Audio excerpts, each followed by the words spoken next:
Hello and welcome back everyone, Weeb Online, and today I want to start a new series, What If Naruto Was the Son of the Fallen Angel, Part 1. If you enjoyed this video, please give it a big thumbs up, and to watch more videos like this, subscribe to my channel and turn that bell notification on so you never miss an upload. Now wasting no more time, let's begin. It was obvious to everyone in Silver City and Hell that Lucifer was furious. Why would you ask?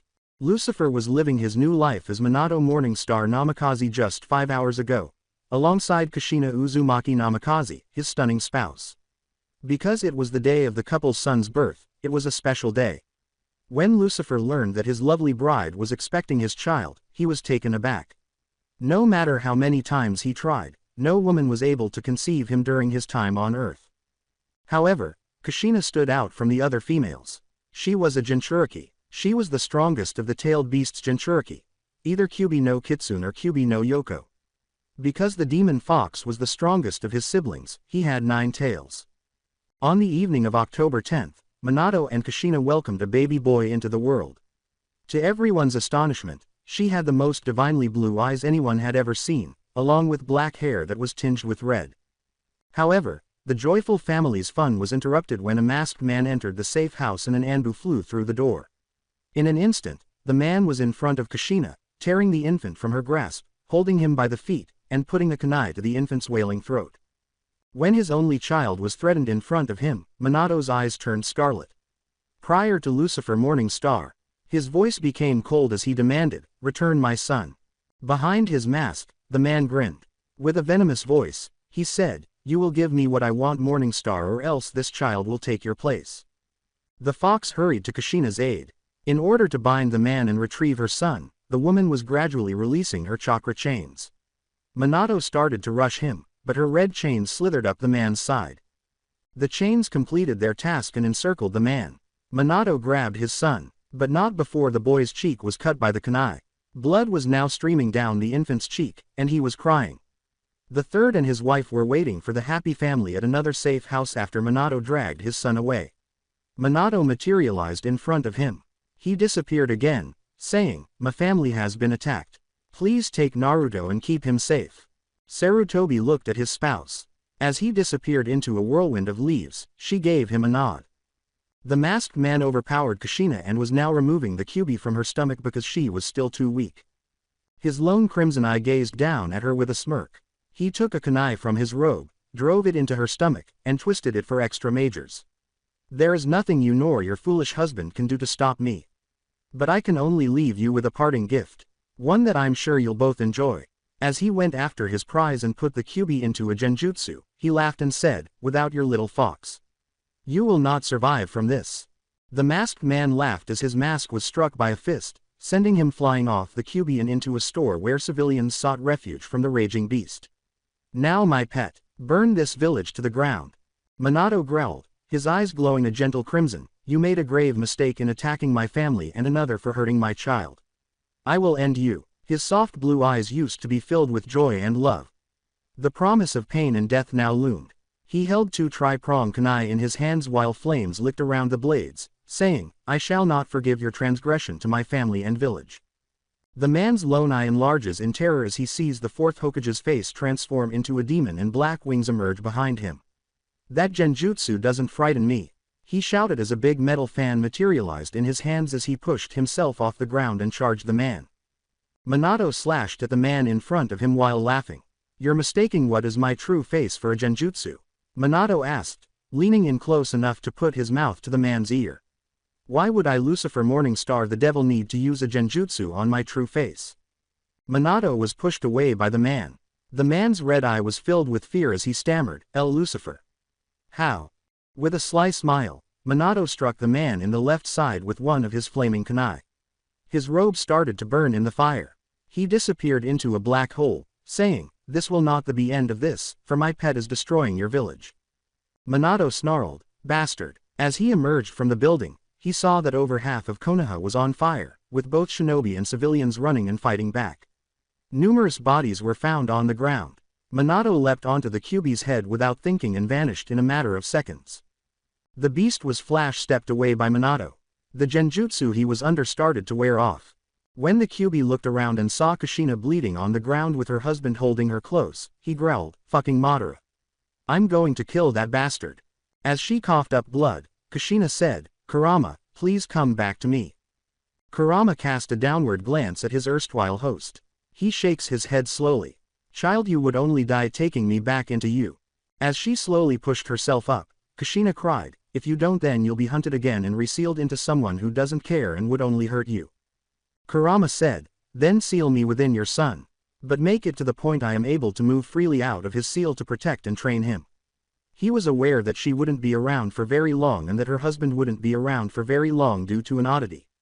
As Minato disappeared to take their child to the Kyuubi and make the child the new Jinchuriki of the Kyuubi, Kushina sobbed. Minato prepared the seal and made the hand signals as he reappeared. A silver-haired man materialized beside him as he screamed sealing jutsu. Lucifer, it's time to go back, my son. You've had your fun, and in order for this seal to work, it's one of 3 heavenly seals that are required to completely seal Kurama and keep the darkness out of both Kurama's and young Naruto's hearts. You need my approval. The expression on Lucifer's face was one of rage, and he growled, I will not leave my son. He won't be alone, God said with a smile. We will shield him from the darkness, and Kurama will be here to raise and guard him, he assured his son. However, Dad, I can still fight and am still strong. Lucifer gave his father a menacing glare and said, I can be here for him as well. I fear it's not Lucifer. The balance is off because of something that happened in hell. God put a hand on his son's shoulder and said, the dead are coming back to life, the reapers can't handle things, and the ones you left to watch things over have failed. Lucifer looked at his father and said, all right, but I want my wife with me in the afterlife. He sighed because he knew that if he didn't return, things would only get worse in the land of the living and he would have to leave his son if he wanted any kind of future. She is my light-filled angel. After God nodded his head, the seal was completed, and Kurama emerged wearing a silver choker around his neck in human form, resembling Kushina, if she were a man. I love you, Naruto Morning Star Uzumaki Namikaze, Kushina said as she gave her son a final embrace and kiss. As the light in her eyes gradually faded, she looked up at Kurama and said, please keep him safe. Grow up to be a good man like your father and strong like me. Naruto, Minato said, taking his son from his wife and holding him for a while. I apologize for being away when you most needed me. With tears streaming down his cheeks, he gave his son his final kiss and said, I'm sorry for abandoning you to this life of a Jinchuriki and most of all I am sorry for everything that is to come. Kurama approached the man and gave him a look. All right, he grinned knowingly and said, don't worry, Lucifer, you did escape hell once more. I'll look after the kid, he assured him. Lucifer turned to face his father and said, make sure to protect him Kurama or I will rain down hell on your ass. As a number of scrolls materialized before Kurama, God nodded and said, you will need these for his training. I had also corrected Kushina's and Minato's wills. As the fox man nodded his head, he informed Kurama, you will be able to raise the child. They were replaced by 2 blood clones of Minato and Kushina. As Minato had to pretend to be dead and go back to hell, his beloved wife, whom God had transformed into an angel for his son, was by his side because he understood the loneliness Lucifer so desperately wanted to end, and it had when he had met this very special woman. It also didn't hurt that Kushina kind of scared his son. The 2 new parents were dead when the third and Jiraiya finally arrived, and a strange man who might have been Kushina's twin brother was holding their child. Who are you? Demanded Sarutobi while Jiraiya made sure the 2 were still alive. Kurama said, I am Kushina's twin brother, as he turned to face the 2 monkeys and the sleeping infant. We were unaware that she had a brother. Jiraiya squinted his eyes at Kurama and said. Kurama took a letter out of his pocket and gave it to the elderly man, saying, I have the letter she sent me. To my little brother. That's right, you're going to be an uncle, and I know I'm going to need your help once the baby comes. Minato is still completely clueless and has no idea what to do when the baby is here, so I'm extremely happy that you made it out of the village alive before it fell. I have missed you a lot and I hope you get here before my son is born. However, I have to leave. I have to finish the baby's room and prepare a room for you. Everything will be ready when you arrive at the Uzumaki estate. Kushina, you love your big sister. As you can see, that is my sister's handwriting. As an Uzumaki, I have the right to raise her son and my nephew. I also have the right to all Uzumaki land and deeds until Naruto is old enough to assume the role of head of the Namikaze and Uzumaki clans. Kurama looked at both men and said, that is if he truly wants to. Sarutobi stopped Jiraiya in his tracks by raising his hand and saying, "All right, we'll take you to their house. However, we will review their wills in the morning." He informed Kurama that Jiraiya and Tsunade had been designated as the boy's godparents as soon as Kushina and Minato learned she was expecting a child. Kurama said, "I don't give a damn," raising a red eyebrow in response.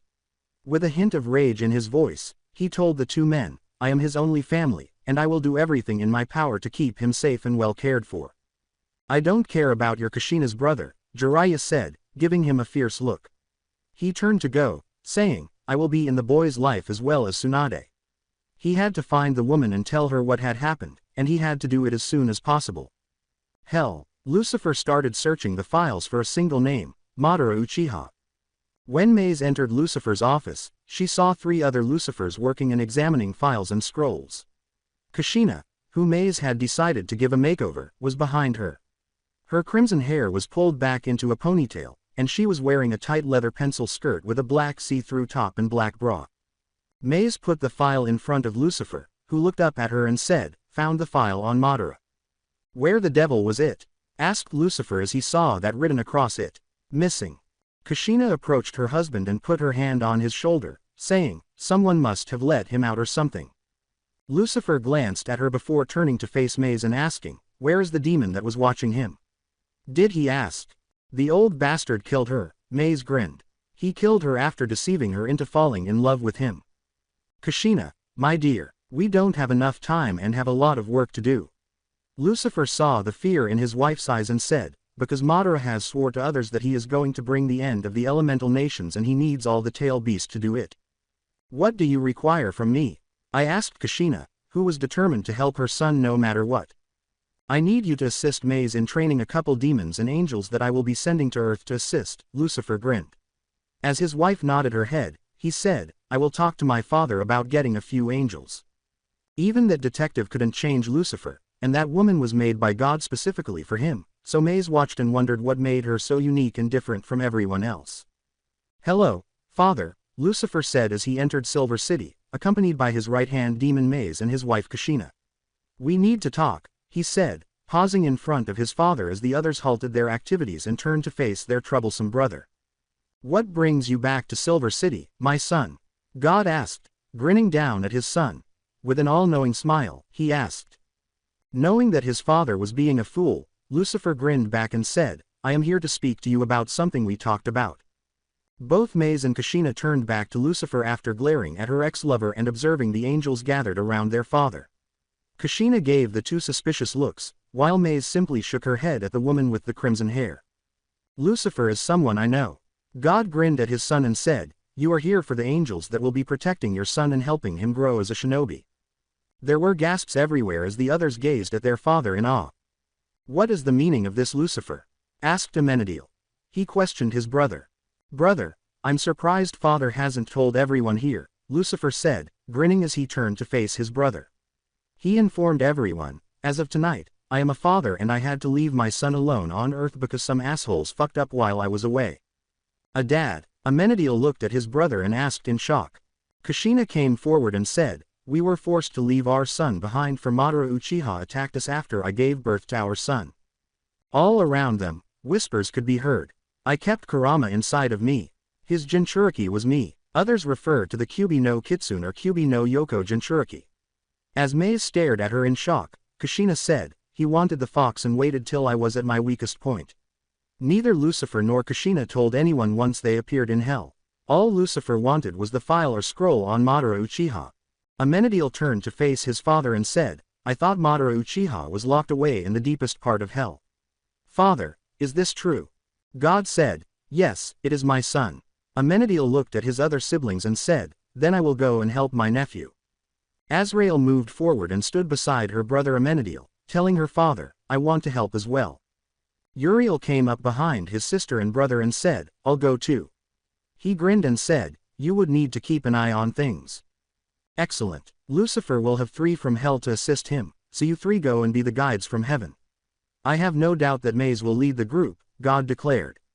Lucifer grinned and said, "Yes, Maze will be present to ensure that everything proceeds according to plan. Everyone will also receive training from Maze and my spouse, Kushina." Because Maze has been using chakra for a very long time and none of you can use it, he explained to the others. Maze smirked at everyone and said, I hope you three are ready to be my bitches. She was tired of Silver City and would prefer to be back in Los Angeles, hanging out at Lux with her old pals, if she had to be anywhere. The gates of Silver City once again closed to the fallen one, and the three looked to their father for permission to depart with their unruly brother. God nodded his head to his children as they followed after Lucifer and his wife Kushina. Earth. When Sarutobi ordered the civilian council to leave, Kurama Uzumaki stood in front of the shinobi council. Many of the councilmen from the civilian council complained about their unfair treatment, but Kurama remained silent during their presence because he believed that it was shinobi business and that those idiots had no business there at all. As she was pushed out of the council chambers by an Anbu wearing an Inu mask, a pink-haired banshee remarked, I do not see why this foreigner is getting his way.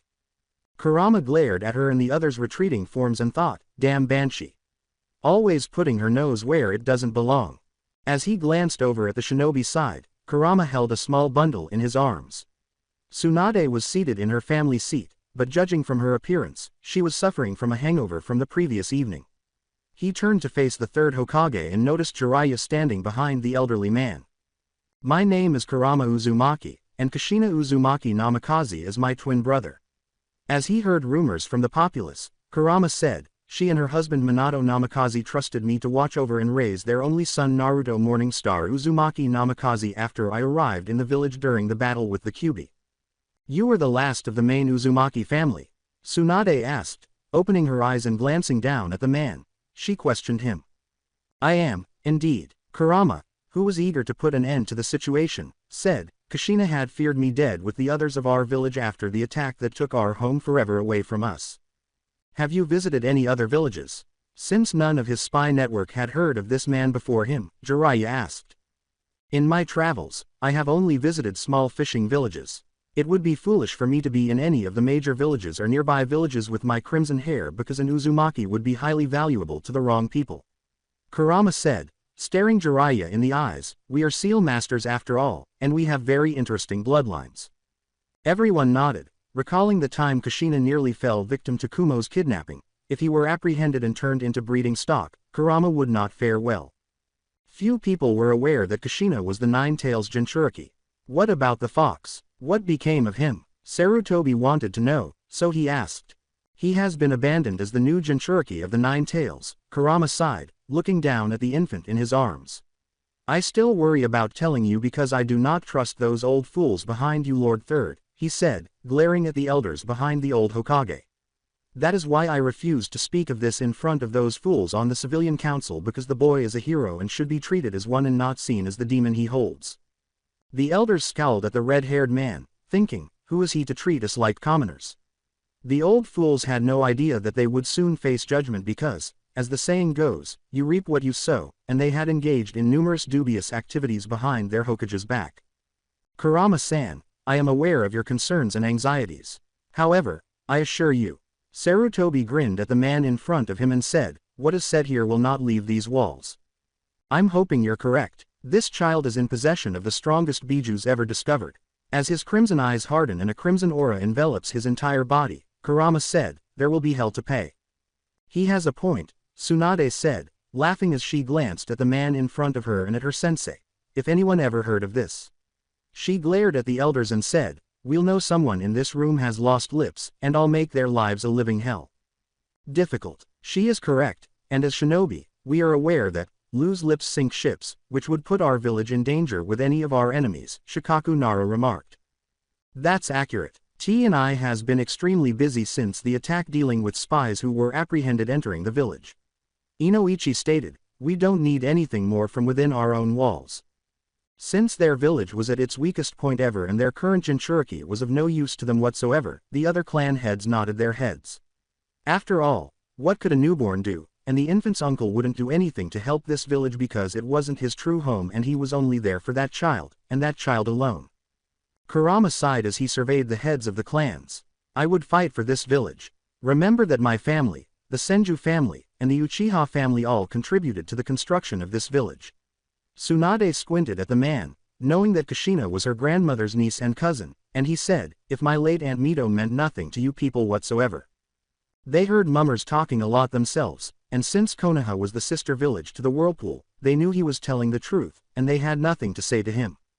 When Naruto gets older, then, looking down at Kurama, Sarutobi said, I want you to join this village's shinobi. Kurama simply grinned and said, good luck with that, you old fool. He also remarked, the others will be here soon, and they won't know what hit them. Shikaku watched Kurama with sluggish eyes the entire time. He knew the man in front of him was up to something, but he wasn't sure what it was, and the weird feeling he was getting from him was making him feel uneasy. Hell, the others trailed behind Lucifer as he returned to his office. From here, who will you be sending? It wouldn't be good for the dead to return to the living again, Kushina asked, wishing she could go back to her son. I haven't given it any thought so far, Lucifer sighed as he glanced up at his wife. I am aware that I couldn't trust many of the demons here with our son. They are faithful to me in hell, yes. But after they depart to return to Earth, would that loyalty change? He asked, glancing around the room at everyone. Maze suggested, then why not send one of the souls we have heard that you have befriended throughout the years? She could locate some souls who would relish coming back to Earth.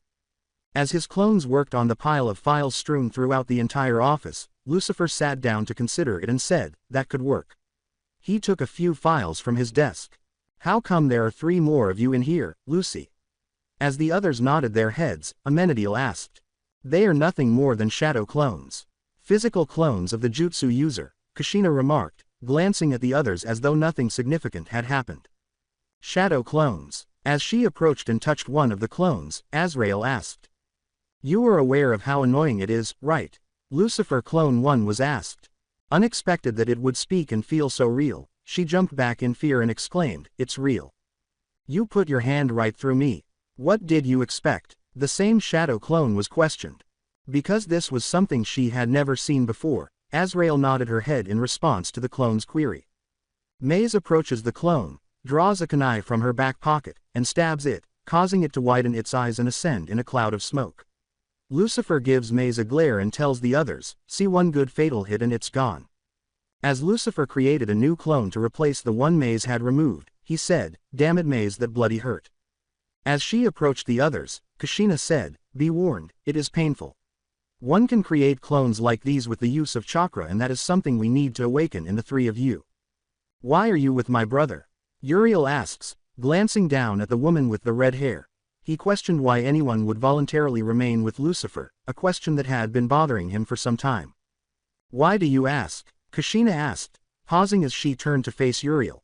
With a puzzled expression on her face, she asked him. Why would you fall in love with Lucifer? Uriel looked at the woman with the red hair and said, I want to know why you are still by his side even after you found out he is Satan. Kushina sighed, beginning to feel very exhausted as she glanced at Lucifer and then back at his siblings. When I was in Konoha, I fell in love with him. However, the night I was abducted, when he pursued us and saved my life, was what truly made me fall in love with him. I was taken by a number of Kumo shinobi who intended to use me as breeding stock. In the world of shinobi, an Uzumaki was extremely valuable, Kushina said. I became close to him after that. We became enamored with one another. He did not pass judgment on me when I told him that I was a Jinchuriki. He was honest with me, telling me who he was and why he was here. Kushina walked around Lucifer's desk, leaned down, and kissed him, saying that he needed a break from hell and wanted to try to have a life without all the darkness. She is special to me, Lucifer said with a smile as he returned her kiss. Someone who never abandoned me, who embraced me wholeheartedly, and who never once questioned anything I did. He informed the others, because she knew I did it to protect her and those I care about. You fell in love, and now you're in this mess with a demon taking care of an innocent child and a madman on the loose. Amenadiel asked. If you put it that way, then sure. Then yes, Lucifer said, grinning at his brother. Have you considered sending Chloe to Earth to serve as one of the boy's observers? Maze, who was now smiling, asked. After a brief glance at Maze, Lucifer said, I'm not sure. Her soul is up in Silver City, you know. Officer Douche is something I could send. As Maze grinned at her boss, he said, but he still isn't talking to me. As she considered the man's reaction to the reality that the world had changed, Maze remarked, he would be fun to send back to Earth. Regretfully, I was unable to send Trixie. There, that kid would adore it. Lucifer grinned and said, she always enjoyed playing ninja with you, Maze. Playing with that little human was always a lot of fun. Maze smiled and said, I was shocked that she was willing to go to hell when she passed away. As though aware that they were referring to her, Trixie entered Lucifer's office and said, hello Lucifer. Kushina said, she is just a child. Her voice was surprised as she gazed at the young girl standing at the office door. Trixie gave the woman with the red hair a sly smile and said, no, I'm an adult. She told the woman with the red hair, it's just more fun to move around here as a child. Trixie suddenly transformed into her adult self, standing 5 feet 10 inches with long black hair that was up in twin pigtails as it touched the floor, and a gorgeous glow in her dark eyes as she grinned at Kushina. Oh, Lucifer grinned at Trixie and said, you are still the little scamp as always. What can I say, then? Only when you and Maze are discussing me do my ears ring. I had to come investigate. Trixie grinned and said, all I heard was something about playing ninja. I am aware that I will always like her. Maze smiled at the girl and said, my favorite little human. Amenadiel approached the girl and gave her a hug, saying, Trixie, it's nice to see you again. I'm glad you're doing well, Amenadiel. What, though, has brought you 3 from Silver City? How's my mom doing, by the way? Asked Trixie. As they parted ways, she inquired. She's doing great. However, we are here because Lucifer had a child, and we will learn how to use chakra so that we can more freely move in this new era of shinobi, Amenadiel said. When Trixie learned about shinobi, her eyes glowed. Really? Her eyes glistened as she told him, I would love to go and play ninja and meet your son Lucifer. Maze approached Trixie and put her arm around her neck, saying, I suppose it was fortunate that you had been practicing chakra with me. She questioned the girl. Yes, without a doubt. Trixie gave Maze a hug and said, it was well worth it. Leave it to you Maze to always have a backup plan for me, Lucifer said with a sly smile. Kushina grinned at the girl and said, this will make it a lot easier with 3 of us to teach the 4 others on how to use chakra and learn their jutsu style. Who's the woman, Lucy? Trixie asked, glancing at Kushina.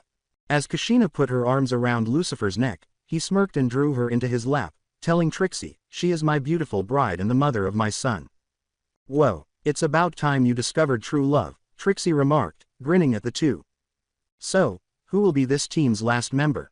Uriel asked, glancing at the others. With a bottle of sake in his right hand and a drunken smirk on his face, Tsukumo staggered into the doorway of Lucifer's office and said to everyone, send me. Why would I send an old drunkard like you to watch over my son? Lucifer asked, raising an eyebrow. Did he ask? Think of it as a thank you and a payback for caring for my son after my untimely death, Tsukumo said to Lucifer as he leaned against the doorframe. You killed yourself, Tsukumo. Kushina scowled at the man with the silver hair and said, I don't think you should have done something. Tsukumo gave Kushina a sly smile and said, I didn't kill myself. Danzo hung me after jumping me with his tiny root anbu. He informed her, I was too weak, and he couldn't have me tainting the others with my weakness, so it was for the good of the village. That jerk. He sent that boy down a very dark path and cut himself off from everyone around him after taking you from Kakashi-kun. However, he didn't open up to the others until his teammate died. With tears in her eyes, Kushina said, if only a little.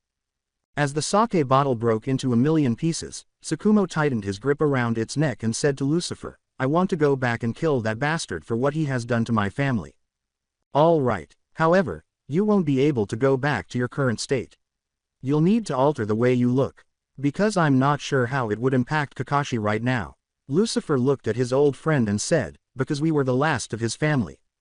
Tsukumo grinned and straightened his posture, saying, I guess it was a good thing I had become a demon. His silver hair turned black, his black eyes took on a silver hue, his face became fuller instead of narrow, and even his build changed slightly from a lean swimmer's body to a slightly stockier one, but he never lost any of his speed or flexibility. Maze smiled even more and said, then it appears my team is all set to get these little angels ready for what is to happen next. Excellent, Maze. Enjoy yourself and take them. Lucifer said, I'll send my wife to assist you shortly. Maze turned to face the others, nodded, and said, let's go. The others trailed behind her as she exited the building. Do you honestly believe that your siblings can care for our son? Kushina rested her head on his shoulder and asked. With you and the others, Lucifer said, encircling her in his arms. Lucifer said, I am sure they will do fine. He understood her concern that they would ruin everything and put Naruto and Kurama in further danger, but he trusted Maze, Tsukumo, and Trixie more than the other three. Earth. Tsunade was in his way, so Kurama gave her a glare and said, "What do you want, blasted woman? You just want to get in the way while I need to feed Naruto," he snarled. "I want to be here to help care for my godson," Tsunade said, squinting at the man. She smirked as she told him, "I know Jiraiya will be useless during this point in the boy's life, and this would also free you up to take on missions for the village. I don't believe that. I will not allow you to obstruct my path and endanger the boy. You are a terrible gambler and an alcoholic. Before I even consider letting you assist me with my nephew, you must first clean yourself up. Until then, you will stay out of my way," Kurama said, pushing past her and entering his house while a shadow clone trailed behind him carrying all the supplies needed for baby Naruto. Although he was aware that Kushina already had everything, he thought it would be wise to acquire a little extra because you never know when it might be useful while all the stores are closed. Tsunade stood there stunned by the man's treatment of her. As she turned to follow him and vent to him, the door slammed into her face, preventing her from entering, and a seal appeared in front of her. "Until you're sober and clean." As his voice echoed past the door, Kurama declared, "You will not be entering this house." Jiraiya was standing at the gate when Tsunade glared at the closed door and turned to leave. "So, he wants you to clean up your act before he allows you around their son?" He smirked as he asked. "I'm fairly certain he will be telling you the same thing," Tsunade said, giving him a fierce look. Jiraiya's face twisted into a frown as she smirked and told him, "So, I wouldn't be acting so high and mighty yourself. I don't believe he would harm me in that way. I am a god among men," Jiraiya declared, grinning arrogantly. Someone appeared in front of the two Sannin as they were speaking. "That also applies to you, dirty old man, for when you're ready to start training my nephew." Kurama glared at the elderly pervert in front of him and said, "You won't be dumping him on others or running off to do that research of yours that you claim to be so proud of." "What?" Jiraiya cried out in disbelief. "Why would you do something so horrible to all of mankind?" "I could care less. When the boy gets older, you are nothing to him. Your BS has its place and its time. Therefore, you will also clean up your act and do the right thing to stand next to this boy if you want to be in his life. The others show, for once." Kurama turned to leave the two Sannin to their own thoughts, saying, "They will leave you two in the dust."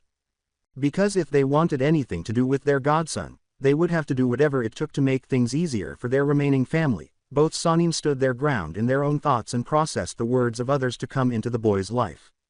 3 years had passed since the Kyuubi attack. Kurama spent 3 arduous years trying to persuade Tsunade to change her ways and open her eyes. In addition to persuading Jiraiya to alter his behavior. Within the village walls, the Toad Sage was treated with greater respect, and women were less afraid to visit the hot springs. However, he was free to do as he pleased when he was not in the village. Kurama believed that today was the ideal moment to start teaching Naruto how to use his chakra and acquire some degree of control. "All right, kid, we are going to be working on tree walking. You have done well with the leaf balancing. So now it's time to step it up. Once you get tree walking down, I will make you add leaves all around your body. For Uzumakis have larger than normal chakra pool as well. You are special and have another type of chakra within you," Kurama said as he strolled past the small black-red boy with blonde hair. "Really?" Naruto asked, his blue eyes sparkling and never leaving the man. He was bouncing around the training field by this time, and Kurama started to question whether there was a problem with the child. "You're going to teach me how to walk up a tree?" he asked. He had never witnessed a child so agitated. But he stopped when he thought of Kushina as a young child, bouncing off structures and walls. Thus, Naruto remained somewhat more composed than his mother. "Yeah, I am. Now sit down and watch me," Kurama said, directing his chakra to his feet's soles. He ascended the tree slowly, one step at a time. Naruto's eyes had expanded to the size of dinner plates as he ascended the tree. His words were, "Wow, that is amazing," as he leapt to his feet and ran toward the tree, gazing up at his uncle. Kurama gave his nephew a smile. Now hanging upside down, he said, "This will help you in the future." With his eyes closed, Naruto directed his chakra toward his feet. He inhaled deeply before moving forward. It remained in place. He took another, and it also stuck. However, he fell flat on his back as his chakra surged as he took his third step. He opened his eyes and gazed at his uncle. The corner of his eyes had started to well up with tears. The rock he had fallen on was piercing his side. Hell. Maze raised her hands in the air and said, "About time you worthless fools have got this all down." Perched perfectly atop Sakumo's shoulders, Trixie laughed. She said to the older demoness, Maze, don't get too upset. They are like babies learning how to walk." Sakumo looked up at Trixie and smiled. He smiled and said, "Come now my little angel. You shouldn't be making fun of Maisie here." Maze turned back to the three terrified angels after glaring at the two. As she made her way to the entrance, she paused and turned back to them, saying, "We will be leaving as soon as we report to Lucifer." She left after saying, "Get your shit and be ready to leave within an hour." Sakumo smiled as he glanced up at Trixie. He informed the young demoness on his shoulder, "Those sealing scrolls we packed are in my pouch. So, we are all set to leave now." Trixie grinned evilly and said, "Yeah, but I think Maze wants to pack all her toys." He glanced at the others and nodded his head. Sakumo and Trixie left the room and headed to Lucifer's office, saying, "Go to your rooms and get dressed. We have placed shinobi outfits for my home village for you three, and Lucy should have our paperwork all in line for us." The office of Lucifer. When Maze stormed into Lucifer's office, he was sitting at his desk talking to his wife when the door slammed into one of his shadow clones. Kushina was perched atop his desk. Lucifer scowled at Maze as they both looked up. Lucifer asked, "What's the matter, Maze?" Kushina simply looked at the demoness with a red eyebrow. A big scroll with Naruto written on it rested on her lap. Maze grinned and lowered his gaze. As he glanced at the scroll beside Kushina, she remarked, "I see you have our cover story ready as well." She gave the woman with the crimson hair an onyx eyebrow. Lucifer sighed and glanced down at the scrolls, saying, "After running that village, I know all the BS you will have to go through when you go to the front gates. The green scroll for the gate guards about a bogus mission with true information about you being in Kumo gathering information on the 2 tails and 8 tails. The crimson scroll goes to the Hokage along with the green scroll after the gate guards look it over," he stated. Gazing down at it, Maze asked, "What of the blue scroll?" Kushina gave it a sly smile. Lucifer grinned at her as she informed Maze, "That one goes to Kurama." Lucifer smiled and said, "Yes, Kurama will need this scroll. Also, it holds several secrets about the village and about his siblings. Just be ready when Kurama will go to war with the council." Maze's onyx eyebrow went up even further. Why would he go to war with the council? She questioned, unsure if she was interested in learning the answer or if it would be enjoyable to participate in causing a little chaos. "Don't worry about it for now. He will gather what he needs for the years to come. But, keep fucking Danzo away from my son. For that bastard wants to turn him into a mindless weapon to only serve him and no one else," Kushina said with a scowl. Maze gave this a head nod. Maze smiled and said, "I will never allow him near our little prince. This just means I'm going to be having fun while I'm there." Lucifer gave her a smile. "You should meet Ibiki and the others. They will love you," he stated to Maze. "Alright, I'll look the man up. But I am here to report that the angels are finally ready for this damn thing," said Maze. "About damn time. They took 3 human years and 3,000 hell years getting everything down. I was slowly beginning to believe that they will never learn anything, and I was going to go up to heaven myself and get shinobi to come and help with a lot of the shinobi here in hell to help them or even replace them." Kushina was somewhat dissatisfied with the angels. Lucifer grinned at his insane spouse.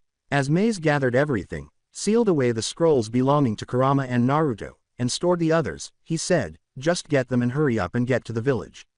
Maze said as she walked out of the office, "Very well. See you guy later." Glancing back at Lucifer, Kushina said, "I hope everything goes well." "So, do it. I hope those 3 fools can handle themselves. I'm not worried about Maze and the others for they know how to handle themselves.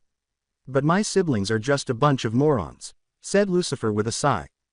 Kurama played with his birthday cake slice while grinning at Naruto from the dining room table.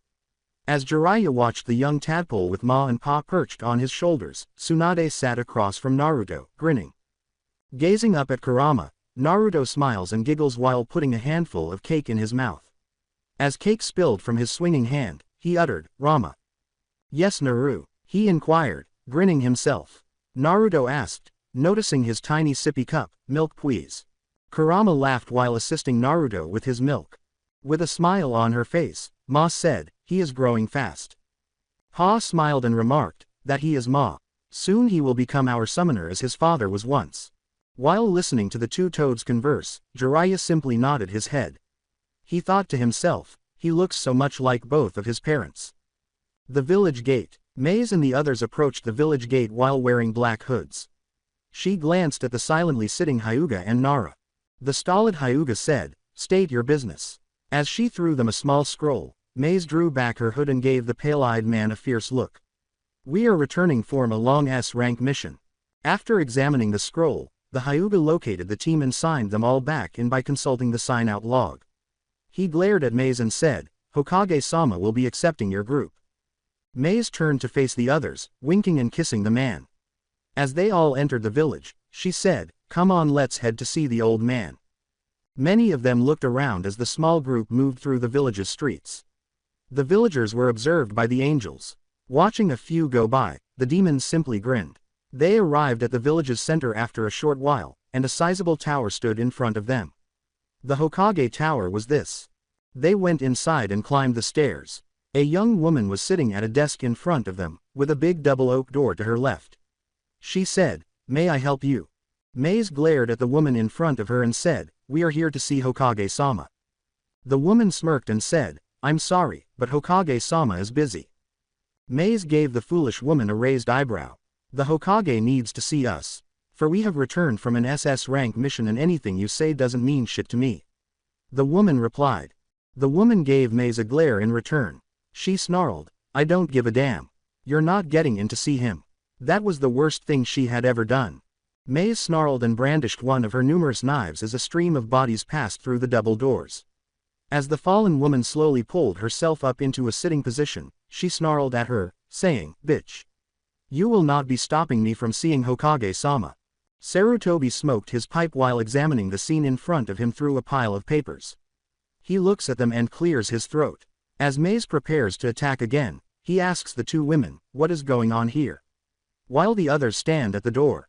Trixie grinned at the man, took the scroll out of Maze's bag, and gave it to him. "Hokage-sama, we have returned from our long-term mission and we have gathered information that not even Jiraiya has caught wind of." Sarutobi picked up the scroll, opened it, and examined it. His eyebrows went up even further because it contained information for Akatsuki. Madara Uchiha was reportedly a member of a group that was gradually growing with S-rank criminals. The old man felt a chill go through him. He turned to face Maze. Sarutobi demanded, "Maze, that is enough. Tell me how you got this information." With a frown on his face, Maze halted her slow stalk and turned to face the man. A man claiming to be Madara approached our little group and asked if we would like to join his little group of criminals. I questioned him about what the goal was, and he told us that he was going after the tail beast. That meaning my to-be sister-in-law is in danger. He sighed deeply and turned to face the small group. He held up his hand to silence anyone, saying, "I hate to inform you. But your brother and his wife died 3 years ago. Their son is still alive and is being raised by Kushina-chan's brother Kurama. But I will feel much better with you there with him, making sure that young Naruto will grow up a loyal ninja to our village." He grimaced. They turned to face one another and gave each other a nod. Although Maze already knew, she had to pretend to be the worried and foolish sister of the late 4th Hokage. "Where are they staying?" she asked. Sarutobi dismissed them all, saying, "They are staying at the Uzumaki compound." 12 years later, the Kyuubi attack and the birth of young Naruto occurred 15 years ago. The teenager in question was standing in the center of his family's training field. He was standing there, panting heavily, and glaring at the young girl in front of him. Then Trixie taunted him, saying, "Come on Naru-chan. You can do better than this." With 2 wings emerging from his back, Naruto closed his eyes. One white, one black. A golden glow emanated from his hands as he cupped them together. Naruto exclaimed, "Heavenly starlight," as a swarm of golden stars erupted from his hands. Because of his peculiar bloodline, he was able to launch attacks without using hand signals. However, that was only the beginning.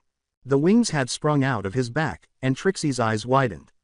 She glanced over at Amenadiel, who was also staring at the boy with wide eyes. He approached the boy and asked, "How can this be?"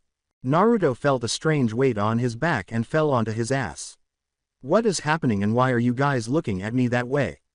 he inquired. Amenadiel opened his own wings at that very moment so Naruto could see them. Naruto also gave his uncle a wide-eyed stare. With a voice full of shock, he said, "Naruto, you have somehow managed to awaken your angel devil blood." There were wings behind the man.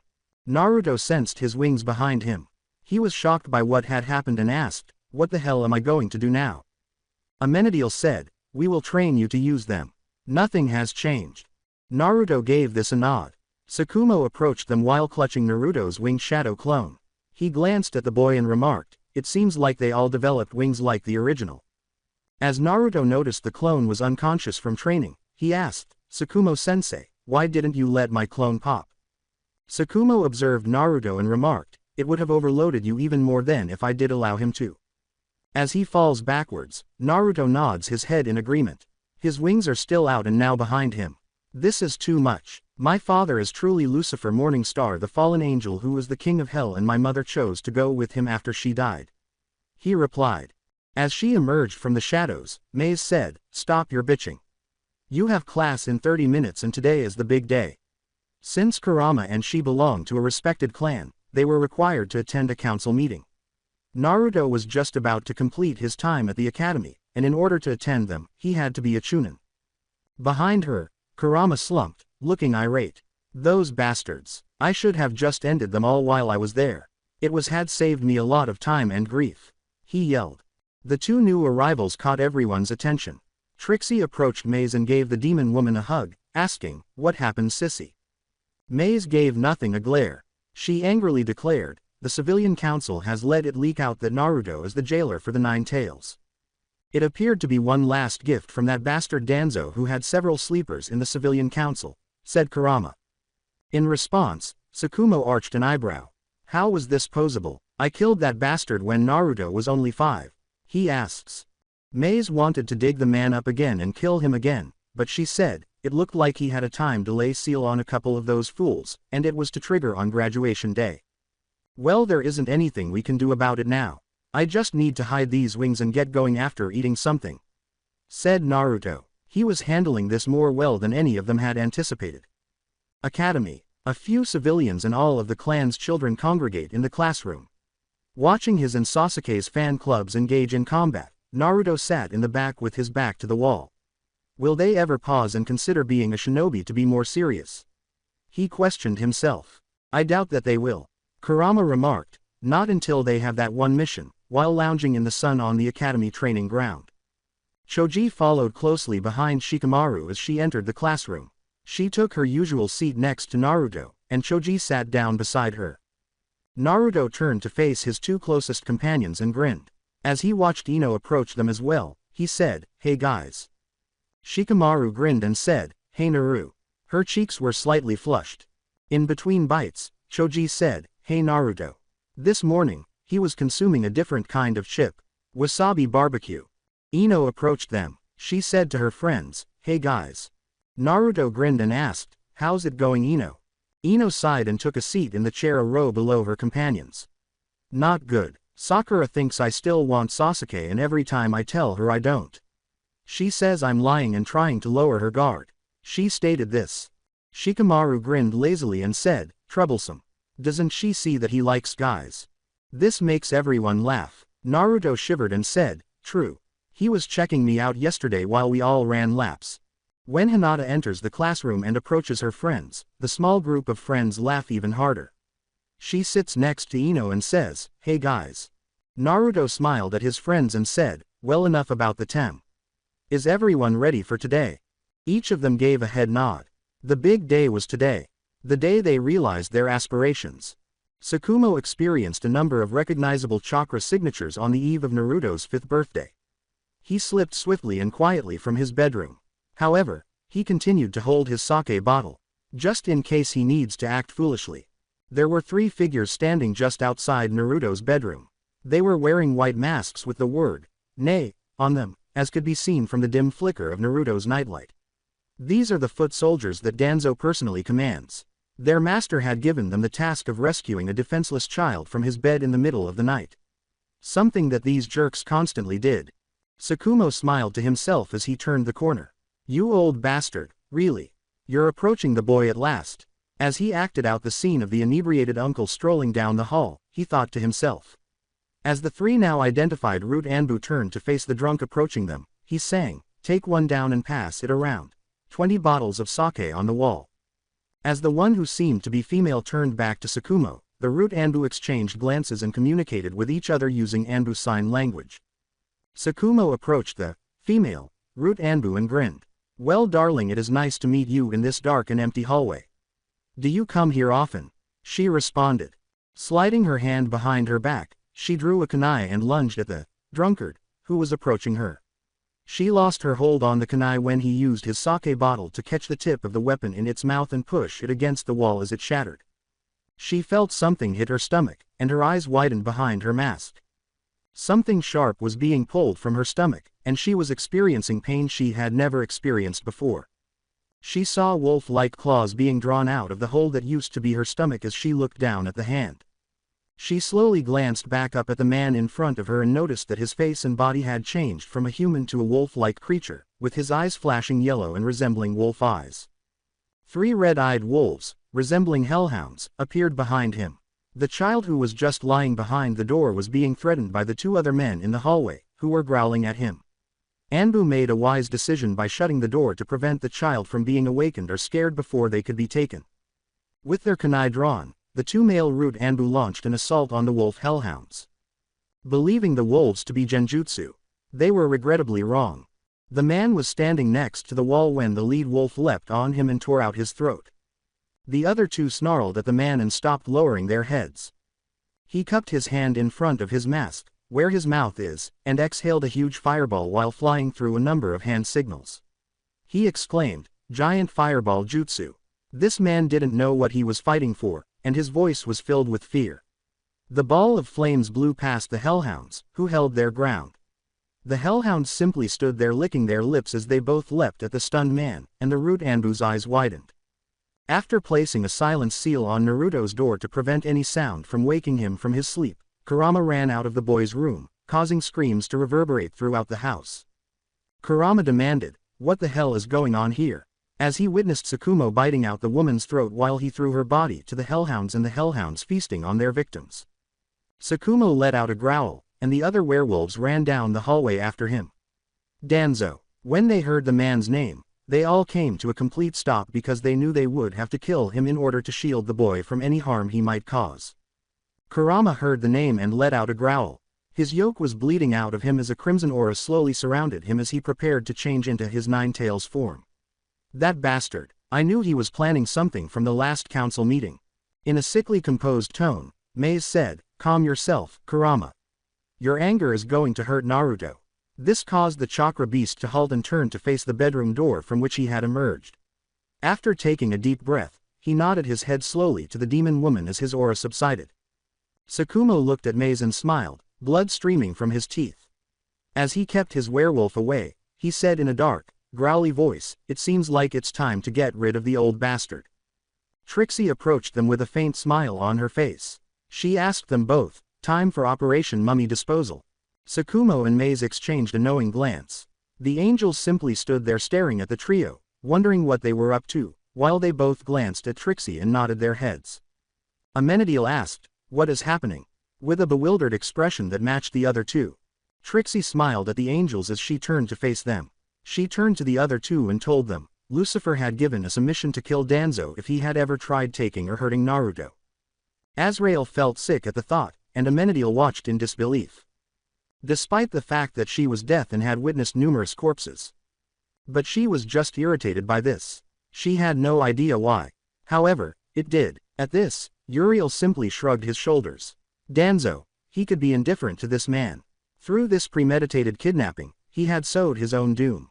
Being an archangel, I suppose he could be irresponsible about whether people are dead or alive. His mission was the only thing that mattered to him. He loves his nephew, but not the elderly man. He was completely unconcerned. Uriel said, "Do what you must." He turned and opened Naruto's room door before entering the boy's room and shutting the door. However, he spoke before shutting it. The door shut behind him as he said, "I will stay with him tonight to make sure no others come for him while you 3, maybe you 4. While you take care of the trash." He then moved to the recliner in the boy's room's corner, sat down, and watched his nephew sleep while lost in his own thoughts. This child will be extremely unique, being half angel and half human. The last half-breed had gone insane with power at a young age, and it was something that hadn't been seen in a long time. However, he hasn't done anything to demonstrate his desire for power or anything similar to what the previous one did in the last 5 years. As Amenadiel entered the bedroom, he was dragged from his muse. Perhaps he is what this world needs and will bring forth the peace that was spoken about from the ancient prophets. Amenadiel trailed off as he turned to face Naruto's sleeping form, saying, "I know what you are thinking about, brother. I believe Naruto will be different." Uriel, who was present in the chamber with Lucifer when the ancient prophets would talk in tongue, said, "I know. He is. I believe he might be the one that the ancient prophets that would counsel father."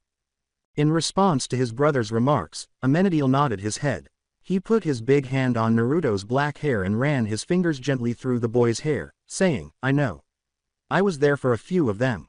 Azrael turned to face the three in front of her after glancing at the door where her brothers had disappeared. She informed them that, "I will stand watch out here while you are gone." They turned to Kurama and nodded. Tsukumo asked, "Are you coming with us?"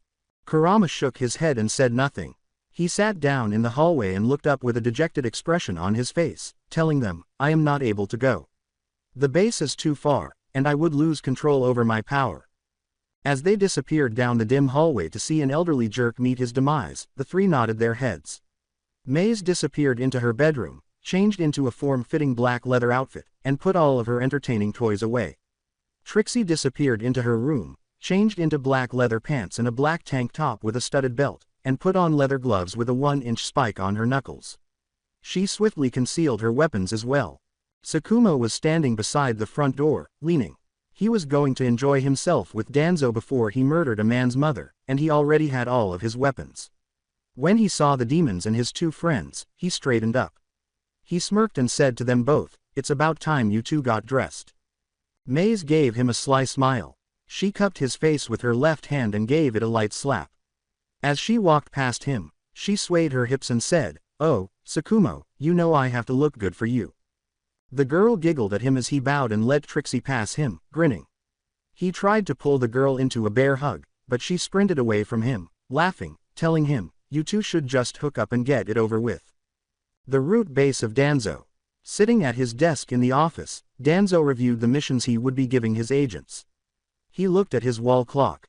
His team had not yet returned from bringing him his prize, and it was already 2 in the morning. As he set down a file marked, Uchiha, he thought to himself, they should have been back by now. Those fools watching over the boy shouldn't have given them that much trouble. He heard someone knock on the door of his office. He was about to receive his reward, and a slow smile appeared on his lips. With a sickening crushing sound, a body flew past his head and crashed into the concrete wall as the door opened, slowly sliding down the wall. A wolf-like creature was standing on its hind legs in the doorway. Shock causes his lone eye to open wide. "QB," he asks himself in a low voice. 2 women trailed behind the wolf beast as it entered the man's office. Maze Namikaze was one of them. However, he was unaware of the second one. However, he recognized something in her eyes that he had previously seen. But where he was unaware. The beast's voice was growling. He told the 2 behind him, "This bastard is mine. He will pay for what he did tonight and what he did to me so long ago." Trixie shifted back to her child form and stood back, crossing her arms, grinning childishly, while Maze simply nodded her head. Danzo's eye widened at this. He was aware of this girl's identity and whether he could reach her for the time being. She would be crucial to his schemes to conquer the village and all the other hidden villages he had his sights set on. Danzo glared as he got up from his desk and his chair fell behind him. "So, the QB has finally taken over the boy?" he asked. The beast let out a laugh. "You damn fool, I am not the QB. I was one you murdered. For you saw me too weak to defend this village. For I scraped my mission to save the lives of my comrades for death. For that you made it look like I commend suicide. Where my young son was the one to find my body," he stated to the fool in front of him. That was something that only one man had done. Tsukumo Hatake, also known as the White Fang, was that man. However, that man couldn't be this beast. Because he had passed away long ago. As 4 hellhounds approached him and stood beside their master, their arms or other body parts in their mouths, the beast in front of him grinned. Sakumo changed from his werewolf form to his original self, saying, "Yes, Danzo. It's me, Sakumo Hatake." With a hint of fear in his voice, Danzo said, "But how are you alive?" "I killed you myself." A man who took pride in the fact that, even as a young man, he had never displayed feelings like fear. That pride had vanished now. When he urinated on himself, it was all over the floor. Sakumo licked his enormous fangs and smirked as he dropped to his knees and stalked his victim slowly. The smell of the old man's foul urine caused it to wrinkle its nose. With a deep, dark voice and a guttural laugh, he said, "Ah, Danzo, you're taking all the fun out of this. I thought you would put up more of a fight for me and not act like a feeble old man before me." Danzo's hand went to his cane. A long, sharp blade was concealed inside the cane's shaft. He attempted to swing the blade at the werewolf in front of him after taking it out. Unfortunately, though, the blade broke in Sakumo's mouth and dropped to the ground in numerous small fragments. Before Danzo knew it, his head was in Sakumo's powerful jaw as he bit down, tearing it from the neck stump as the body fell over, still trying to crawl away. Sakumo spat the old man's head out of his mouth to his hounds, and since that was the last thing he had done, he was reduced to a heap of hellhound shit. Trixie decided to speak up now. As he transformed back into the new version of himself, she told Maze and Sakumo, "I found several rooms with children locked up in groups of 6. I believe there are about 60 kids in total. It looks like he was trying to restock his ranks with them. Many told me they are orphans, and several have also told me that he kidnapped them from their clans." Suddenly, he pulled out a towel and used it to wipe his mouth. Maze glanced at Sakumo and said, "Well, it looks like we have a small problem here then." The tall man simply gave a nod. They would need to get the Hokage to know about this new information. Sakumo turned to the doorway and sighed. His hellhounds were busy cleaning up the bodies of all the root agents when he disappeared into the hallway, saying, "Let's gather up the children and head to the Hokage Tower and wake that old fool's ass up." As Maze turned around and knelt down to examine Danzo's head, Trixie simply grinned and skipped down the hallway after the man. This was going to be necessary for her. He swiftly took out a storage scroll, sealed the old bastard's head, turned to his desk, and started locking up all of his files because she would need this to gain an advantage. After 45 minutes, there were 60 kids, 3 adults, 2 kids, and 1 child. They moved slowly toward the village's center. While some small children sniffed and cried, others held their teddy bears or the other child's hands. As Ino and Weasel appeared in front of the group, this caught the attention of a few Anbu. Sakumo paused as he held a young girl in his arms who had pale eyes. The heiress of the Hyuga clan, this young girl, vanished earlier this week, and several other clan heirs also vanished over the course of the month. Being lost in the vast woods surrounding the village, Naruto was to be the last clan heir to be abducted, brainwashed, and then returned. Weasel pulled out a kunai, prepared to fight the man for his younger brother, who was perched on the man's shoulders. Ino's eyes widened as he saw who the man was carrying. "Where have you found all those children?" he demanded. "When we arrive at the Hokage-sama's office, I will provide an explanation." "Because I don't want to say it again," Sakumo said authoritatively, "if you need to get several medics and the parents of the clan children here." The 2 young men nodded their heads and disappeared as the group made their way to the old tower. About 20 Anbu medics were standing outside the tower, and when they saw the shape of the children inside, their eyes grew terrified. "Let's move them into the office and away from this chilly air." Maze, who was holding a young girl with blonde hair, said, "There you can examine them in better lighting and take them to the hospital for those who need it." Together, they said, "Hi ma'am."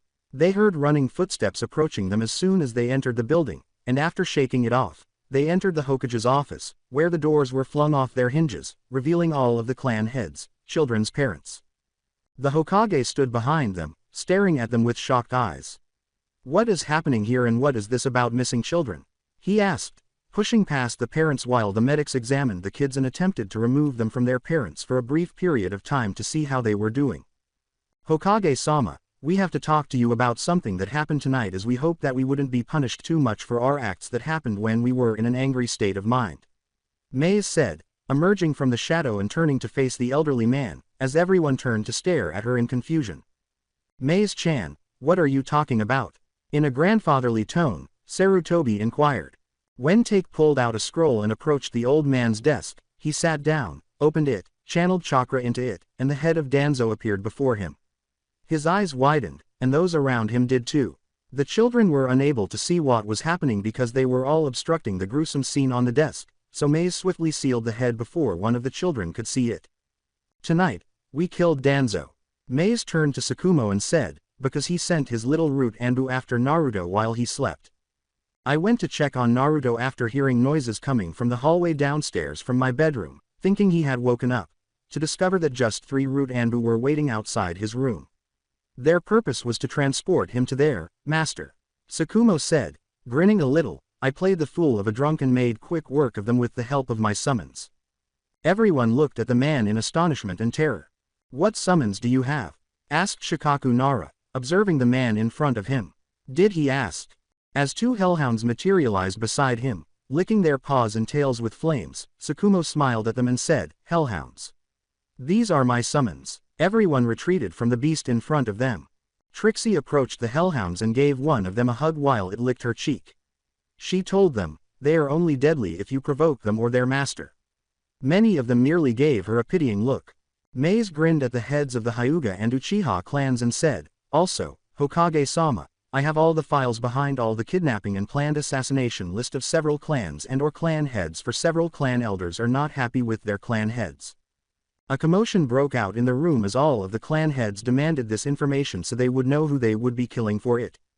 Slow down. Sarutobi calmed them down by saying, I will be reviewing all of these files and I will be giving them to the esteemed clan heads. Hokage-sama, how are the other kids going to fare? As she observed the abducted and abandoned kids who had no idea who their parents were, Trixie asked. He surveyed the kids and exhaled. We will do blood work and see if we can find any family they may have, and I have a feeling some of these children are going to lead to answers of several unsolved murders in and around the village and several other villages. He informed them, but for tonight we will find them all beds and go forward in the morning. Hokage-sama, Hawk said, holding a young girl with bubblegum pink hair. I and several others will start the blood work on the children and take them to the old hospital and have them stay there for the night and have several others watch over the children. He nodded as a number of additional Anbu entered his office and the kids gradually started to leave, leaving only the Namikaze trio, the clan heads, and the kids. Sarutobi sighed as he examined the files in front of him and said, I suppose there is no point in going home. If you want Hokage-sama. With a soft smile, Trixie said, I can assist you with all these files we took from Danzo tonight. Troublesome, Shikaku sighed, I'll assist too. The sooner we can resolve this, the better. The sooner we discover who has betrayed us to that old jerk, the better. Trixie took 1-2 and sat down on the floor beside the old man's desk as he walked forward, grabbed a sizable stack of files, and sat at a desk in the corner. Maze and Tsukumo left for home at 4:30 a.m., while some of the wives went to work to prepare tea, coffee, and food for the 3 of them who had been working hard for them and as a token of appreciation for their children's return. The flashback has ended. With a sigh, Naruto noticed Mizuki entering the room, glance at Sasuke, and then turn back to face Naruto. As Kurama opened his eyes to see what his vessel was staring at, Naruto thought, something doesn't feel right about the way he is looking at us. Watch out for him because he smells like snakes, Kurama said, glancing up at the window of the classroom where Naruto was seated. Iruka entered the classroom and said, all right people. Today is the big day. He was observing the fighting fangirls. As he screamed, his head grew larger. As the girls rushed to their seats, he yelled, shut the hell up and take your sits your little brats. To frighten them. While Mizuki sat at their desk and examined a clipboard, Iruka circulated the room, distributing the test. He smirked to himself as he thought, I'll get Sasuke and Naruto and take them to Master Orochimaru. After an hour, all of the students turned in their exam papers and relaxed while Iruka graded them all. The clan heirs had done so well that he grinned. Even the indolent Nara heir performed far better than anticipated. Sasuke and Naruto seemed to be in a tie for Rookie of the Year. As he led them out into the training field behind the academy, Iruka said, all right, kiddies, let's go outside and finish the taijutsu portion of the test. All of the Jonin senseis were gathered around the Hokage's crystal ball in the Hokage's office, observing the children to determine who should avoid each other and who collaborated the best. Returning to the training field, where Naruto's descent beside Kurama roused him. Hey Rama. Kurama opens his eyes to see Naruto and his companions sitting around him. With a big yawn, he said, hey kids. Iruka turned to face Naruto's slothful uncle, who was constantly 5 paces behind the youngster. He said to the redhead, Hello Kurama-san. Are you here to watch how well young Naruto will do today? Kurama cast a languid glance in the teacher's direction. He told Iruka, who had just started to perspire at the man in front of him, "Nah. I just fell asleep after dropping the brats all off. Alright brats, listen up. You will be facing off against Mizuki. You must last 5 minutes in the ring with him or knock him out of it. If you are knocked out of the ring you will only get half of 30 points, and if you knock him out or KO, you will get 20 bonus points." Iruka was staring at his entire class. Sasuke, who was seated in the tree far from his frenzied fangirls, and Naruto both grinned. Naruto's fangirls had long ago been deterred from letting him home and attempting to abduct him by Maze and Trixie. However, that was a recollection for another period. Naruto looked at Mizuki and abruptly stopped thinking. He turned to face his uncle and said to Kurama, "Yeah, I really don't want him touching me in our spar." With a glare and a strangely malevolent smirk, Kurama said, "I'll see what I can do when it comes to your turn." Naruto simply leaned back against the tree and nodded his head. Hinata, Shikamaru, and Ino just exchanged a glance. They had always thought it was strange that those two could converse without exchanging words or even looking at one another. The three girls simply shook their heads and sighed at their antics before turning back to watch the spars taking place in front of them. Within 30 seconds after entering the ring, a large number of the civilian girls fled. At least he is carrying out his duties and demonstrating to them that they must become more resilient in order to succeed in the field. Otherwise, they will only serve as a shadow for those who succeed in the real world. All of the clan children have received all of their points thus far. Because they were able to compete with the Chunin, they had returned home after that night. By pushing them to the limit and training them excessively, their parents ensured that by the time they graduated from the academy, they would all be either low Chunin or high Genin, depending on the skills the children needed to learn from their clans. Jiraiya was also alarmed by this, and as soon as the boy got back to the village from his mission, he had him sign the Toad contract. Naruto received his mother's contracts with the Dire and Arctic Wolf packs in addition to the Toad contract. By the time he was 12 years old, having these 3 contracts enabled him to enter Sage mode for each summons. He spent more time with the Wolf summons because they aided in his hunting and tracking training. During his time with the Toads, he learned various sealing techniques and heard tales about his father. However, to Kurama's dismay, Naruto engaged in a drinking competition with all 3 boss summons on his 15th birthday. Kurama made Naruto pay for his victory for roughly 3 days.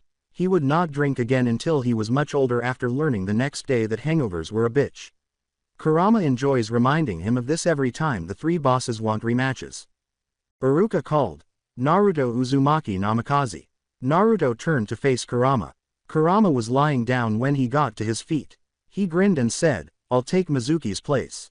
He must be tried from dealing with all those brats." Mizuki merely gave a nod. He didn't want to face Naruto because the clan kids had given him a good workout, and Hinata's attacks had left him sore. Smiling, Kurama said, "Okay kid. No holding back." With a foxy smile of his own, Naruto nodded to the man and said, "All right Rama." As they stood in the center of the ring, their fists collided and both disappeared in front of everyone. Wide-eyed, Iruka and Mizuki observed. They were unable to even follow their movement because they had moved so fast. This may prove to be more difficult than I initially anticipated. If I attempt to take Sasuke and Naruto, they will fight hard. With fear in his eyes, he thought to himself, I don't even want to try to get that boy. When the buzzer sounded 5 minutes later, Naruto flew out and struck the tree behind him 2 seconds later. To make sure the boy was all right, Iruka rushed over to him. He said, "Naruto, are you all right?" Ready to continue fighting, Naruto leapt back up and ran toward Kurama, but halted when Kurama raised his hand to stop the boy in his tracks. Seeing that the boy was irritated and eager to continue, Kurama grinned and said, "That is enough, and answer your sensei's question." However, he turned to face Iruka and nodded his head. He said to the man in front of him, "Yeah sensei, I'm all right." With shock and terror in his eyes, Iruka simply stared at the boy with the black hair. He approached the boy and asked again, "Are you sure you don't need to see the nurse or something?" Naruto gave his teacher a cute little smile and said, "Yeah, sensei, I'm all right. This was nothing. Sparing at home is a lot worse than what you saw here today." Iruka's plans were completely derailed by what he was just witnessing, so all he could do was nod along with Mizuki. Kurama's own foxy smiles turned to Iruka. He offered the shocked man, "If you like, I can finish the sparing part of the exam with the Yamanaka girl and the Uchiha boy. With a terrified expression on his face, Uruka asked, "Are you sure about that, Kurama-sama?" As Sasuke entered the sparring ring, Kurama clarified, "Yeah, it will be fine. I have already sparred with them in the past. So, they know what to expect from me." Sasuke glared at his friend and then back at the insane redhead in front of him, saying, "Kurama-sensei, just remember I'm not like you and the dope. So, don't try to kill me." As he prepared to push the boy and check his position, Kurama waved dismissively at him.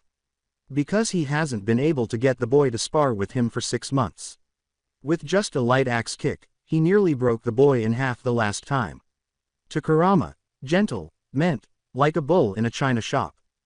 With fear in his voice, Uruka said, "All right, you two. Go."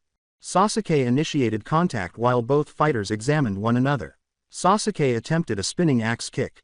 He threw himself into the air. He was attempting to blind Kurama with the sun. Unfortunately, this boy was mistaken, as Kurama seized his leg and twirled him toward the tree in the ring. Sasuke's boy slammed hard as blood and spit emerged from his mouth as he slowly raised himself off the ground, wiped his mouth with his right arm, and glared at Kurama while spitting out any remaining blood. Sasuke glared at the tall man and growled, "Bastard. You're having fun toying with me." Kurama simply laughed at this. He told the boy, "Who's to say I was or not? You cheater, you're trying to hurt out Sasuke-kun." Screamed and yelled Sasuke's fan club at the man, and they continued to do so until they started fighting over who owned the boy. Sasuke glanced over at Kurama and then at the girls in terror. He had in his eyes, "Please just kill me now." Uruka shook his head at the boy after noticing this. Sasuke saw this too, but he only signaled. He nodded his head slowly. Yes, he was unable to take the simple route. He truly needs a girlfriend or something. Then perhaps they would stop bothering him. Who was he kidding, though? That would never occur. Sasuke continued to fight for the entire 5 minutes. However, he was leaving the ring with a limp. Because Kurama would not let the boy escape unscathed. Ino gave Kurama a smile. He was aware of that smile, and he would need to act quickly to prevent her from trying to re-enter his thoughts. She has made multiple attempts. Fortunately, though, he always managed to escape her. His eyes flashed and he growled at her, warning her, "Don't you even think about little girl." Ino nodded her head and swallowed hard. Uruka spoke up and gave them both a perplexed look. "What is going on here? I was planning to take over his mind. But I haven't been able yet. But he has warned me if I try and I do get in he will lead me to the pits of hell and scare me to death," said Ino as she turned her back. Uruka simply gave a nod. He said to them, "Okay, you two. Go." Ino kicked Kurama in the head with a reverse spin. She spun to the opposite side of the field, but he grabbed her leg and shoved her away. With a raised fist, Ino ran at him, grinning. Kurama grasped her right hand while catching it with his left. "You are getting better, little girl. But you still have a lot more to work on. I think you will need to come and spar with Trixie after you are placed on your team," he stated. "Yeah, I saw Trixie this morning and she told me the same thing. She even said bring Shika with me as well, for she kept saying that the future wife of Naruto needs to be able to fight like a demon to protect herself and their future children." Ino winked and grinned at her two friends, who were blushing profusely and averting their eyes as their group of friends made fun of the two young lovers. Kurama merely grinned at this.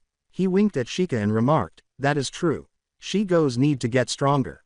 Naruto complained to himself. "Ero Kitsune." He blushed even more and looked away. When the buzzer sounded, Ino flew out, ending the fight. Naruto glared at Kurama and caught her. Kurama simply rolled his eyes as he moved to the tree and took a seat, saying, "Man, you know you need to go easier on the girls. Or I'm telling Maze on you again." Uruka looked at everyone, cleared his throat, and grinned. "Well done everyone. Let's go inside to finish the last part with the ninjutsus." He told them to come in.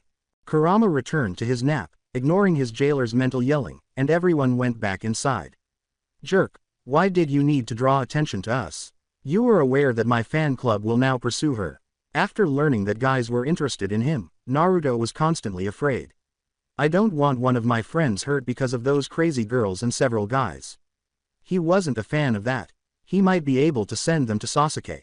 Because nobody can tell if he prefers boys or girls. Uruka went through the list after everyone had entered the classroom and taken their seats, and Naruto simply closed his eyes and dozed off because he knew he would be the last person in line for this section and didn't want to listen.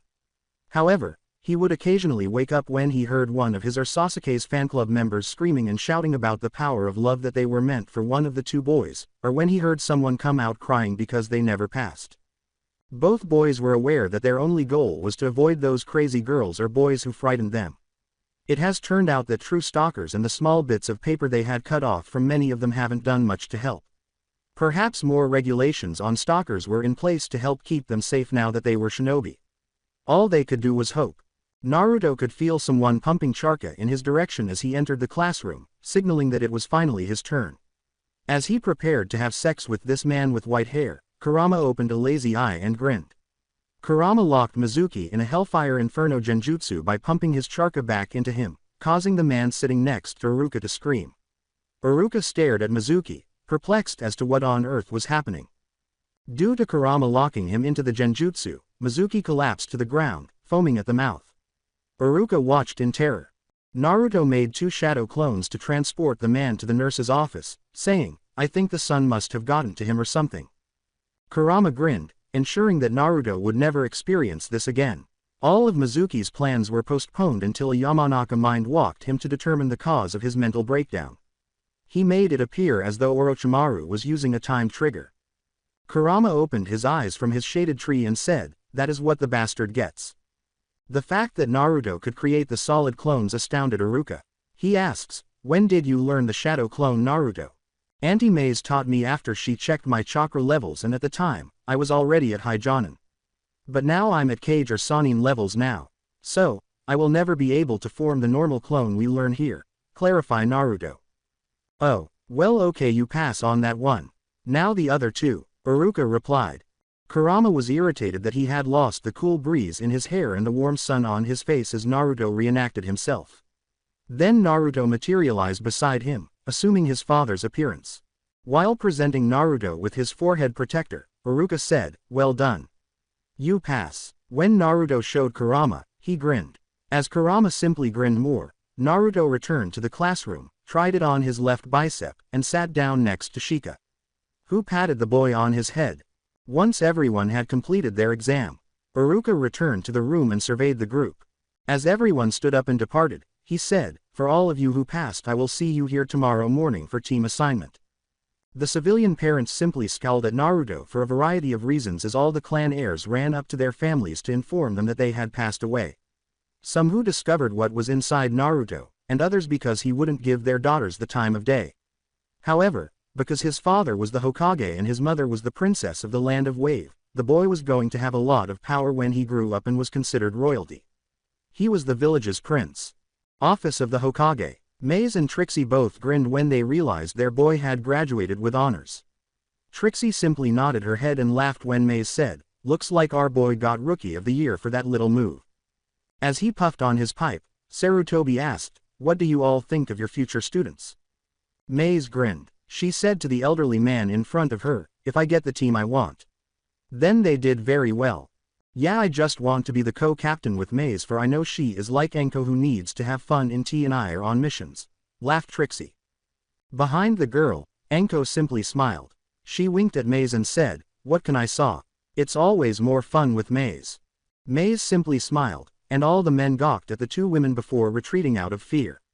Because they didn't even know what was going on around them, they attacked the two without knowing if they were dating or just having fun. It was extremely lethal to let your guard down with those two. Kakashi gives Maze a scowl. He snarled at the man, "I want Naruto and Sasuke." She blew him a kiss. With a glint of evil in her eyes, she told him, "Not on your life, buddy. They will be mine." In the hopes of receiving assistance from their leader, Kakashi turned to face the Hokage. "I'm sorry Kakashi, but you will not be getting Naruto. For it was a deal I worked out with Maze and Kurama. They both wanted family with the boy, and they believe you would favor Sasuke more for the promise you made his late brother," Sarutobi said with a sigh. "But Hokage-sama, I wouldn't do that. Naruto was my sensei's son and it should be me training him," whined Kakashi. Maze scowled at him and said, "Hell no. You would be too damn lazy to train him properly.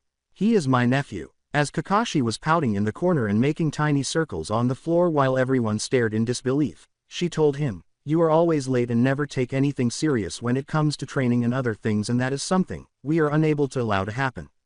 Until today, no one had ever spoken to him in that manner. Following Kakashi's tongue lashing, all of the future senseis left the office to review the files of their students and aspiring future genin from their village. Hell, Lucifer sighed upon learning of his son's death and Mizuki's fate. That bastard gave it his best shot, didn't he? As Kushina was enjoying repeatedly stabbing Danzo, he asked his wife. Glazing at the king of hell, Danzo let out a painful scream. You bastard, you damn woman, Danzo said, panting between screams. I knew there was something wrong with you. He informed Kushina, I always knew you were a demon. But as white angelic wings emerged from her back, Kushina grinned at him and said, to be honest, I am an angel. But as Danzo's lone eye widened in horror at what he saw, she said, I wanted to stay with the man I love and married those years ago. Are you going to share your experience with Orochimaru and Madara with me now? Lucifer turned away from his son and his companions to ask a question. You don't give a damn about what happens to that village that got abandoned. Danzo glared and said, you're here in hell. As Kushina grinned and stabbed the old Cyclops again, Lucifer grinned and said, I matters to me for my son is in that village and I do hold a little love for it. Danzo grinned to himself and remarked, Orochimaru wants to bathe the village in hellfire so it can be remade in my image of what a shinobi should truly be. Lucifer is just chuckling. Do you honestly believe he would allow you to rule over a village he burns to the ground? Probably killing all that live in the village, and those that you had hidden in your root bases wouldn't have been enough to rebuild the ruins of that village. He stated to the elderly gentleman. Danzo gave him a startled look and asked, would Orochimaru betray him? You know he would have, Kushina said, giving him a sly glance. How stupid were you? Did your self-claimed power make you so inebriated? He asks him. Danzo just glared at the two in front of him without saying anything. You dumb old idiot. Lucifer slammed his fist on his desk and said, I can't believe you bought in on that damn snake's lies. Danzo jumped a little because he hadn't expected this response from the man in front of him. Kushina approached her beloved and put her hand on his shoulder. Everything will be all right. Kushina looked at Danzo as he turned away from them and said, just send the hellhounds to Tsukumo with a message about the attack during the Chunin exams and how the Suna are foolishly taking part with Oto.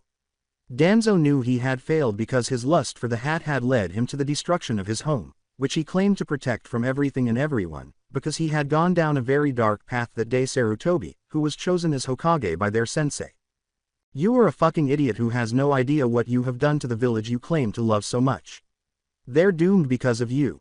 Lucifer, tired of all this nonsense, said, I only hope this message gets to them soon and the old man listens to Tsukumo. I have no knowledge of Madara. Danzo said, the person you would need to talk to would be Orochimaru because he was a member of that small fan club that is searching for all the tail beasts. He knew he had already given them everything he knew and was no longer useful to them, so he believed. Lucifer wanted to learn everything he could, anything to protect his son from hell. Tell me the plan of entry that damn snake and his men would be taking to get in. Danzo gave him a startled look and said, how do you know I even know anything about his attack strategy? Did he ask? Lucifer gave him a dumbfounded look and said, come on, Danzo. You think I'm a fool? I'm sure you are aware of his strategy and how he was going to enter. With a sigh, Danzo started to tell Lucifer everything while a demon recorded it all. When Danzo was done, another demon arrived and took him away, and Lucifer gave the order for Tsukumo to receive the information as soon as possible. Tsukumo was sitting in one of the many gardens in the backyard, quietly meditating while combining his demonic energy with his chakra, which would make his attack much more lethal and cause it to shift in less than a second. However, he was startled out of his meditation when Ruby, his hellhound, ran to him. She had a scroll in her mouth, and he could see Lucifer's seal on it, so he knew that something significant was going to happen for Ruby to transform from her shadow form into a solid.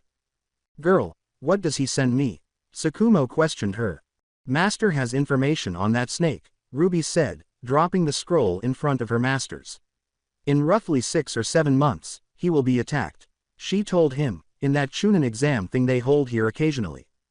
Tsukumo nodded as he got up and opened the scroll, wanting to make sure that nothing was specifically for him before he presented this information to the Hokage, Jonin Commander, and Dragon.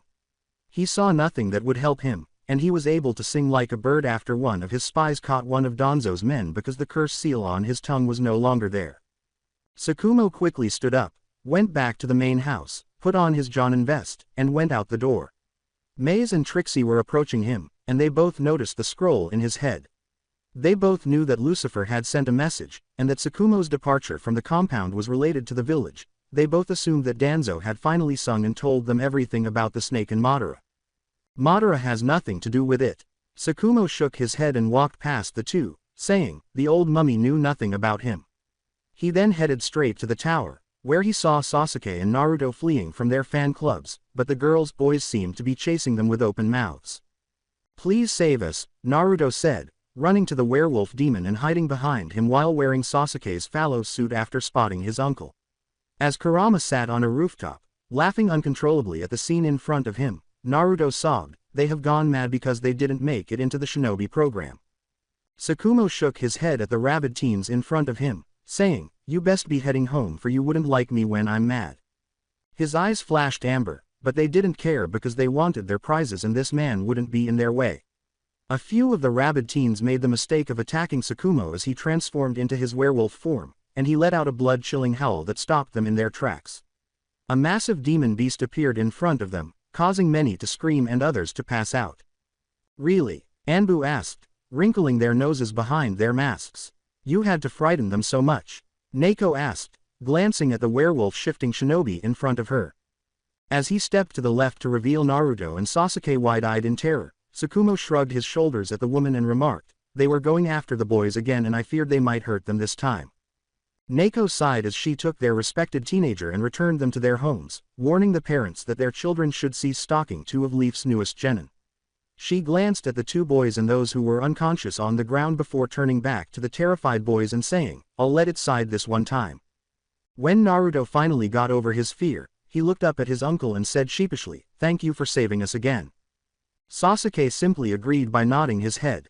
You two must figure out a way to scare them off. Gazing at the two teenagers, Tsukumo said, perhaps get some girlfriends or something.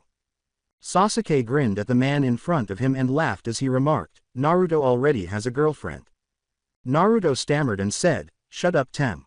Tsukumo raised an eyebrow at this, and Kurama then materialized in front of the man, grinning broadly and saying, his little girlfriend is Shikamaru Nara. Kurama and Tsukumo both laughed more when Naruto gave him a murderous glare and muttered to himself, bastard. She is incredibly intelligent. Tsukumo laughed more as Naruto's eyes widened in shock before turning to rage at the man in front of him. I don't know what she sees in this little shit, he said. Naruto turned and stomped away from the two laughing men, saying, you know you two are jackasses. Sasuke just grinned and chased after his friend. So, Ruby brought you something significant. Kurama eyed the scroll in the man's hand and asked. Yes, most of it, though, is on that fucking snake. As Kurama nodded his head in agreement, Tsukumo said, nothing on the other bastard. Kurama said as he caught fire, all right then, I'll leave you to your mission and go watch over the boys. After smirking, Tsukumo finally heads to the tower, where he runs up to Shikaku as he enters the structure and says, a man that I was hoping to find. Why would you want to be looking for me? Said Nara, glancing at the man beside him and raising an eyebrow languidly. As they ascended the stairs to the Hokage's office, he asked, you got word on something that will impact the village and has put Jiraiya's own spy network to shame. He paused the scroll in the man's hand and sighed lazily. A knock at his door drew Sarutobi's muse, and he sighed as he glared at his paperwork, part of him wanting to burn it, but soon his replacement would be ready, and then he would be done with all of this. Come in. He called to whoever was on the other side. What brings you two here? He asks, raising an eyebrow as Tsukumo and Shikaku enter. He questioned them. As Dragon materialized next to them, Tsukumo remarked, I just got word from my summons Ruby from my spy network and I believe Dragon should be here for this. What are you going to give us? I asked Dragon. After entering the Hokage's office, Tsukumo sat down in one of the armchairs in front of the elderly man's desk. After hearing what the man next to him had to say, Shikaku fell after him, unsure of what was in store for them. Dragon moved to stand beside the elderly leader. Tsukumo handed the scroll to Sarutobi, who took it and examined the odd broken seal on it. I got something here that you might not like. There were a few of Danzo's little roots left out in the world. He turned back to Tsukumo and arched an eyebrow. With a sigh, Sarutobi unrolled the scroll and started reading it. So, your network has outdown Jiraiya's once more? He asked. As Dragon read over his shoulder, one could only chuckle at the various expressions on his face. When he finished, he gave it to Shikaku, who was reading it with a horrified expression on his lethargic face. So, what you have here is true. Then Danzo was truly a traitor and has been working with my traitor of a student for a very long time.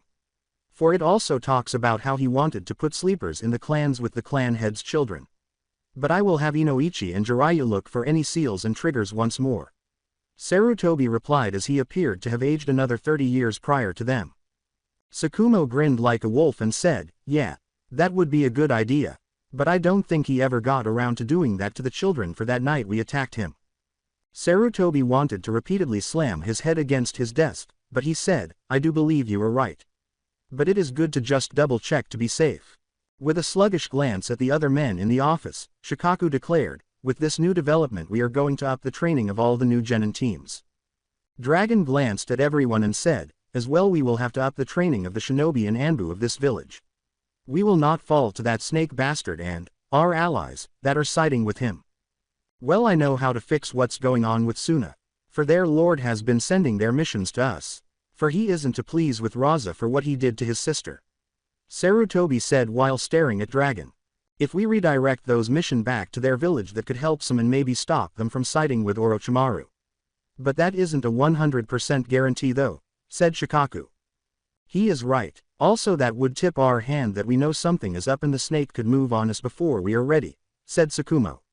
He looked at the other men, who nodded their heads, and suggested, what we need to do is act as if we are in the dark and maybe from time to time redirect a mission or two to them stating we would need their aid on it.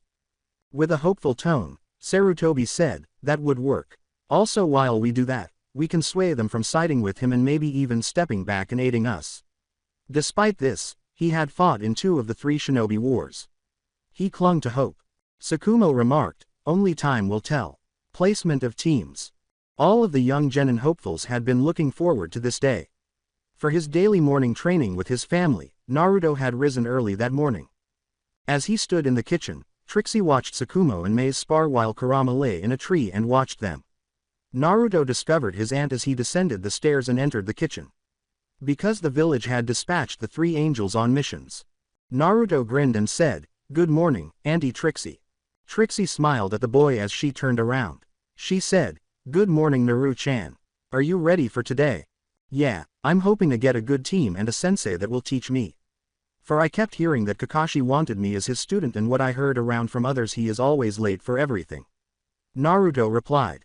Trixie gave a nod. Yeah he did, but Maze wouldn't hear of it and would have gutted him if he was your sensei and didn't teach you anything as well was late for all your training.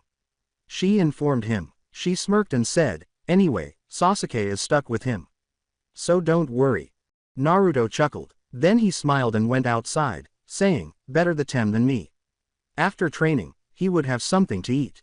He would frequently become ill due to how hard they pushed him during their morning training, and he wasn't in the mood to relive that at the time. Shinobi College. For the last time, everyone entered their classroom. The 2 princes passed by them, and all the fangirls and boys watched. Sasuke took his usual place in the middle row by the window, while Naruto sat in the far back last row. Everyone eventually filed in, and conversation became audible. Sitting on Naruto's desk, Ino gazed down at her fellow blonde. She asked him, so what team do you think you'll be on? He raised his gaze to her. Naruto laughed when he said, I'm not sure. All I know for now it isn't going to be with Sasuke for he got a sucky sensei. Hinata turned to face him, and Ino, Shikamaru, and Choji raised an eyebrow in response. Ino wanted this little tidbit of gossip, so he asked, how do you know that? Naruto grinned and said, my auntie Trixie told me. Iruka entered the classroom just before Ino could chuckle and before anyone else could speak. As Naruto nodded off, Iruka said, all right, people, sit down and listen up. I have your team placements. You have Shikamaru and Ino as your teammates and Maze and Trixie as your Jonin sensei, so it's not too bad, brat, Kurama said, peering through the classroom window from his tree branch. Yes, I am aware of that. However, I'm surprised that I was assigned 2 female teammates. However, Sakura, who I know will be paired with Sasuke, tied for top kunoichi of the year, and I believe Kiba received the lowest grade. He is now our year's dead last. Naruto chuckled to himself, his mother is going to kill him for that. Team 7 will be Sasuke Uchiha, Sakura Haruno, Kiba Inuzuka with Akamaru. Your Jonin-sensei would be Kakashi Hatake. Iruka replied. Sakura yelled, yeah baby. The power of love, in your face Ino pig. While bouncing around, Kiba and Sasuke appeared to be in tears over their team's loud banishment. The useless, worthless fangirl. As a demon materialized behind him, Iruka said, that will be enough Sakura. For I can have the Hokage change the team around. Sakura appeared to be afraid of the man, so she sat down and stopped talking. Your Jonin-sensei will be Kurenai Yuhi, and Team 8 will consist of Choji Akamichi, Hinata Hyuga, and Shino Aburame. Choji appeared dejected because he believed he would be with his two closest friends in the new Ino Shikacho generation, but apparently this time it wasn't meant to be. Ino grinned at her big friend and said, I'll be okay Choji, you have Hinata and Shino and they are really nice. Yeah, you're right, Choji grinned. Team 10 will be the last squad. Iruka looked up at the final 3 players who hadn't been called up and said, because Team 9 is still in rotation.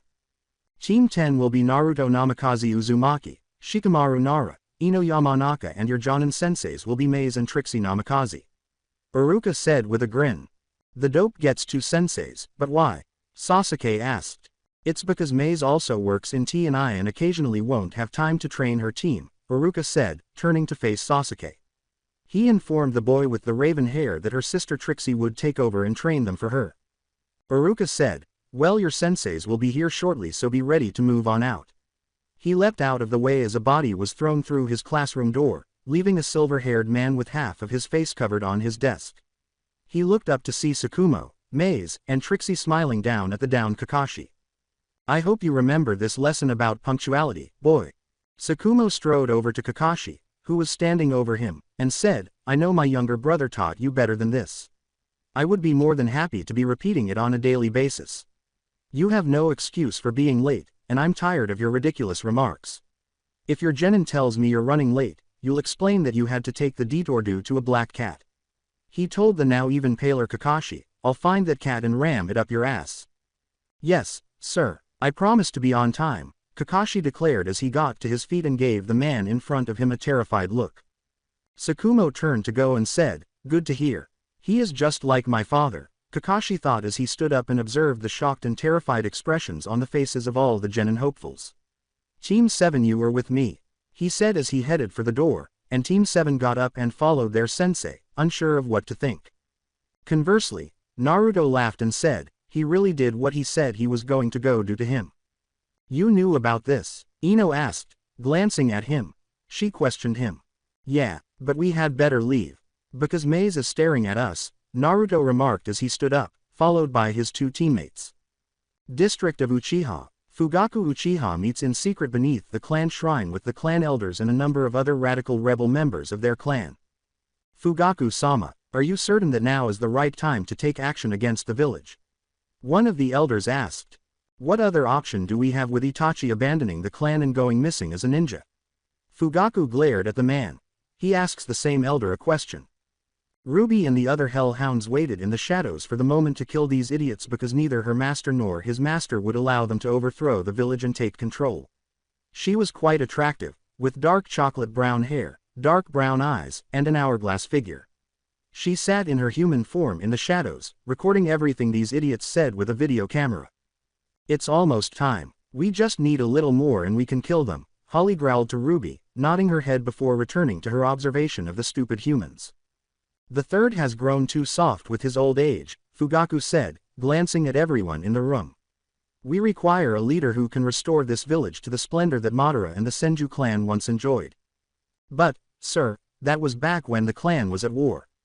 There hasn't been a conflict between any of the villages or clans in more than a century. A young boy from Uchiha said, yes, we did come close with Danzo, who abducted all the heirs and tried to blame it on Kumo or another village. As he looked around, Fugaku thought, I know, and my youngest was part of the group of children kidnapped, and it was the Kami dammit Namikaze that he was returned safety to us. He will be one of the first we kill. For those who question me will die. But we need to bathe the village in fire and brimstone to make it rise once against as the superpower it was in the past 3 wars. Fugaku said. The others agreed with this insane man by nodding their heads. These fools. I'll slay them all soon. No one with this bloodline will live, he thought to himself as he disappeared into a void, watching and laughing at his former clansmen from the shadows wearing an orange spiral mask. The other hellhound nodded her head to her pack leader as Ruby and Holly smelled and saw the man.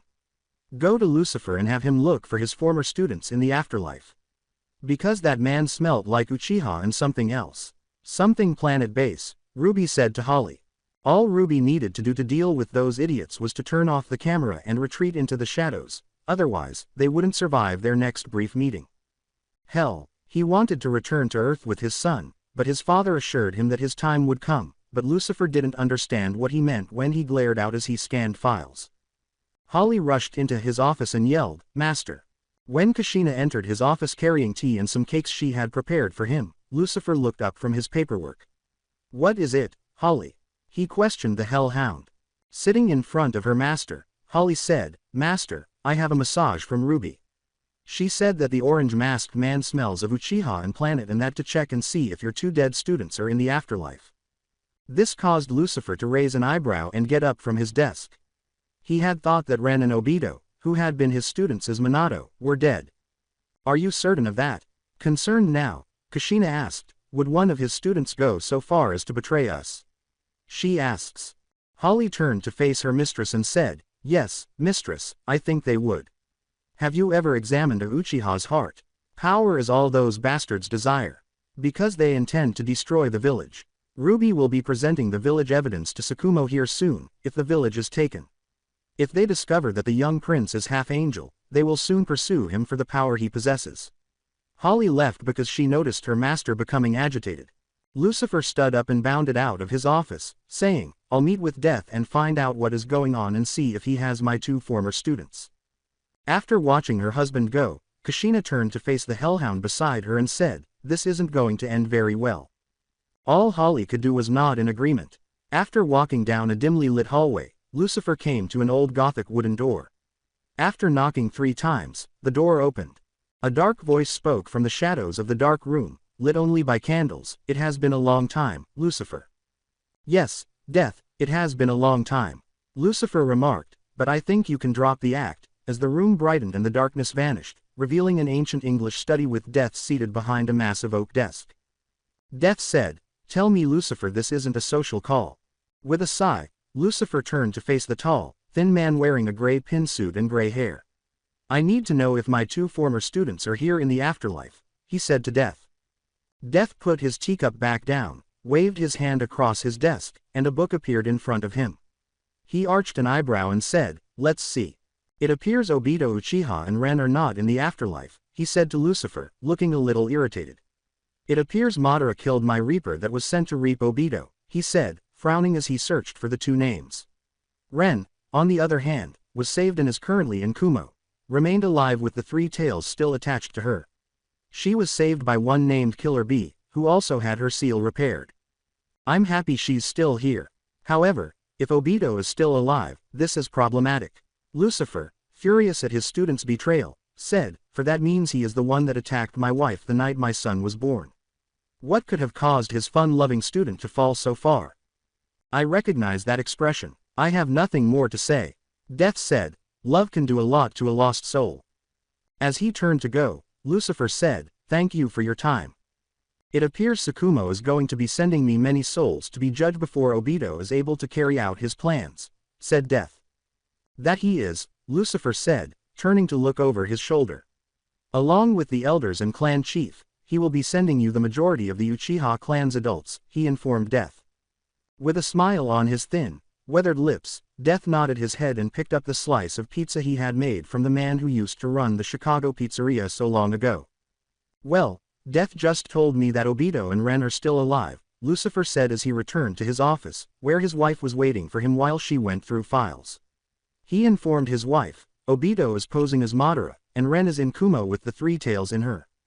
After dropping the files in her arms and standing there for a few moments, Kushina suddenly had an epiphany. I'm going to murder that bastard. She let out a roar of rage that shook the entire planet.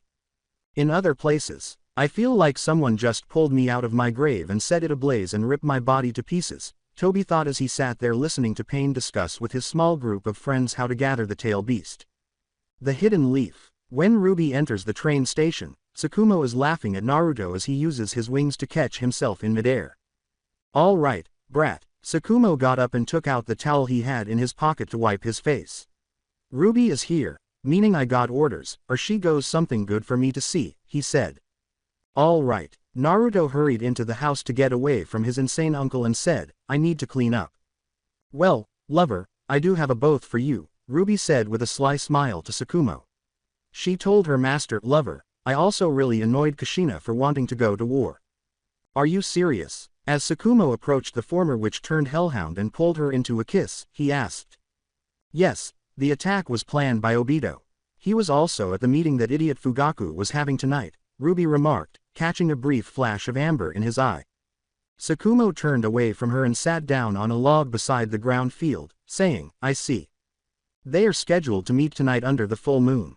Ruby sat down beside Master and said, Master thinks that now is the best time for you to attack and kill them all. Now is not the ideal moment. The stupid angels have left. However, I'll settle for Maze, Trixie, and the group of hellhounds, Tsukumo said, running his hand through his dark hair. Ruby ran her fingers through his hair and said, I wish you would allow your hair to go back to its lovely silver locks. You know I can't do that, he said with a sly smile. My son is still alive, and he didn't handle my passing or Lucifer's death well. Yes, he saw me alive. He leaned back and kissed her, saying, it would drive him to the madhouse. You two are aware that we have a teenager who runs around the house and invites his friends over at all times, right? Trixie asked, chuckling at the two in front of her. Tsukumo pouted at the girl in front of him and said, he old enough. It appears that the boss man has a task for us. When Maze emerged from the house to hear the mission, Trixie approached the two and inquired. Yes, he has given the order to murder all of the Uchiha's elders, clan chiefs, and anyone else who supports his stupid scheme. Trixie and Maze both smiled as Ruby said, this is the night he wanted you all to attack because it's the night of the full moon and you might be able to get the fake Madara. Kurama listened to them while perched in a tree. That seems like a smart idea. As he leapt down and stood beside them, he said, I'll watch the kit, and the angels should be back tonight. I suppose that's the strategy. We'll meet outside the Uchiha shrine at 11:30, so Ruby, get the pack ready, Tsukumo said. Ruby gave a nod and disappeared in flames. Trixie stood in front of them in her adult form, crossed her arms, and remarked, well, things are moving along a lot more quickly than we had hoped. They've given us the upper hand. If the village is overrun by them. Maze glared up at the sky and said, who's to say they wouldn't just treat Naruto like a beast or use him as a war? We are here for that reason. Tsukumo said, to tip the scales back in our favor, while the others merely nodded. Many things were going to come to light tonight, and some things that should be in the dark would end up in the light. District of Uchiha. While examining a scroll that his mother had given him to read, Sasuke sat in the kitchen and listened to her discuss something. I want you, Sasuke, to become stronger than both your brother and your stupid father. He looked up from the scroll as she said, you don't belong in their shadows. All right, Mom, but is this going to happen tonight? As Sasuke set the clan law scroll aside, asked him a question. Your father might be doing something stupid that will damn this clan, she said with a sigh as she turned to face her youngest. I want to protect you in the event that he fails. She told her son, if that occurs, I want you to go to Naruto's family and have them take you in. I'll follow your instructions, but my father is always up to something, and his schemes never work out. As he got up and gave his mother a hug, Sasuke remarked, I don't think this one will happen like all the others. Good night, mother. She kissed his forehead and said, good night, Sasuke. She was waiting to see if her husband would follow through on his new plan and if she would survive the night. We're moving tonight, and it was already 11:59 p.m. Does everyone know who they're going to murder? Fugaku asked. To their tidy leader, every man and a few women nodded. I sincerely apologize for this, Fugaku.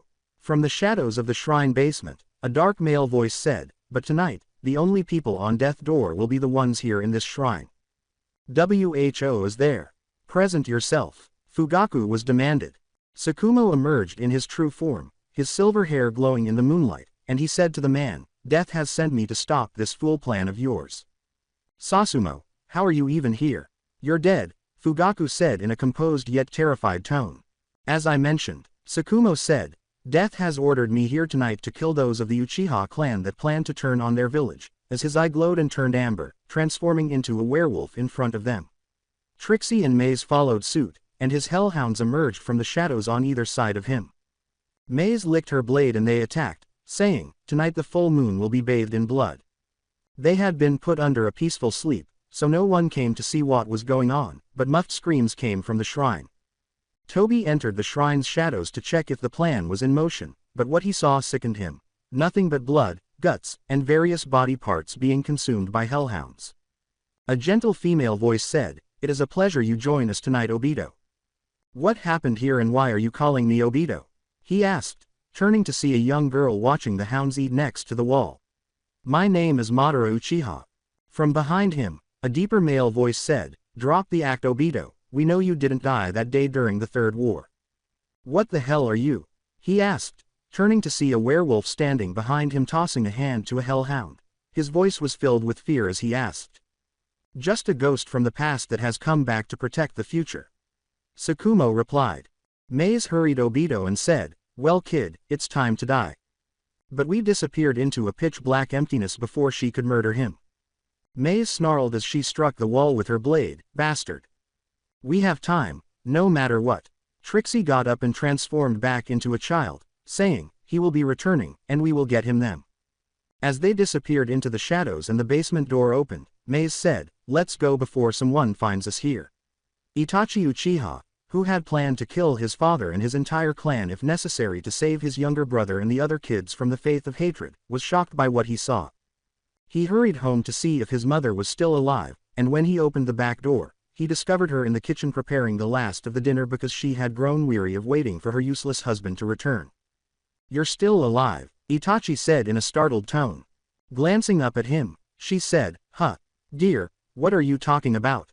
She questioned her son. Father is dead, as are the others. Itachi, who was getting paler and greener, said, There is nothing left of them except a few body parts, blood, and a few guts. So someone killed them after learning of their foolish scheme. I know that isn't very kind of me, she said, turning away from her son and taking a seat. Good. However, I warned your father that he and the others would not fare well in this situation. You knew what father was planning all along and haven't told anyone. Itachi asked his mother, looking shocked. He questioned her. I went to the Hokage and he told me he would talk to your father and the elders, she said, treating him like a bothersome little child. However, it seemed that his conversations with that stupid man were fruitless, she informed her son. Itachi gave a stupid nod of his head. As she got up and headed to the stairs, she said to her son, Well, get some rest because tomorrow you and I will have to clean the shrine. She smiled and said, Good night, dear. Itachi said, Good night, mother. She asked herself, I wonder who I would have to thank for taking care of that asshole for me. Good night to all of you. Naruto, Shikamaru, and Ino were waiting for their new senseis in training ground 10 at 6 in the morning. Trixie and Mei's senseis will arrive shortly. Since they both knew that Kakashi was a slacker who lived in the past and that his poor team would pay for his weakness if he didn't get his head out of his ass, they said that they needed to go get a lazy bump to do his job. Naruto smiled as he said this. It's okay. As she reclined beside a tree and drifted off to sleep, Shikamaru remarked, It gives me a chance to get a little more sleep. Ino smiled at Naruto and said to her fellow blonde, You have a lazy girlfriend, you know. Naruto turned away from the Konoha gossip princess, blushing, and remarked, She isn't lazy. You're telling me that she's actually your girlfriend? With a Chester cat smile on her face, asked Ino.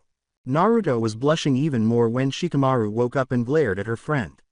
Aye. He trailed off as Trixie and Maze arrived. You've done enough, Ino. We are currently working on a marriage contract, Maze said, grinning malevolently. Naruto passed out as a result, and Shikamaru sat up and glared at Maze, saying, That isn't funny, Maze-sensei. As Trixie woke Naruto up with a bowl of ramen, Maze smiled and turned to face her students. All right, you three. Normally, I have to give you a test. However, I am aware of your strength and the futility of it. As a result, I say you pass, and we begin training you in the skills I want to teach you while also being these dull, D-rank chore missions. Trixie nodded as she told her students, the sooner we finish those, the sooner we advance to a C rank mission.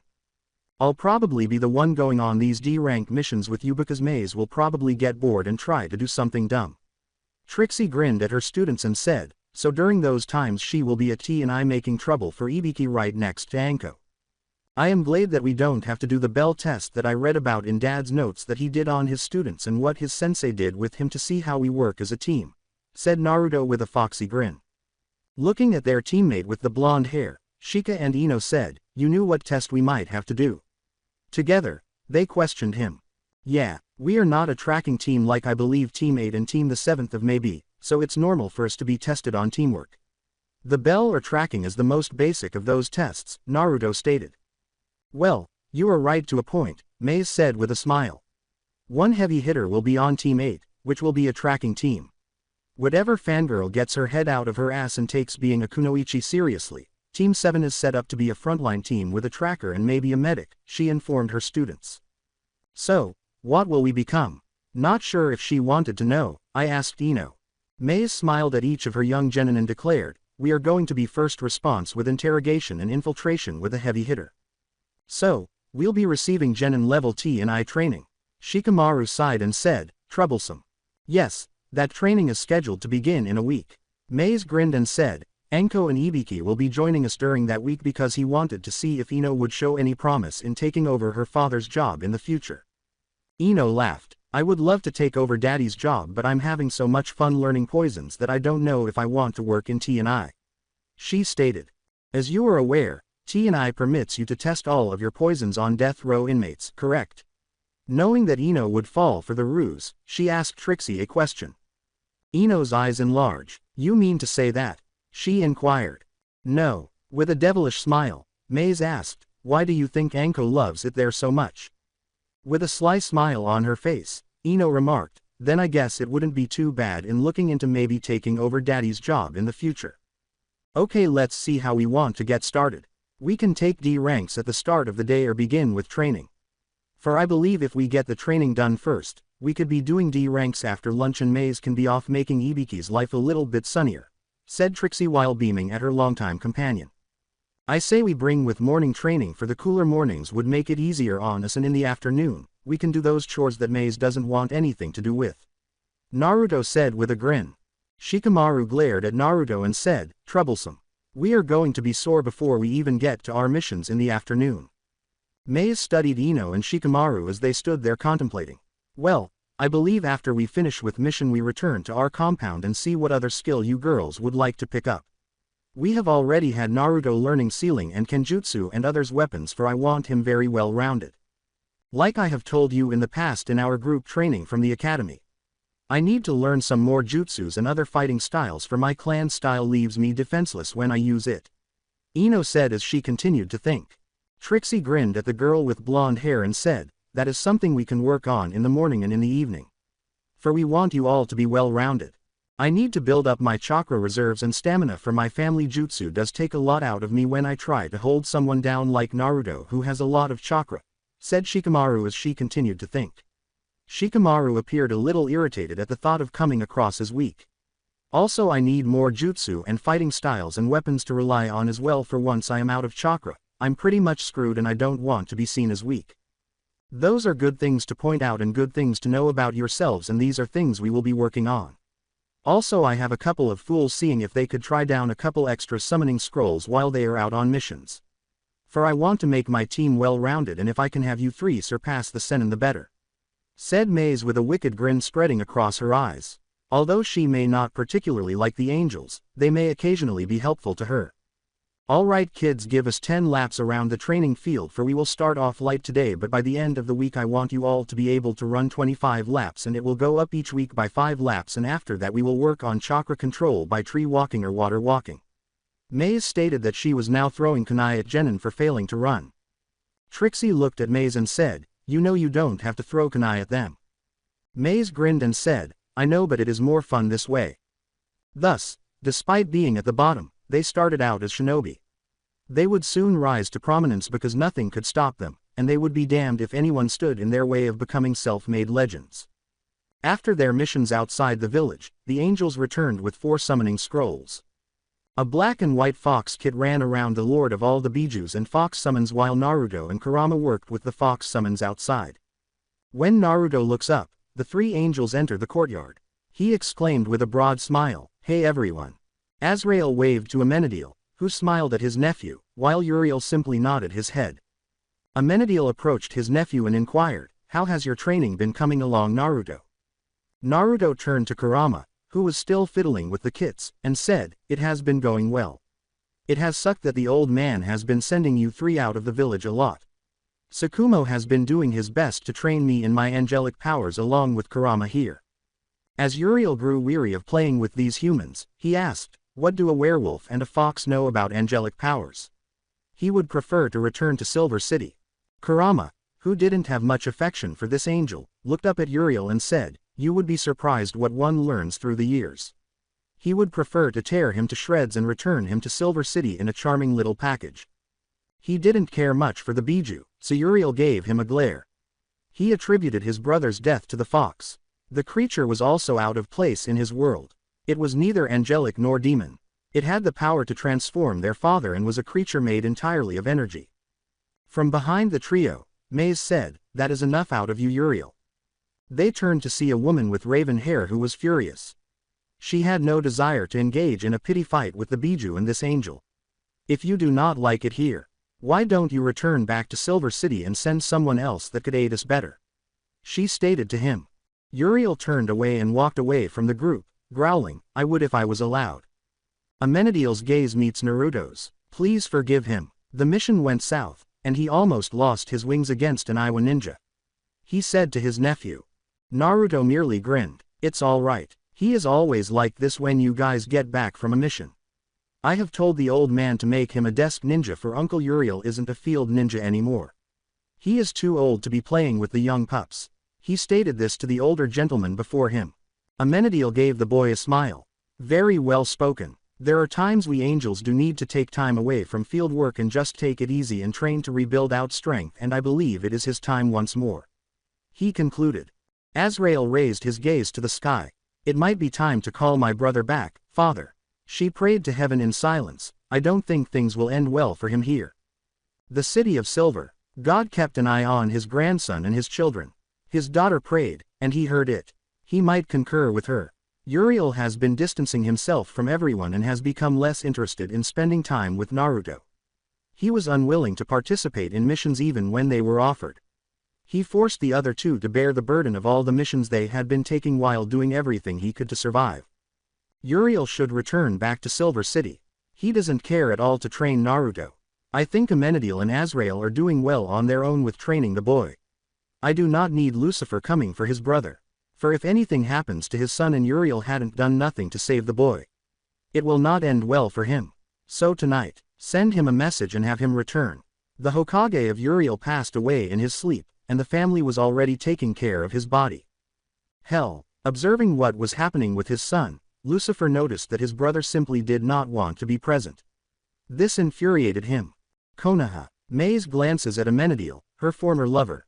As they all entered the house after the kits had returned to their mother, she asked him, "What summons have you found?"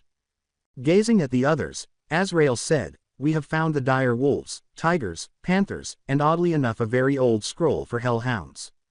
Naruto should sign the wolves and hellhounds contracts." Kurama replied. Everyone was staring at him because of this. As he wondered, Naruto asked, "Why?" He informs Kurama, "I already have the fox summons contract." Kurama gives him a look. "Because the villagers will freak out if you ever have to summon me on a boss fight inside or outside of the village walls." He says to the child, "Not many people really like me for what happened last time." He informs him. Naruto gave a head nod. He could see Kurama's point of view. Since Kurama was the boss summons, he didn't need to ask if it was okay. He would use the fox summons primarily for recon and other tasks, and he would train with the other 2 summon contracts that he was instructed to sign. Amenadiel hands the 2 scrolls to his nephew after extracting them. "I hope they sever you well, nephew." After giving a nod, Naruto signed both summonses, unrolled both scrolls, and bit his thumb. He shouted out for both summonses as he ran through the hand signals. He shouted, "Dire wolves. Hellhounds. as he saw two big puffs of smoke.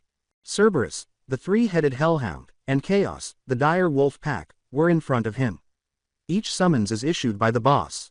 One of Cerberus's three heads asked, "Who summons me?" As Naruto stood tall and powerful in front of him and his crimson eyes scanned the area. Chaos asked, his amber eyes falling on the blonde hair in front of him and Cerberus, "Who has the gall to summon me?" Naruto looked at both of them and said, "I do." Kurama stands behind Naruto in his nine tails form, just in case he has to battle these two for the boy's life. Chaos, who was now laughing, scuffed, "A human child has summoned us." As his wings emerged from his back, Naruto declared, "Do not laugh.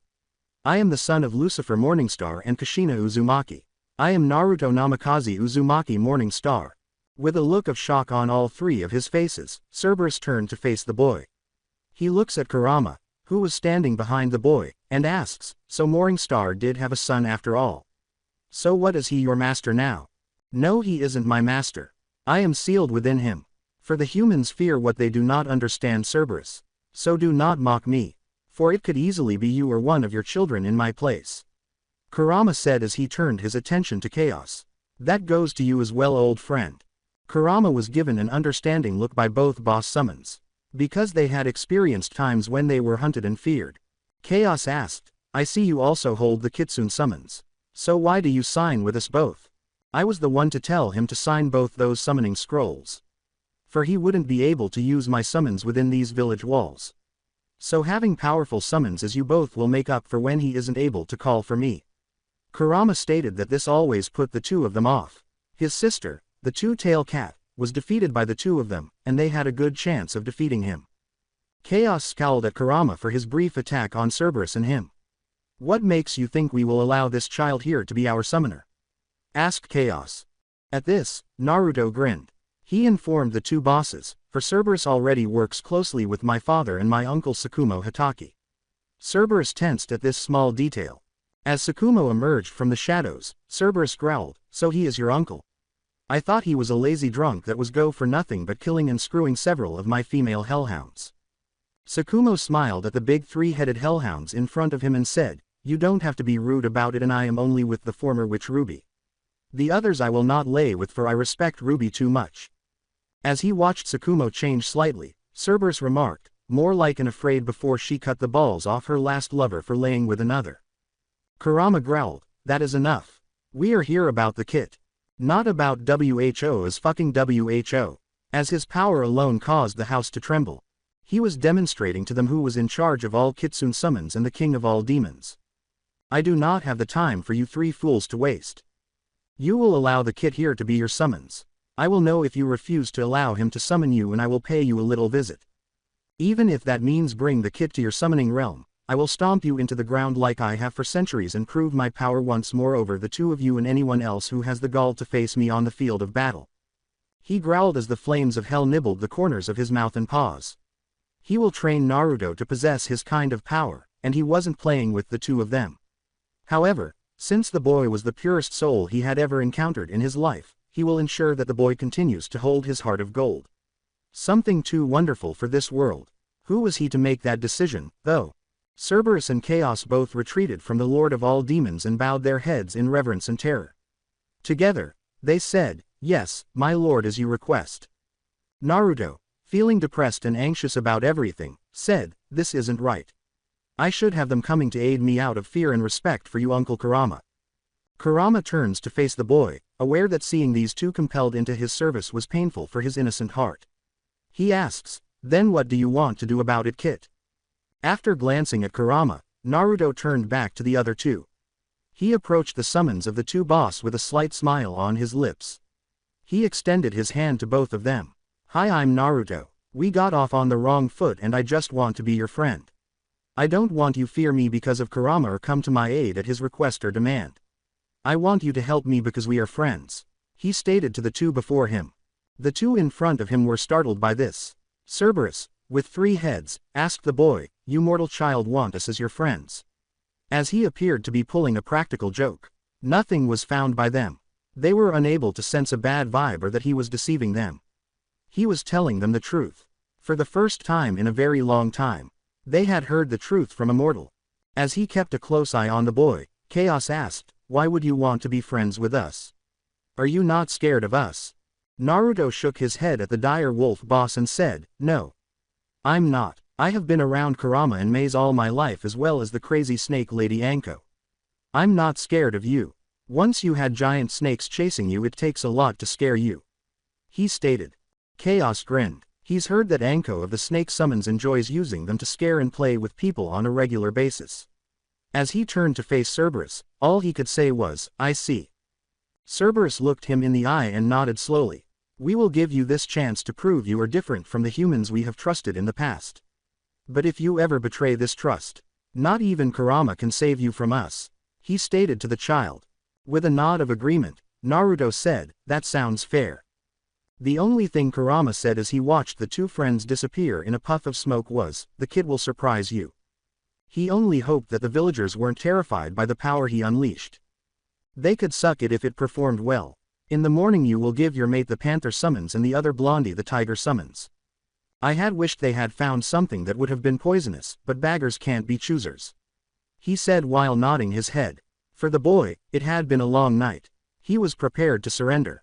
Facing two of the most terrifying summonses he had ever seen in his life made him tense.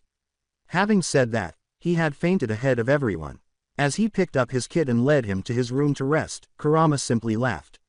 After tonight, he needed it.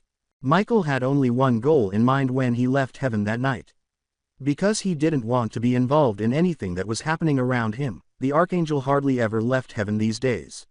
He was no longer passionate or lighthearted about fighting, letting his siblings take care of everything. Strangely enough, though, he had visited his father.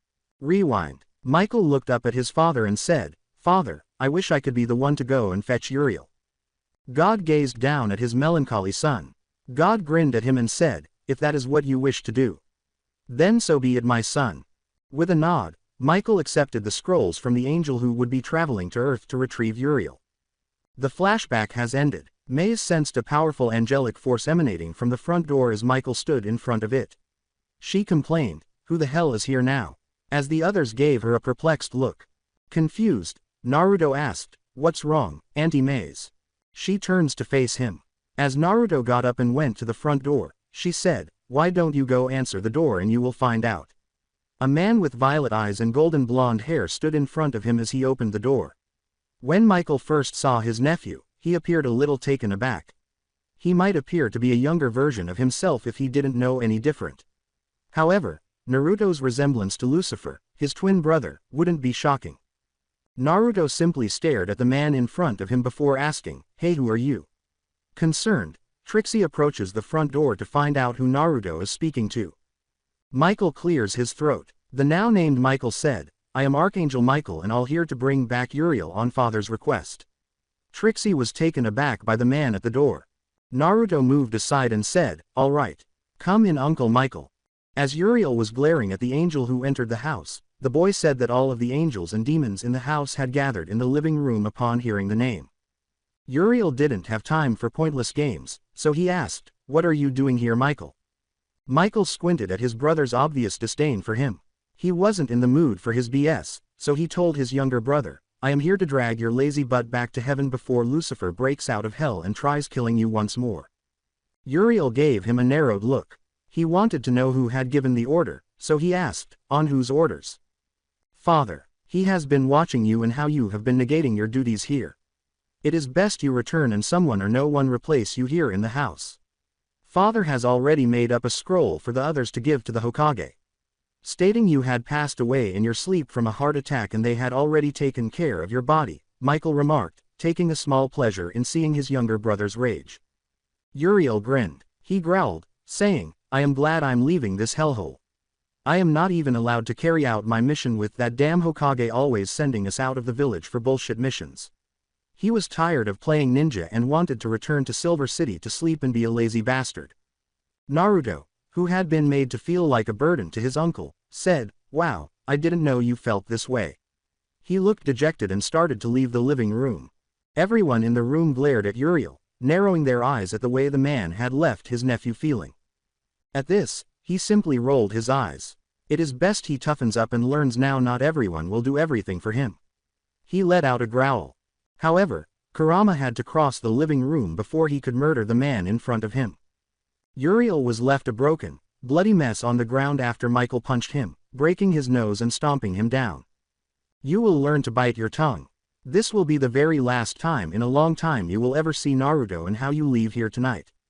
He will know that you had never loved or cared for him but saw him a waste of your time and a bartend that was forced upon you. Michael growled as Uriel disappeared into the silver glow.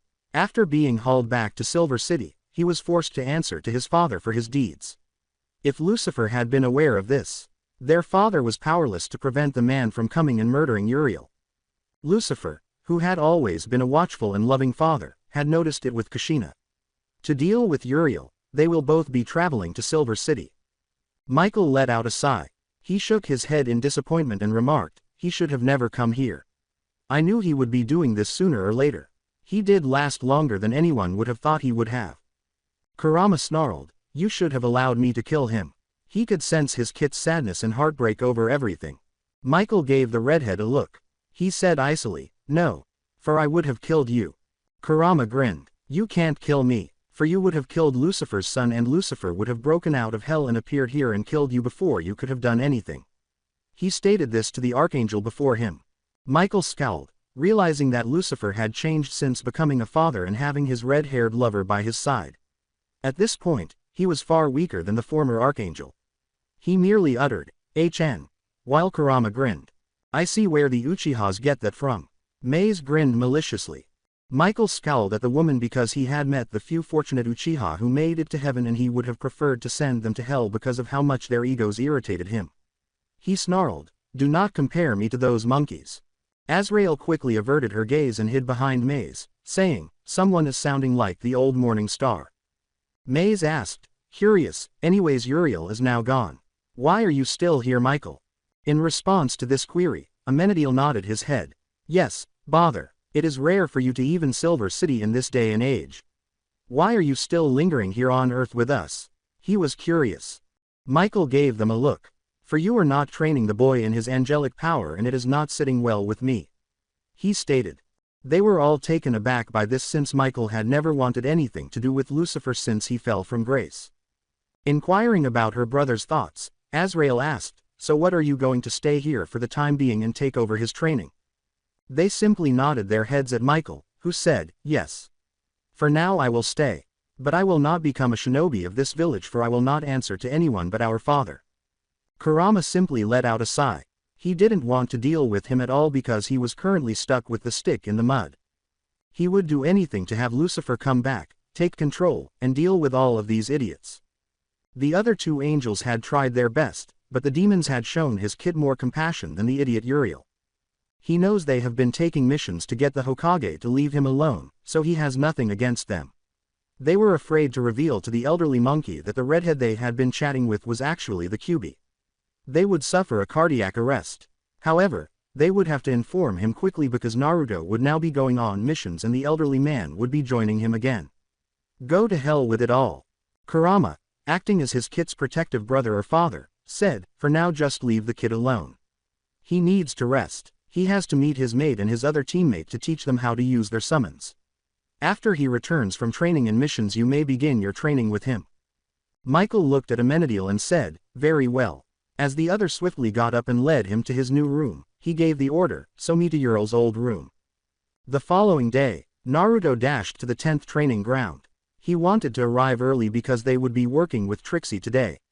Enko needed maize in tea and Ibiki had a difficult cookie to break, and they needed her help. Ino and Shikamaru were chatting while seated beneath a tree. More Ino conversation while Shikamaru attempted to nap because she was bored. When Naruto appeared in front of the two of them, he said, hey. They both glanced up at him. Ino and Shikamaru both said, hey Naruto, Naru-kun. He smiled at the two girls. He unlocked both summoning scrolls from his left forearm and said, I go a gift for the two of you. While the other scroll featured an orange and black strap with what appeared to be a tiger on it, the first scroll featured a black strap and an image of a large black cat of some sort. This made Ino tense. She was thrilled to receive a gift of some sort, so she asked him, you got us something? Shika simply arched an eyebrow in response. She wanted to know what he got them, so she asked him, "What did you get us?" He gave them a smile. "Well, my Auntie Azrael and Uncle Amenadiel found some summoning scrolls and I wanted you two to have personal summons," he informed them. They gave him a wide-eyed stare. Shocked, Ino asked, "Are you sure about that?" Sheikah asked, stunned by what she was hearing. "Yeah. Summons are very rare and hard to find, and why are you so willing to give them away?" "I want you to be stronger. As it is, I already have 3 summoning contracts and my family didn't want them, and if I just stored them in my family library, they are just going to get dusty. So why not give them to my friend and my girlfriend?" said Naruto with a second grin. "You have 3 summons?" asked Sheikah, who was now curious about the contracts he had. Naruto pondered as he held the 2 scrolls for the girls in his hands. "Yeah. One of them I can't use in the village, for the villagers will have a heart attack." "Well, I think they would have a heart attack from all 3 of my summons. If you really do think about it," Ino said. "Okay." She was wondering the same thing as her best friend. Naruto looked down at each scroll and said, "But that is besides the fact. You will meet 2 of my summons as we train with your summons." He turned to face Ino and said, "Sheikah, I want you to have the panther summons, as they are silent stalkers and hunt from the shadows." As he watched her flush and Sheikah glare at him, he said with a corny smile, "Ino, I want you to have the tiger summons because they are strong and beautiful like you." Every girl took a scroll, studied it, and then turned back to him to wait for him to tell them what to do next.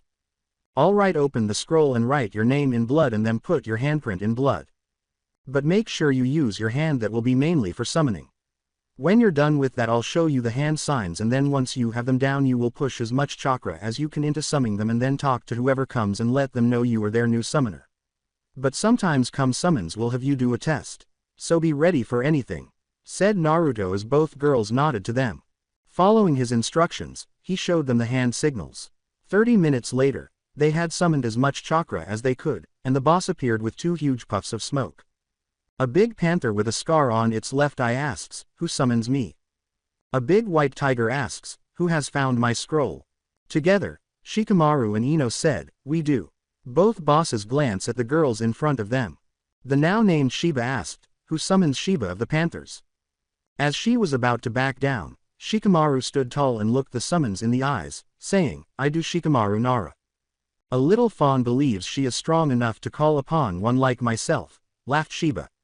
Shikamaru glares at the big cat in front of her, her eyes narrowing.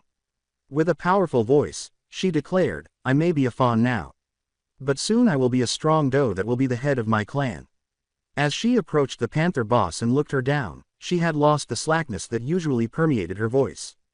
Shiba gave the girl a sly smile. She glared at Naruto and hissed Kurama's name, saying, "Very good, cub. I will allow you to summon us. But be warned, if you cross us or betray us, there will be hell to pay, and your mate there and his summons will not be able to save you. Kurama will be damned." Naruto glared back at the big panther in front of him and whinnied, "Hey, I never said I was going to call him for anything." She gives him a sly smile. Kurama leapt down and gave her a glare as she said, "I know, cub, but that bastard lurks in the shadows, and knowing him he will do all in his power to have his way." As Naruto's uncle glares at the panther boss, the girls give him a slightly perplexed look. His eyes flashed crimson, and a 9-tailed fox aura surrounded him as he growled, "Damn you, Shiba. The kit's mate and friend were not to know of me just yet." The tiger boss narrowed his yellow eyes at the man and said, "It seems you never change, Kurama." Kurama smirks as he looks at him. "Still sore about losing to me? Well, I should be asking, are you still sore about losing to my baby brother, the One Tail?" he replied to the tiger. The tiger's eyes narrowed even further. He snarled, "Shukaku just got luck." Without any fear at all, Ino and Sheikah simply watched this man spit out 2 summonses the size of a mountain. The tiger looks away from Kurama and examines Ino and the girl. "So, little flower, do you believe you are strong enough to summon us tigers?" he asked her. Ino balled her hands into fists and gave him a glare. As she stood firmly against the tiger that could devour her in a single bite, she told him, "Don't call me that. My name is Ino Yamanaka. Yes, I do believe I am strong enough to be your summoner." The tiger smiled as he pressed every button on her, saying, "A child of the mind-walking clan. Interesting. Not many of your clan are able to handle summons, for they are too weak. My clan might not be the strongest, but we make it up in heart and strong will to never give up and leave our friends and commands behind." I will do all I can to stand on equal grounds as my teammates and be the future clan head of my clan one day," Ino said with a rage in her eyes. The tiger grinned. He had ignited the spark he hoped she would possess. The now named Yurei said, "Very well. Yurei will allow you to summon my clan." Ino gave him a bow. The large tiger summons was startled. "Thank you. I will do all I am able to make you and my clan proud of me," he replied. Both summons turned to face Kumara. As he disappeared in a cloud of smoke, Yurei said, "You old bastard. We will have a rematch once again someday." With a wink, Shiba said, "You still owe me dinner, Kurama." She then disappeared as well. As he prepared to leave the children, Kurama simply complained to himself. Shika asked her part-time sensei, "Wait, what did those two mean about you, Kurama-sensei?" With a sigh, he turned to face her. As the two girls paled and stared at him in disbelief, he said, "Come over tonight and I will tell you. But you will not be able to repeat what I tell you, for it is classified information and it has a death sentence attached to it." He disappeared in a whirlwind of flames after that. Naruto gave them both a smile. "I can't wait until we begin training with our summons. For Uncle Kurama said if the summons allows it, we can become sages. Like how Jiraiya of the Sennin is the Toad Sage," he said with a tone of excitement.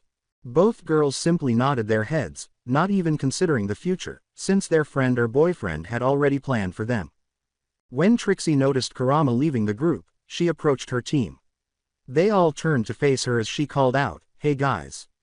As Naruto simply waved and smiled at his aunt, Ino and Shika said, "Good morning, Trixie-sensei." She returned their smiles. "So what did I miss for Kurama to leave in a ball of flames like that?" They replied. Naruto gave a shy smile. He appeared a little anxious about that, so he said, "Let's just say the girls' summons just outed him and he wants to meet with the girls tonight to tell him our little secret." Trixie simply gave a nod. She turned to face the others, who appeared somewhat perplexed by her, and all she could say was, "Well, it's going to be very interesting." She simply waved them away and said, "For now don't worry about it. You both will find out soon enough." The girls were unsure of how to react, so they simply nodded their heads. Michael observed his nephew conversing with the two girls while standing in the shadows atop a tree. He also observed the summons. Well, he picked a strong woman. Will she, however, be able to accept that he is the devil's son? He pondered as Kurama materialized in front of him. Kurama grinned and said, "You know it isn't right be to a stalker." Michael squints at him with his violet eyes. He growled, not liking to talk to the Biju, "I am watching the boy. I want to know how much work I have before me." "You don't have too much work before you.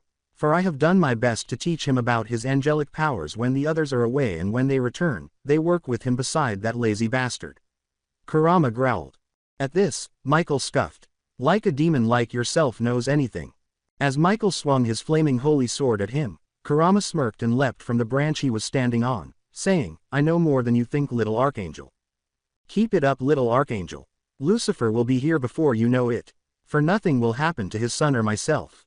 For our lives are linked. Even though your father had changed the ceiling a little," Kurama said as he disappeared once more. In order to have a pleasant, lengthy conversation with the elderly man, he had to meet the others at the Hokage Tower. Michael gave himself a growl. His gaze returned to Naruto, who was leaping away from one of Trixie's blows as his wings materialized behind his back, and he said, "Damn beast." His wings were adorned with exquisite black and white feathers. Michael watched in disbelief. Although the boy was pure, he also inherited his father's black wings from his fall. Naruto grinned as he remained in the air for a longer period of time than usual before his wings faded again and he fell back to the ground. He was massaging his head and back when he fell, hitting his back on a tree and his head on a stone. "Ouch," he exclaimed. He complained to Trixie, "I hate it that I can't keep them out too long." Trixie looked away sheepishly and said, "It's fine, Naru-chan. We will get you better trained now that your Uncle Michael is here. I wish I would have listened better during my training with my wings. A pure soul who longs to reside in hell with all the fallen and demons." She had drawn criticism from many in Silver City for choosing that course in life. The fact that her daughter wanted to remain near Lucifer and Maze even surprised her mother. While admiring his wings, Ino remarked, "That is an amazing bloodline, Naruto." Naruto reddens. He looked away and rubbed his hand behind his head, saying sheepishly, "Thanks, Ino." Shikamaru merely observes the two since Naruto's peculiar bloodline limit always made her wonder what her boyfriend was concealing from everyone, and his family always said strange things and appeared to be different from the other people in the village or even from a typical human in many ways. She would never treat him differently or pass judgment on him. All she wanted to know was what he would be like. Tower of Hokage. Amenadiel and Tsukumo appeared beside Kurama. He asked the two beside him, "Are you two ready to get this over with?" Tsukumo was channeling his inner Nara when he said, "It's best to do this now. If not, it will be troublesome in the future." The three men nodded and entered the Hokage Tower carrying their individual missions. Since it would undoubtedly give the elderly monkey a heart attack, Kurama reasoned that he would handle his final. They ascended the lengthy staircase slowly to the top floor, where the Hokage's office was located. Every man was absorbed in his own thoughts about what was going to occur. They arrived at the elderly man's office gradually and rapped on the door. I heard someone on the other side of the door say, "Come in." When they opened the door and entered, they saw the elderly man working alone on his paperwork because his Anbu had left the office. In front of their Hokage, they were afraid of two of the three men. As he grinned at each of them and observed his Anbu running like frightened little girls, Sarutobi asked, "Tsukumo, Kurama, and Amenadiel, what do I owe the pleasure of your visit this fine morning? This is depressing." He sighed in his head at this small detail, thinking, "They are the elite and they run from two of the three before me." Amenadiel took a step forward, holding a scroll. He handed the scroll to the elderly man in front of him and said, "I have grave news. But Uriel had passed away last night of a heart attack and we had always handled his body and cremated it." He informed him, "Everything is in the scroll." Sarutobi gave a head nod. "I see. I am truly sorry for the loss in your family. He did appear not to be feeling well last night when you three returned from your mission," he stated to Amenadiel. Amenadiel simply gave this a nod, since he didn't want to continue. Tsukumo moved forward. His eyes flashed amber at the memory of all those screams. "I handled the little issue you were having with the Uchiha clan. All those who wanted to rise against the village have been turned to Hellhound Chow." This made Sarutobi pale. With a hint of fear in his voice, he said, "I didn't know you knew anything about what was happening with them." Tsukumo grinned. The old man knew he was referring to Naruto and that they would stop at nothing to protect the boy, so he said, "I have a better spy network than Jiraiya's and I'm not afraid to get my hands dirty to protect those I care for." Kurama grinned. He said to the elderly leader, "What I am about to tell you will shock you. So you best not have a heart attack on me, you old monkey." Sarutobi raised an eyebrow in response, wondering what in the world was going on. "What are you talking about, Kurama-kun?" he inquired. "There's a reason I have not taken missions from the village and I'm always close to Naruto. Haven't you ever wondered why I was always close to the boy?" Kurama said, sitting down in front of the elderly man. Sarutobi said, "Well, yes, I have wondered that many times and I have asked the others and they all told me to ask you because you're the only one with the answers I need." He was at last receiving an explanation for the numerous mysteries surrounding the Namikaze Uzumaki clans. "Well, Naruto is my Jinchuriki. I was sealed within Naruto that night and I was told not to tell you or anyone, for Minato and Kushina wanted the child to have a normal life and for no one to know the secret that the boy had the 9 tails sealed within him. But my seal is special as it allows me out of him, for I was ordered by Kushina and Minato to raise the boy and make sure he had a good life," said Kurama as he observed the elderly gentleman before himself. When Sarutobi saw that the man in front of him was the beast that had decimated this village so many years prior, his eyes widened in shock and terror. All he could ask was, "But how? A higher power get in the way and stopped the Shinigami for taking Minato's soul and my soul was changed to allow me out to raise the boy." For the higher power said if the boy was outed as the jailer of the 9 tails, the villagers would do all in their power to kill him and hurt him any chance they could get. This was the only things we could do at the time, for the child is very special and we couldn't allow him to be raised, hated and abused. Said Kurama knew that the elderly gentleman wanted to assure him that wouldn't occur. That wouldn't have happened. The villagers would have honored any wishes of Minato, he stated to Kurama. Kurama simply scratched. He asked the elderly man, "Tell me how the other villages treat my siblings sealed in the other human." Sarutobi opened his mouth to say something, but he quickly shut it after realizing that Kurama was telling the truth. In addition to receiving poor treatment, Naruto would never have received the same level of care or even had the friends he does now. He would not have had a typical upbringing, and the elders would have insisted that the boy be trained as a weapon, just as they intended to do to Kushina after they discovered that she was the owner of the 9 tails. He sighed in defeat. With a look of shame on his face, Sarutobi turned away and said, "You are right." He wanted to know, so he asked, "But who all knows about you being sealed in the boy?" Kurama merely grinned. He informed the elderly man in front of him, just his family and soon his mate and other teammate. Sarutobi gave a head nod. "Just make sure the girls know that it is important for them to keep this secret. For we do not need it coming out, as his life would change and there would be a massive uprising with the villagers demanding him to be punished or worst." He told Kurama as well as the other two. Kurama said, "You think I don't know that, you old fool? I know better than any of you monkeys how you monkeys turn on each other over the littlest of things, and this would be the stone that would destroy this village, for I would do everything in my power to protect my kid, and I will kill anyone and everyone who tries to hurt him or kill him." Sakumo nodded, and Amenadiel agreed with the two other men. Sarutobi sighed deeply as it seemed like he had just aged by 50 years. He said, "Anything else you want to tell me?" Sakumo and Kurama simply grinned. Sakumo got up and walked back to the office door, saying, "Not now. Maybe later." An elderly man was left wondering what in the world was happening in his village that he was unaware of after they nodded and left the office. District of Uchiha. Because they didn't want anyone to see what had happened there, Itachi and his mother cleaned the shrine.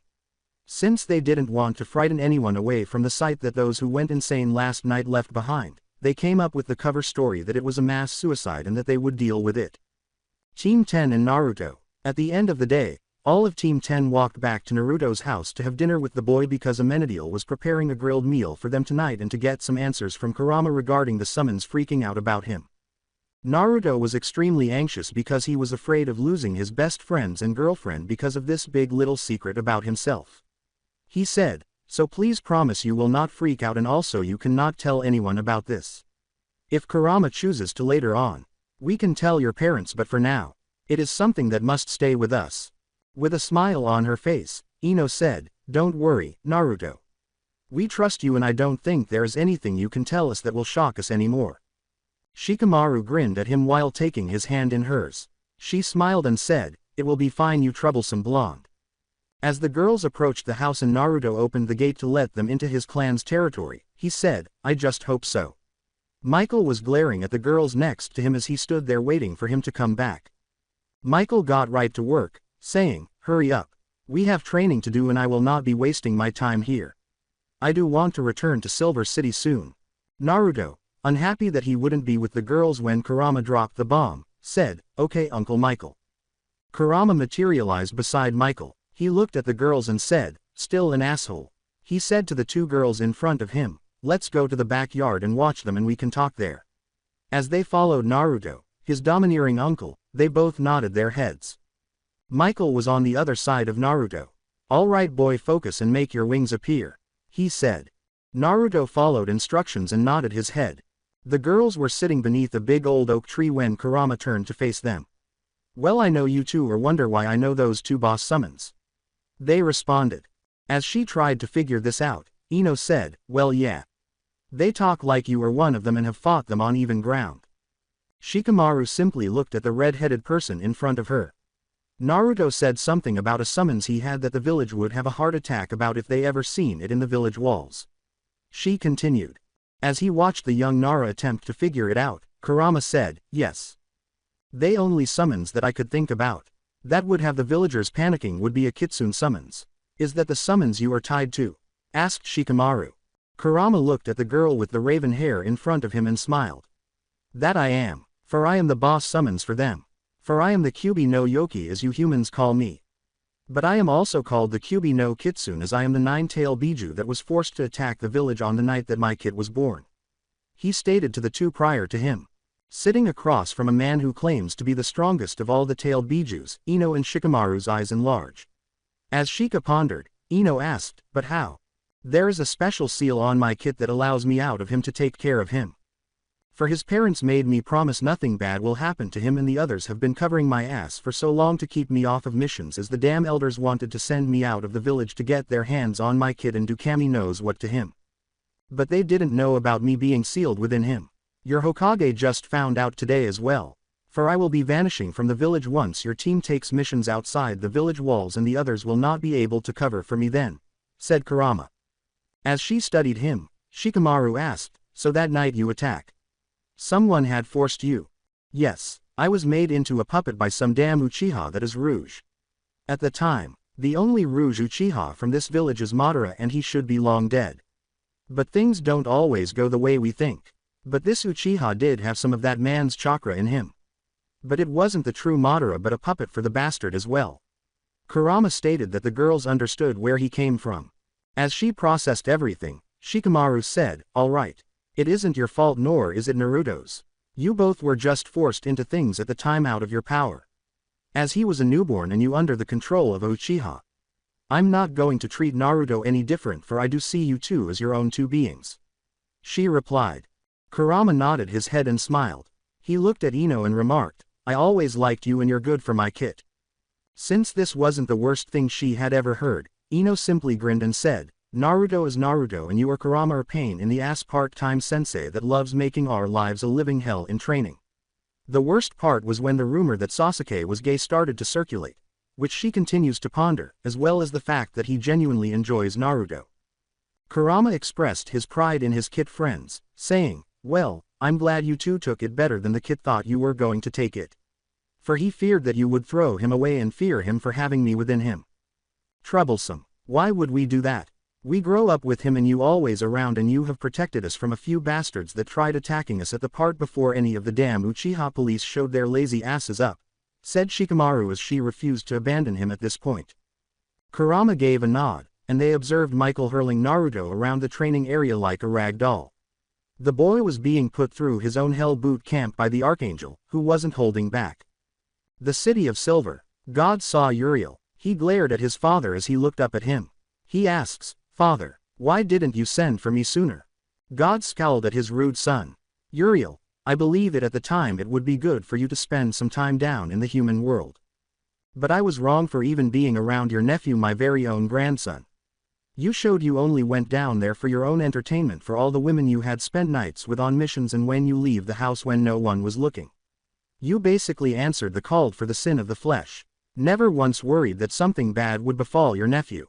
As Lucifer entered the room, he clapped his hands together while Kushina stood behind him, her hair flying in the air as though she had her own thoughts. "Dear brother, I would have killed you the first time you stepped away from caring for my son. But my dear and lovely wife told me to give you a chance for we all get stressed and need to relax in our own ways. But even now my wife regrets ever saying those words," said Lucifer as he gazed upon a furious Kushina with a crimson eye. As a black flaming sword materialized in Lucifer's hands, he asked, "Now dear brother, please explain to me and father why you told my son those cold and harsh words." Michael and Naruto. Michael swung a wooden sword down on Naruto's head, saying, "Good, you are staying in the air longer. But you need to clean up all those openings in battle." Naruto let his wings fade away, and as they reappeared behind his back, he fell from the sky. Since Uriel left 2 months ago, everyone in the house has calmed down considerably, and none of the angels have been taking on A-rank missions. When Michael finished pounding Naruto into the ground, they could simply unwind and help with his training. Trixie left the house on foot. She yelled at the blonde Archangel, "All right Michael, I need to boy. His team will be meeting up in 30 minutes and he needs to eat and shower. For we are taking a C-rank mission today." Michael glares down at the angel who wants to coexist with demons. As he hit the ground and picked up a towel to dab at the perspiration on his face, he said, "Fine. We are done here anyways." He felt eyes on him and looked up. When Trixie realized she was staring at him, she blushed and turned her head away. As he passed her, Michael paused for a moment and gave her a sly smile. As he disappeared into the house, he asked her, "Do you enjoy what you see?" Trixie turned away from Naruto as soon as she saw him sprinting toward her, her cheeks flaming red from his words. As she disappeared, she said, "I'll meet you with the others." Unaware of what transpired between the two, Naruto simply blinked and shrugged his shoulders as he hurried inside the house to take a shower and find food. He noticed Michael standing in the kitchen, shirtless, sipping a glass of milk. He simply shook his head before sprinting past him and up the stairs to his room and shower. Hell, Lucifer turned to see a battered and bloody Uriel on the ground in front of him. He growled, "I will make you regret how you made my son feel that night." Uriel glanced up at Lucifer as he spat blood out of his mouth. When Lucifer took his pound of flesh from him and returned him to face the punishment his own father had set for him, he was shocked that his father had permitted it.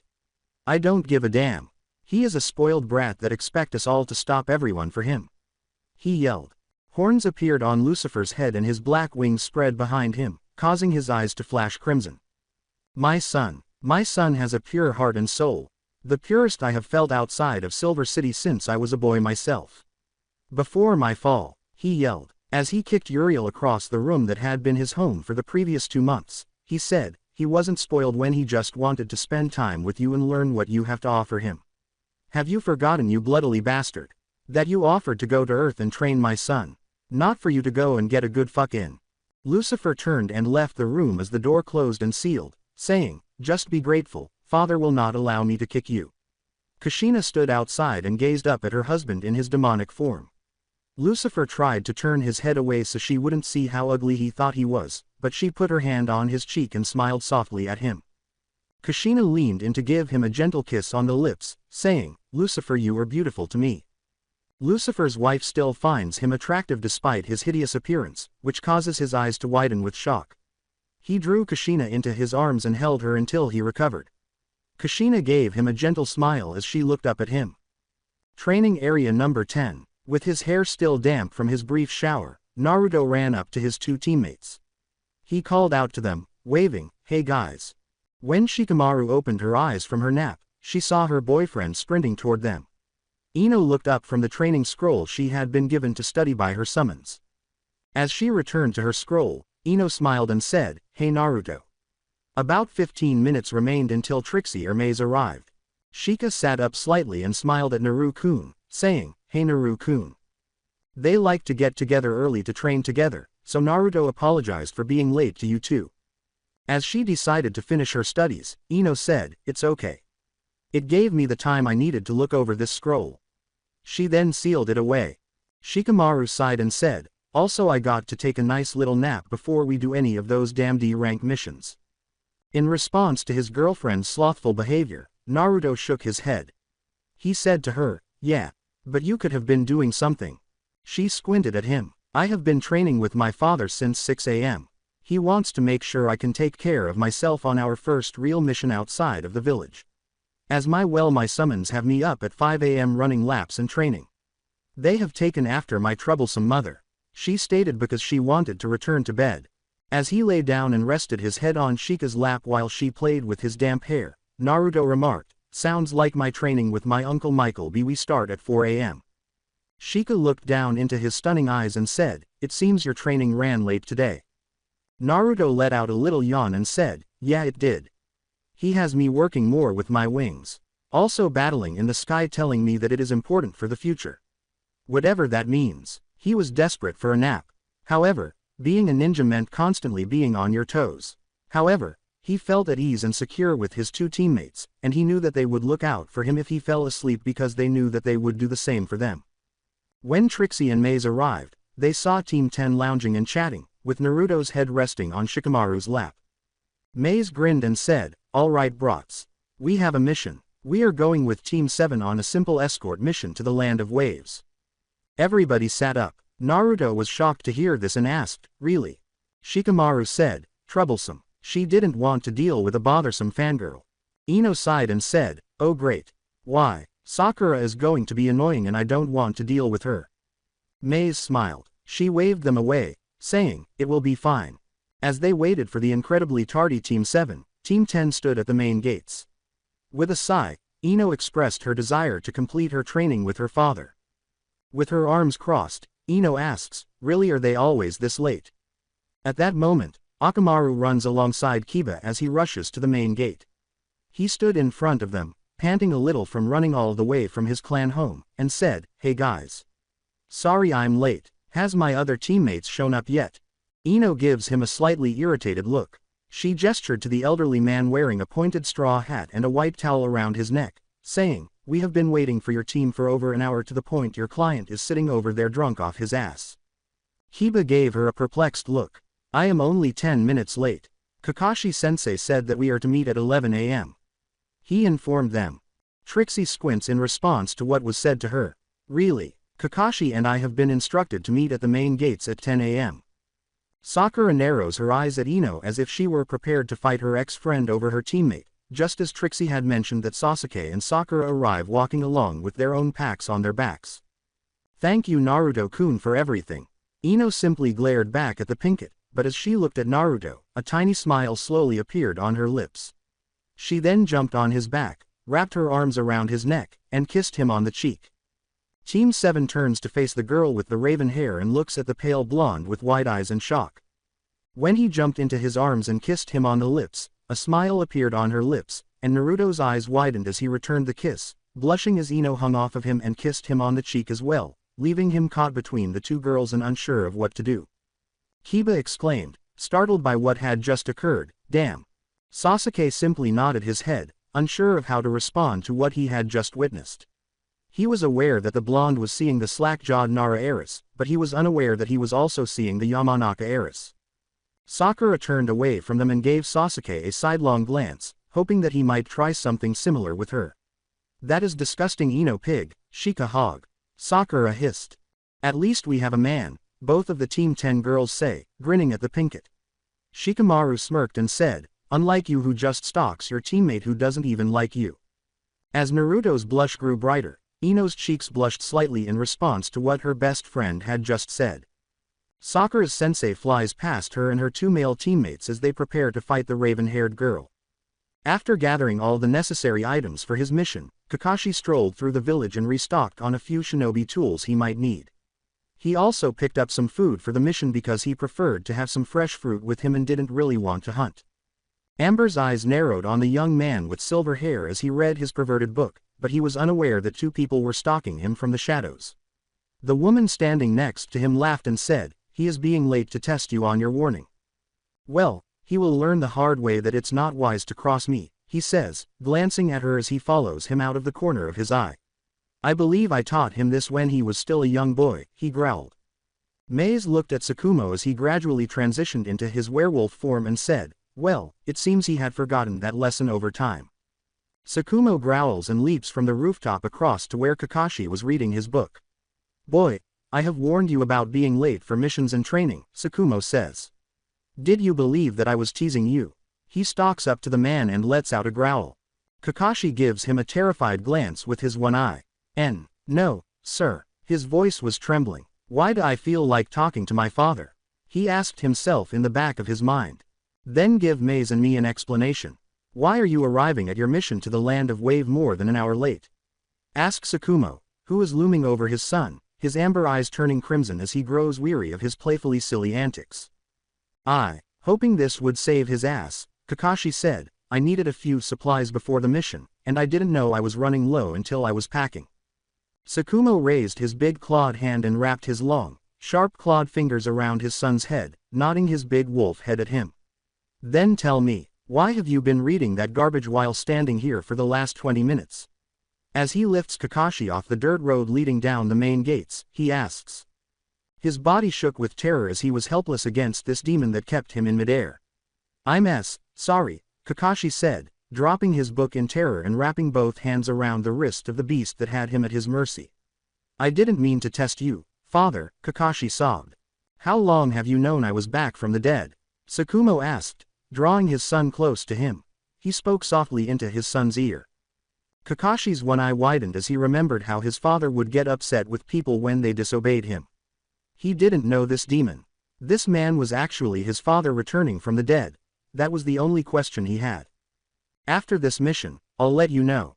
Don't ask any questions, though," Tsukumo growled as he threw his son at the main gates where Trixie was standing with both teams. "I will not be happy to hear that you have been hounding them, boy, and Trixie or Maze can summon me to them." Kakashi slammed into the wall, sliding down it, his single eye filled with fear and tears, something that the younger shinobi were unsure of if the man could handle this mission that was before them. Tsukumo ran after the flying shinobi because he wanted to make a show of it and give people a little fear for fun. "Remember, boy, you're a shinobi. You arrive on time for training and missions." Tsukumo growled. "Stop being lazy with training that pink-haired creature that's standing there with the duck-ass boy and pup." Sakura clenched her fist and glared at the werewolf in front of her, saying, "How dare you call she didn't finish yelling at the beast because the red eyes staring at her terrified her to her core. I am a Jonin from this village, and you are nothing more than a rookie who is shit that sticks to the bottom of my boot, so don't raise your voice at me, Genin. As Sakura collapsed on her ass and fled from him in terror, roared out Tsukumo.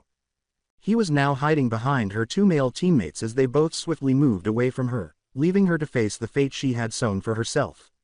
Sakura said, "Why, yes, sir," with tears and fear in her voice.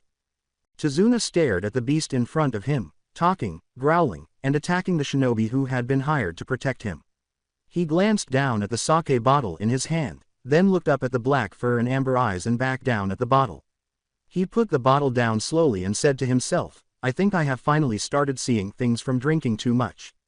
"No, sir, you're not seeing things," Tsukumo said, grinning at the man in front of him. He tells Tazuna, "I can transform into this beast you see before you because of a very rare bloodline that runs in my family." Tazuna nods his head slowly in response, saying, "I wish I had more money so I could hire you for protection." Tsukumo gave him a strange look when he said, "For anyone that attacks me on my trip home and while working on my bridge would run for the hills." He was going to have Ruby and her pack follow them, and if anything happened to them, he would be joining the mission, Hokage be damned. Kakashi looked at Team 10 and his team after he had finally recovered. "Where are your packs?" he asks them questions. As he and his group raised their arms to reveal the sealing tattoos on their forearms, Naruto declared, "I have everything sealed away in scrolls and in these seal tattoos." He looks at the client and nods his head, saying, "I apologize for being late."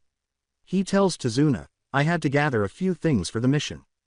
"It's okay," Tazuna says, waving him away. Before nightfall arrives, let's just get started. He looks at Tsukumo, who simply gives him a savage smile. "I don't want to travel after sunset because of the stories of something that stalks the forest around here on full moons," he says. A man with raven hair is now standing there and says, "Those would be my summons." With a sinister smile, he told the elderly man, "My hellhounds like to run out in the wild and hunt during full moons." Maze grinned and turned to face Kakashi, who simply nodded at her while Trixie stood there in her adorable chibi outfit. "All right brats, let's go. Are there 4 genin on your team?" As he walked beside Maze, who was using one of her daggers to clean her nails, Tazuna asked. As he looked at the young girl, Trixie glanced at him and back.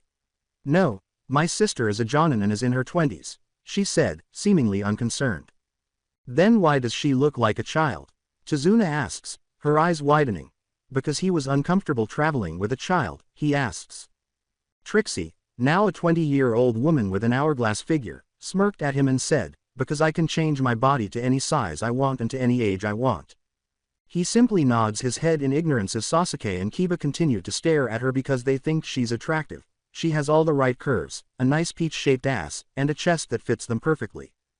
As Sakura watches Sasuke and Kiba swoon over the Team 10 Jonin sensei scowling at them, she frowns. Naruto looks at his two aunts and says, "I think I'll get a look form up in the air." They have been traveling all day and are approximately 3 hours from the coastline between the Land of Fire and Land of Waves. He tells them, "Because I keep picking up something and it makes me nervous." Trixie and Maze both nod their heads in agreement. Kakashi glances at the two women, wondering how Naruto will be flying. Before he can say anything, white and black wings appear on the back of the boy's back, and he leaps into the air, flapping his wings while looking down at them as he crosses the tree line. What on earth? Because the shinobi of Konoha are not normal, and the ones from Team 10 are also peculiar, Tazuna said, dropping his sake bottle and wiping his face with his towel. He had planned to quit drinking if he survived this mission. Naruto frowns and radios back, "Hey," as he flies over the land and notices 2 men standing about a mile ahead of them, passing hand signals and disappearing into puddles of water. There is trouble ahead. He reports that they are shinobi practicing genjutsu on the side of the road like water puddles. "Well, Naruto, do you want to engage them on your own or do you think you will need any help?" Maze and Trixie smirk. Maze asked. Smiling, Naruto squints his eyes into the woods and says, "I'll engage. However, Ruby and the others have been following us. Before attacking, I'll go talk to her," he said to Maze. Trixie said, "Okay, be careful." Maze looked at everyone and said, "We will be waiting here until we get the coast is clear." "What's happening?" Kakashi, bewildered by everything that has transpired in the last few seconds, asks. They have some shinobi training, and there is an ambush up ahead of us. Trixie grinned and said, so Naruto is going to be handling it before we enter the area. What? The dope isn't that strong, Sasuke remarked, becoming irritated. Are you certain Naruto has the strength to deal with the trap ahead? Concerned, Kiba asks. He'll be alright. In his werewolf form, he can battle his uncle Tsukumo for roughly 30 minutes. Shikamaru said, so those two bandits ahead of us will be no problem at all. She was obstructed by the road's bend and the dense forest in front of them. All of them gazed in disbelief at the girl with the raven hair. He can fight that thing. Sakura's face and voice were etched with fear as she asked. Yes, we can also outlast him for 30 minutes. Even though we know he is taking it easy on us, we still need to work together, Ino said, glancing at them as if it were no big deal. She informed them, he isn't breaking our bones the way he does with Naru-kun. When Kakashi heard that his sensei's son was suffering such severe injuries, no one even gave it a second thought. Their conversation is interrupted by screams as a man without a right arm falls from the sky in front of them. Ruby and the other hellhounds have both men pinned to the ground, growling and licking their lips while flashing their fangs at them. Another man is being dragged over to them with a chain attached to his left arm, and at the end of the chain is the other man without a right arm. It looks like we have two missing Shunins from the Land of Mist, Naruto says as he lands beside them. They were sent by their boss to murder the bridge builder and his companion. He turned to face Tazuna and said, they can't have any loose ends because Gato of Gato's shipping has a large bound on the old man. Are the demon brothers those two? As Shikamaru takes a midnight blue bingo book out of her pouch, she asks Ino. Yes, we are known to collaborate with Zabuza and have the demon brother. Because they depend on tag team cooperation to complete these missions, they are low-ranking C-class Chunin. Shikamaru looked up from the bingo book as she put it away, saying, they fled the village with their master after he failed to kill their village's cage. At Team 10, Kakashi raises an eyebrow. You handed over your genin bingo books. He asks Maze a question. Yes, I want them to understand who is out there and who they might encounter in the future as part of T&I. Did you really think we would be holding hands all the time? Maze glares at the man with the silver hair and asks. Well, no. As he examines the two men to make sure they are still alive, Kakashi said, but I just don't think is wise all. Ruby transforms into a woman and gets up on her hind legs, saying, I'll take them back to my lover. Trixie simply nodded her head in agreement as Naruto said, yeah, tell Uncle Tsukumo things have gotten hairy for we are facing Zabuza next. I'll carry that out. A dark smirk appeared on Ruby's lips as she said, he has grown bored in the village and Michael will not fight him. Yes, you can blame him. If those two clash, they will wipe out the village, Ino remarked, appearing concerned that the two would ever engage in combat. There was more to the Namikaze family than meets the eye, something Kakashi would need to investigate, and how was his father raised from the grave? He just gets paler. Tsukumo merely glared at the elderly leader while sitting in the Hokage's office. He asked, not feeling well, why was I called in here for? Since returning, his son had stopped talking to him after learning he was still alive. However, he has been preoccupied with protecting his charge from the idiots both inside and outside the village. The Hokage merely glanced at the man seated in front of him. In an attempt to remind the man in front of him who was in charge, he said in a firm voice, I was informed that you attacked Kakashi Hatake before his mission. Tsukumo merely gave the old man in front of him a sly smile. He smirked and said, I was just enforcing what I told him in the past, and he was testing me if I would keep my word. Which I did. As he grew tired of the man in front of him, the third Hokage asked, what were you enforce on my shinobi? However, Tsukumo had more political clout than he did, so there wasn't much he could do with him. Tsukumo's smile got bigger. I was enforcing the importance on always being on time for missions and team training. For all the time he is wasting on screwing around at that stone and just wandering around the village reading that foolish book. He is wasting the genin's time as well as the clients' and village's time when he is late for meetings you call for us all. He said with a smug expression in the corners of his eyes. Because he had done something with the silver-haired man that not even Ibiki could have done. Shock hung in the Hokage's mouth. Why you did what? He asked horrifiedly. Tsukumo said, leaning back in his armchair, I have fixed your problem with him always being late for missions and meetings from here to his team. He didn't believe I would whip his ass if he didn't do as I told him. His smile changed as he noticed blood emanating from the Hokage's office window and shadows as Ruby and her pack leapt through it with two men. One was missing an arm, and the other was chaining his own arm to the missing arm. Ruby was on one knee in front of the man when she said, "Tsukumo-sama." As the third Hokage, Tsukumo watched in disbelief and ordered, "Speak now, Ruby. Naruto along with my team have taken down the two missing ninjas from Kiri. The demon brothers who work for Zabuza, also known as the Demon of the Bloody Mist. Naruto-kun had sent us back to inform you about what is happening, and his team and the other team will be needed back up for Kakashi, and the others will not be a match for what Gato of Gato's shipping has put a bounty on Bridge Builder, for he can't not have a bridge to stop his stronghold on the poor island." Ruby replied. Tsukumo growls as he sits upright in the armchair. "What did you say?" he snarls. As crimson flames licked at his feet, the Hokage, who had never witnessed the man change like this before, watched as his eyes flashed crimson from amber as he transformed into a werewolf. Glancing at Ruby, Sarutobi asked, "The client has lied about the mission ranking." Ruby saw Tsukumo's anger increasing and said, "Yes, Lord Hokage. But you can't blame the poor man, for he has spent all his funding on building material for the bridge. As Gato is bleeding the island dry and has kidnapped several of the women and young girls to sell into the sex trade." Tsukumo growled as he took money from his pouch and hurled it at the Hokage, saying, "I will pay for the higher mission. If you add me to it. For I worry Naruto will get himself hurt or killed trying to protect his teammates and those fools on Kakashi's team. Well, besides the pup who's trying to make himself into a true shinobi." Knowing there was no stopping the man, the Hokage said, "Fine. Go." Tsukumo was heading to the window to jump out and head to the family compound when he was told, "Ruby, go to Maze and tell her to summon me in 20 minutes.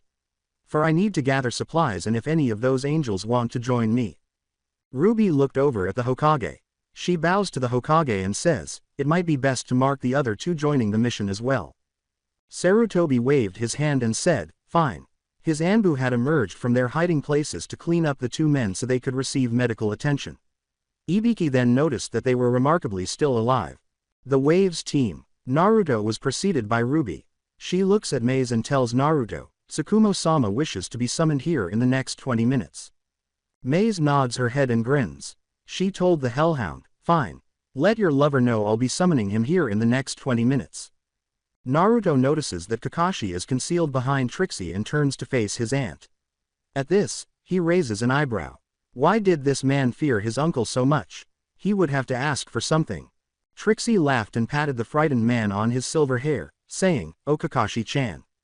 Don't be scared of the big bad wolf. He isn't going to eat you. Well, he might if you piss him off."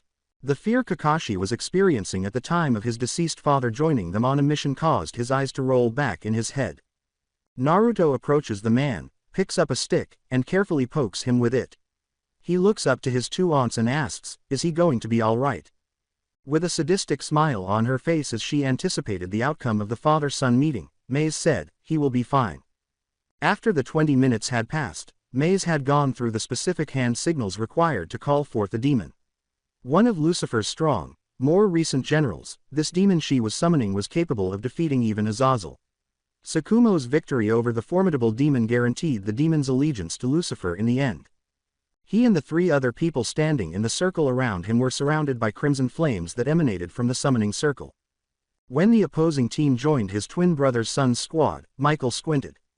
When Kakashi saw Michael, he simply went whiter. "Sensei," he said in a terrified whisper. Michael hissed, "I am not my brother, you fool," as he passed Kakashi and approached Maze and Trixie. To the two women in front of him, he demanded, "What has happened so far?" Trixie grinned at the archangel in front of her and said, "Naruto and Ruby took out two Chunins that had planned a surprise attack on us. But Naruto had an odd feeling and could smell something off and went to check it out from the sky. He did well if you ask me." At this, Michael gave a nod. He glances at Naruto, who simply smiles and returns to discussing something with Kiba, Shika, and Ino. "Excellent. It appears he is taking to my training well." Tsukumo was in front of Tazuna. He looked at the man with the gray hair in front of him and said, "I have paid for a higher mission for you to get 3 Jonins on this mission along with the 3 Jonins already on this mission."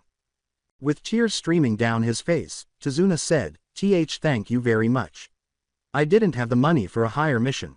Sakumo turned to face the hellhound that was standing off in the shadows of the forest surrounding them all and said, I know. My summons Ruby told me as well as the Hokage. Tazuna could see the other hellhounds observing and snarling from the forest shadows where the man in front of him was looking. Hell, when Lucifer saw what Sakumo had done to his son, he laughed. His wife is examining some files on the desk when he says, about time someone knocks some scene in that boy. I do agree, Kushina said, setting down multiple files in front of her. Hun. Yes, love, Lucifer asks, turning to face his wife, who is grinning shyly. With a dangerous puppy eye and no jutsu, Kushina said, you know that the Chunin exams are coming up in a few months and I would like to enter a team form a couple of the families in hell. Lucifer smiles at her and lets his perspiration fall.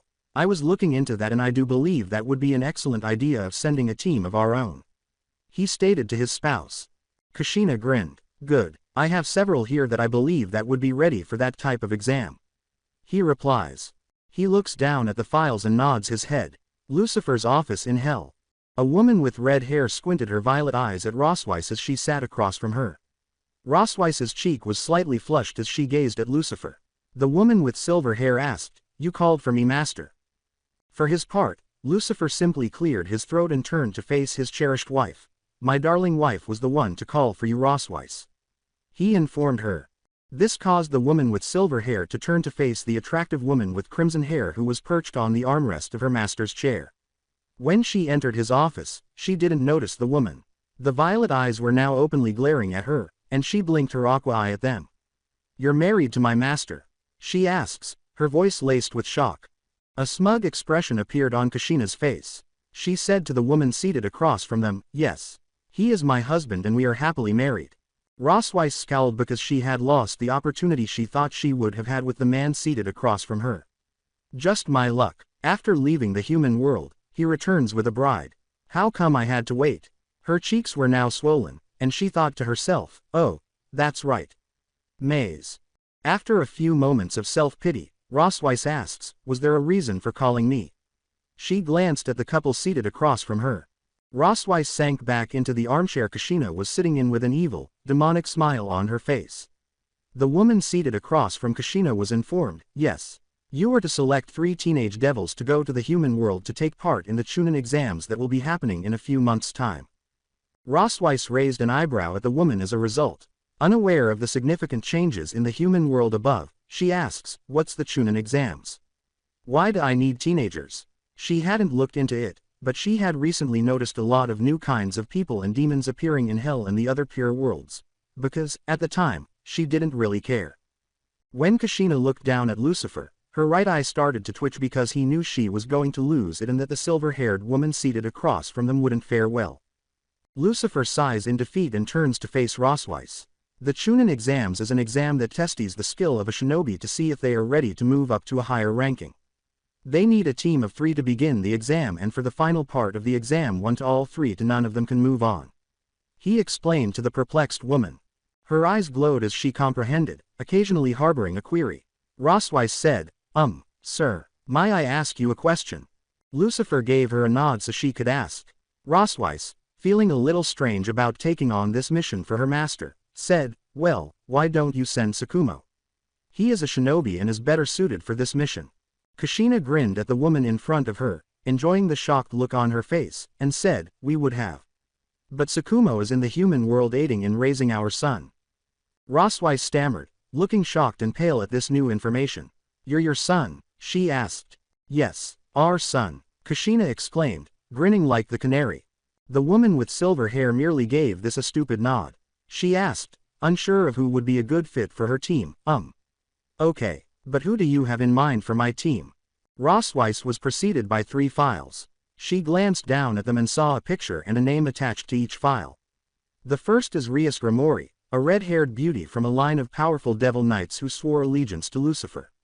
Ingvild Leviathan, a stunning woman with orange eyes and purple hair, comes in second. Kuroka, the group's last member, is a gorgeous woman with raven hair, golden amber eyes, cat ears on her head, and twin cat tails. A little perplexed by this strange team, Rosweiss asked, you give me a princess, a siren, and an assassin for this mission. They each have powers and strengths that will aid them well in the human realm and will help carry one of them to the finals of the Chunin exams. Where I or someone that will represent me will go to Earth to play the cage of our new hidden village Yomi no Kuni and have them act as the Yomikage, said Lucifer with a grin. Because he was aware of his brother's error. He would soon be able to leave hell because God's hold on him was waning. However, he was unsure if his lovely wife would be able to accompany him. However, he would not be able to return to the land of the living as Lucifer Morningstar rather than Minato Namikaze. The Rosswife simply gave a head nod. She stood and bowed to the two, saying, "Yes, sir, as you wish. I will find the girls and tell them of their mission." With her hair in 9 crimson tails and a crimson aura surrounding her, Kushina said, "Before I forget. I want you and the girls to show up here in the morning. For you all will be getting Shinobi Boot Camp 101. As she disappeared from the office, a terrified Rosswife said, "Yes, my lady." This wife is an inspiration to Lucifer. You are enjoying this way too much. You know we could have chosen Shinobi that Tsukumo had recruited into his own army. He said to his lovely wife. Kushina grinned wickedly but angelically as she glanced down at her husband. She got up and walked out of his office, telling him, "Oh, I know that, dear. But I want to teach those little girls a lesson." Lucifer was left wondering how those three could have gotten rid of Kushina. The Land of Fire's coast. Michael gives Naruto a look. Since he thought the boy would benefit from this training, he gave the order, "I want you to fly across this sea to the other shoreline." Naruto appeared surprised by this. He had no idea that he would be flying across this expanse of ocean to reach the other side. He estimated that he might have been told to go for a water walk or something similar. He asked, a little anxious about his uncle's orders, "Are you sure? You're not worried of someone spotting me?" This made Michael furrow his brow. He asked the young blonde in front of him, "Are you questioning my orders?" Naruto said, "No sir. I'm not. I was just clarifying, that is all." As his wings materialized behind him, he started to run, leapt into the air, and left the others behind. Gazing at the archangel in front of her, Maze narrowed her eyes. You best be joining him. For there could be an unknown on the other side of the shoreline. She yelled at him. Michael simply rolled his eyes as his powerful wings materialized from behind him. With a single push, he was airborne and gliding across the ocean in front of them all. Sasuke simply expressed his annoyance at Naruto and his strange uncle possessing something that he was unable to duplicate or own. Poor Tazuna had stopped drinking by this point. As a respectable-sized boat emerged from the haze in front of them all, he threw the bottle of sake into the ocean. The old drunk was met with a glare from the boatman. He hissed at everyone standing on the shore, saying, "Watch where you're throwing that damn thing, you old drunk." Observing all the Jonin and Genin, he remarked, "I don't have enough room for everyone here." Trixie said, "Don't worry, we have our own way across," as wings materialized behind her back and the backs of the other two angels, pushing them off the ground as well. She exclaimed, laughing, "We will be meeting you on the other side." Even the boatman drank from his own sake bottle, believing it had gone bad. Using the clouds as cover from anyone who might spot him, Naruto flew around the coastline, searching for anyone from high in the sky. He even located others by using his chakra. It appeared good for the time being.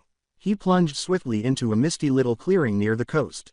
He would wait for the others there since he had observed the boat heading straight for that location. From behind the boy, Michael said, "Not bad. But you need to pick up speed when you are descending onto the earth." Naruto pivoted, gazing up at his uncle. He looked around and said, "I know.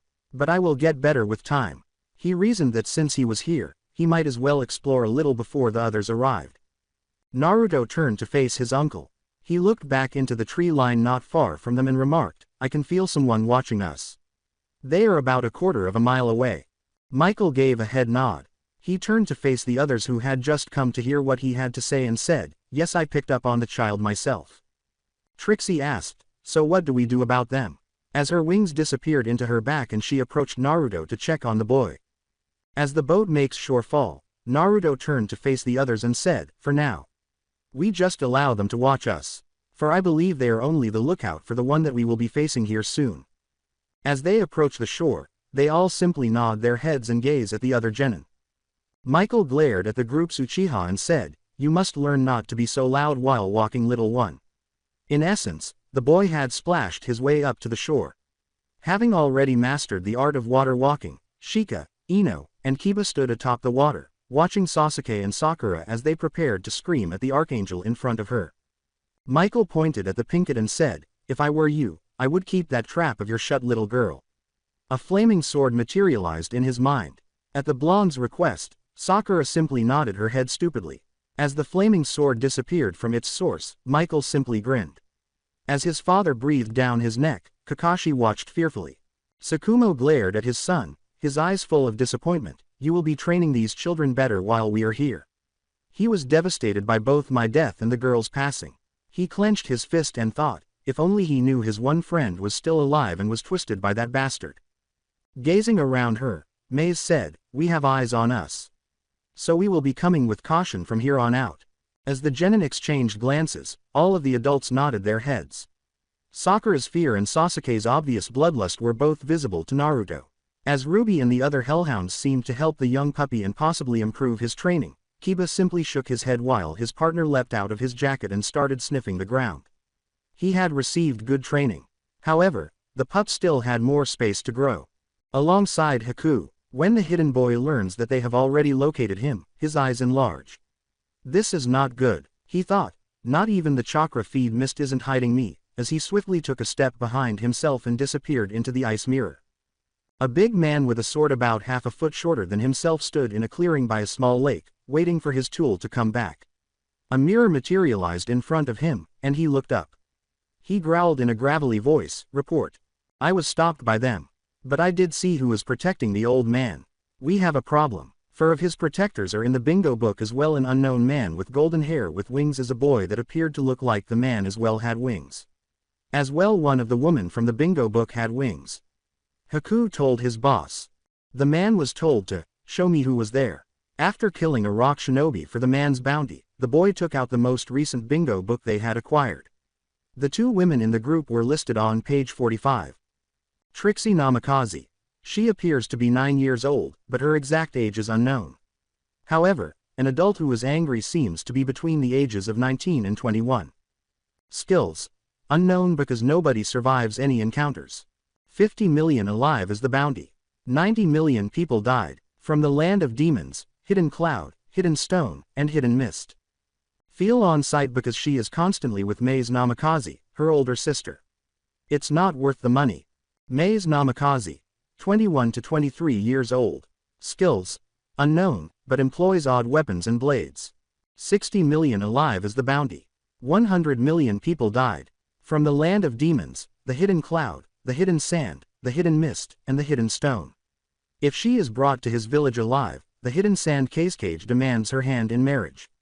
Feel at first sight because she is constantly with her younger sister Trixie and is not worth the money either.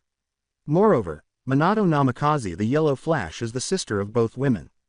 Then Haku turned to page 65. Tsukumo Namikaze is between the ages of 25 and 30. Other than the ability to transform into a werewolf or wolf-like creature, no skills are known. Dead. 120 million bounty. 150 million alive will participate in the Hidden Odo Village breeding program. Land of demons, land of tea, hidden mist, hidden stone, hidden cloud, and hidden sand for disobeying the Tea Lord. The age of Kakashi Hatake is 20. Skills. Dog summons, Chidori, skilled assassin, and skill tracker. 50,000 alive is the bounty. 60,000 dead.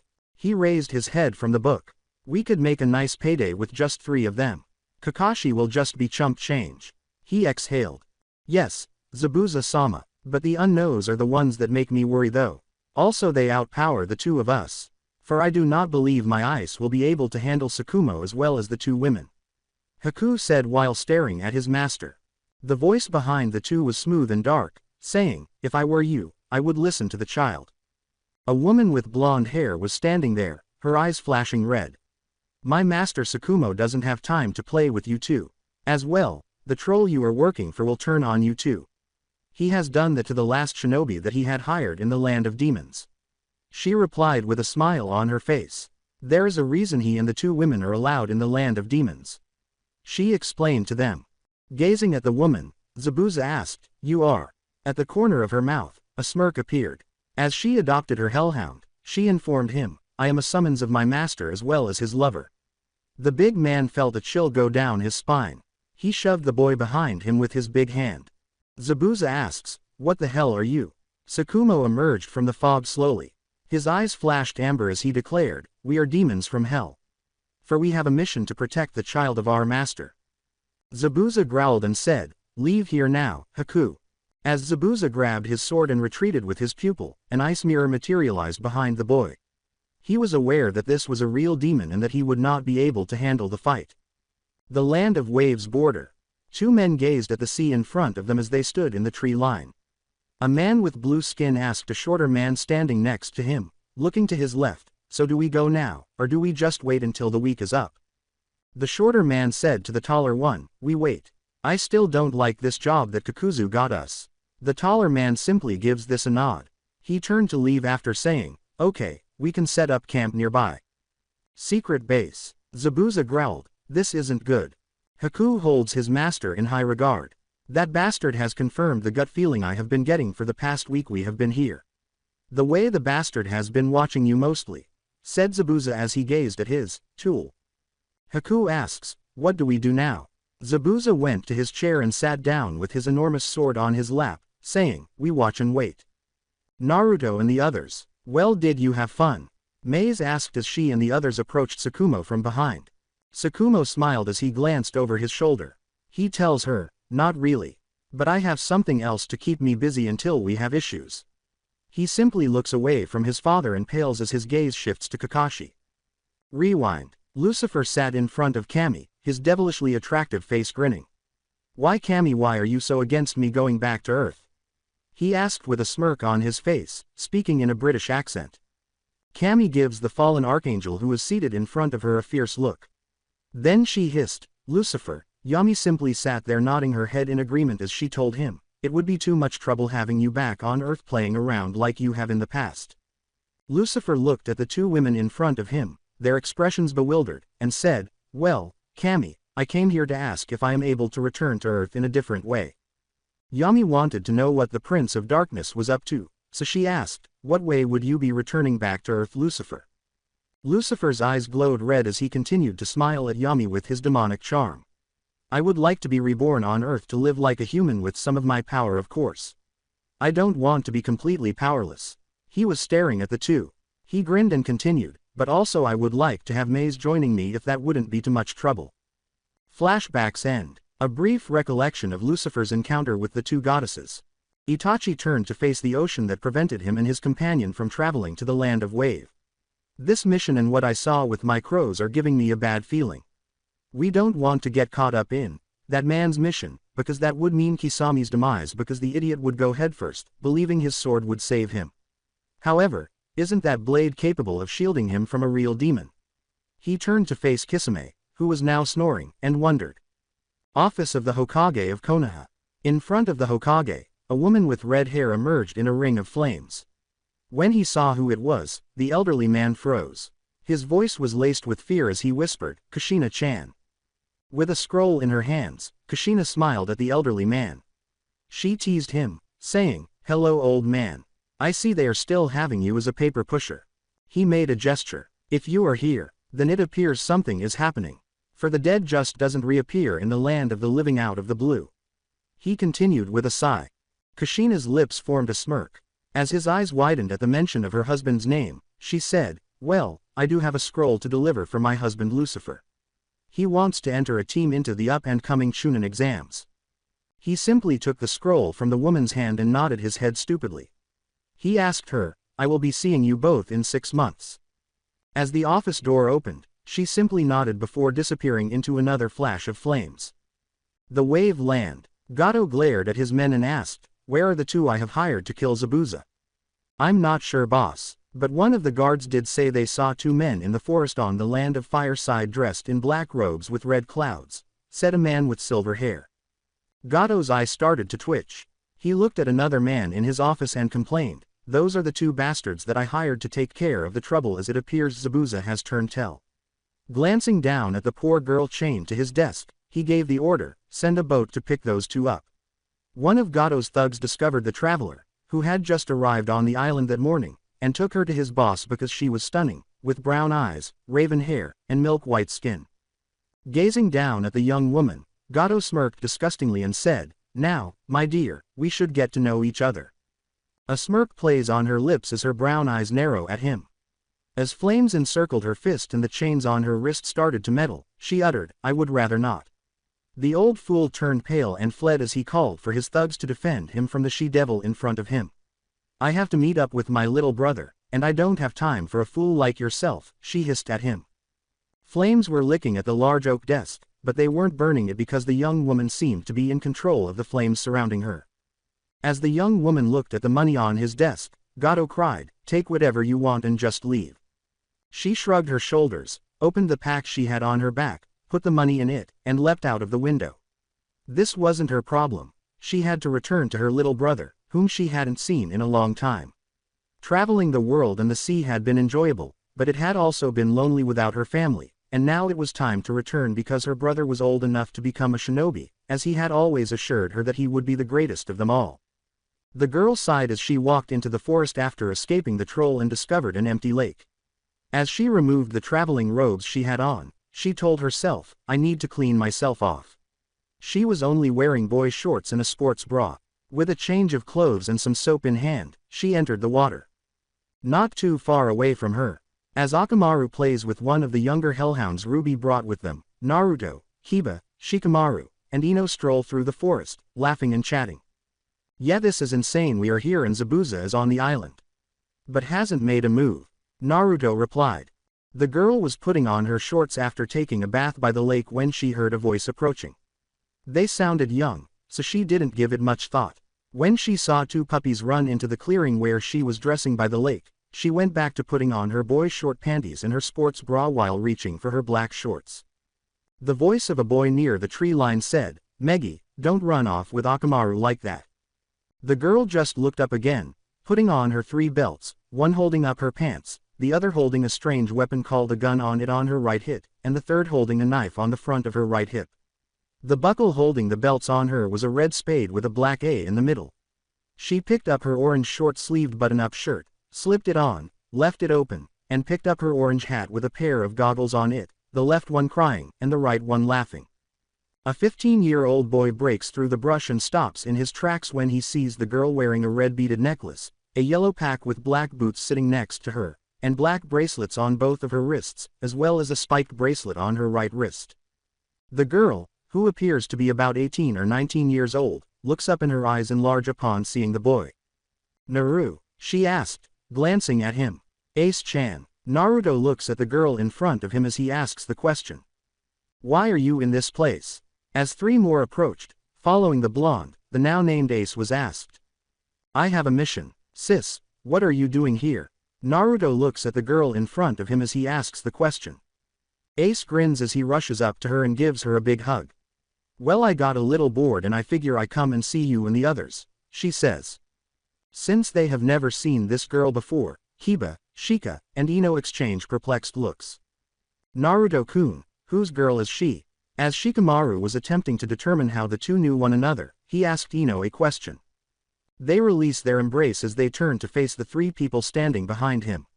Naruto nervously laughs and rubs his right hand behind his head before telling them, "This is my older sister Ace." Ace bows and smiles at them, saying, "Hello." As she gets back up and turns to face everyone, she introduces herself as Portgas Namikaze D. Ace. When they heard the girl's name, their mouths dropped open.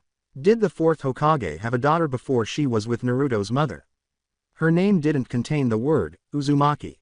Ace was aware of what they were thinking, but it was best to keep it a secret that she is not from their world and that Lucifer saved her and gave her a new life after robbing her of her previous one. "How is everyone doing back home, Naru?" As she smiled down at her younger brother, Ace asked. In many ways, Naru reminded her of her younger brother from her previous life, which she hoped to see someday. "Everyone is doing well." As if it were no big deal, Naruto said, "There, Uncle Michael is here, and Uncle Uriel was sent back to heaven." "I understand. I'm happy to hear that you're doing well and staying safe." Ace smiled at him and said, "It would be nice to see everyone." As the others nod their heads, Naruto said, "Sure, we were just returning from training and heading back the client's home." Haku blushed as he watched the 5 teenagers converse in the shadows because he had never seen a naked girl before.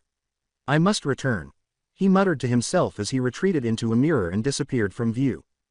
With her eyes fixed on the spot where her peeping Tom had been observing her for some time, Ace whispered, "You felt that Naru?"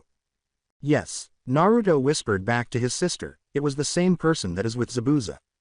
"You're going to be facing him?" Ace asked, her eyes wide. She questioned him because she didn't want the other people to overhear their conversation.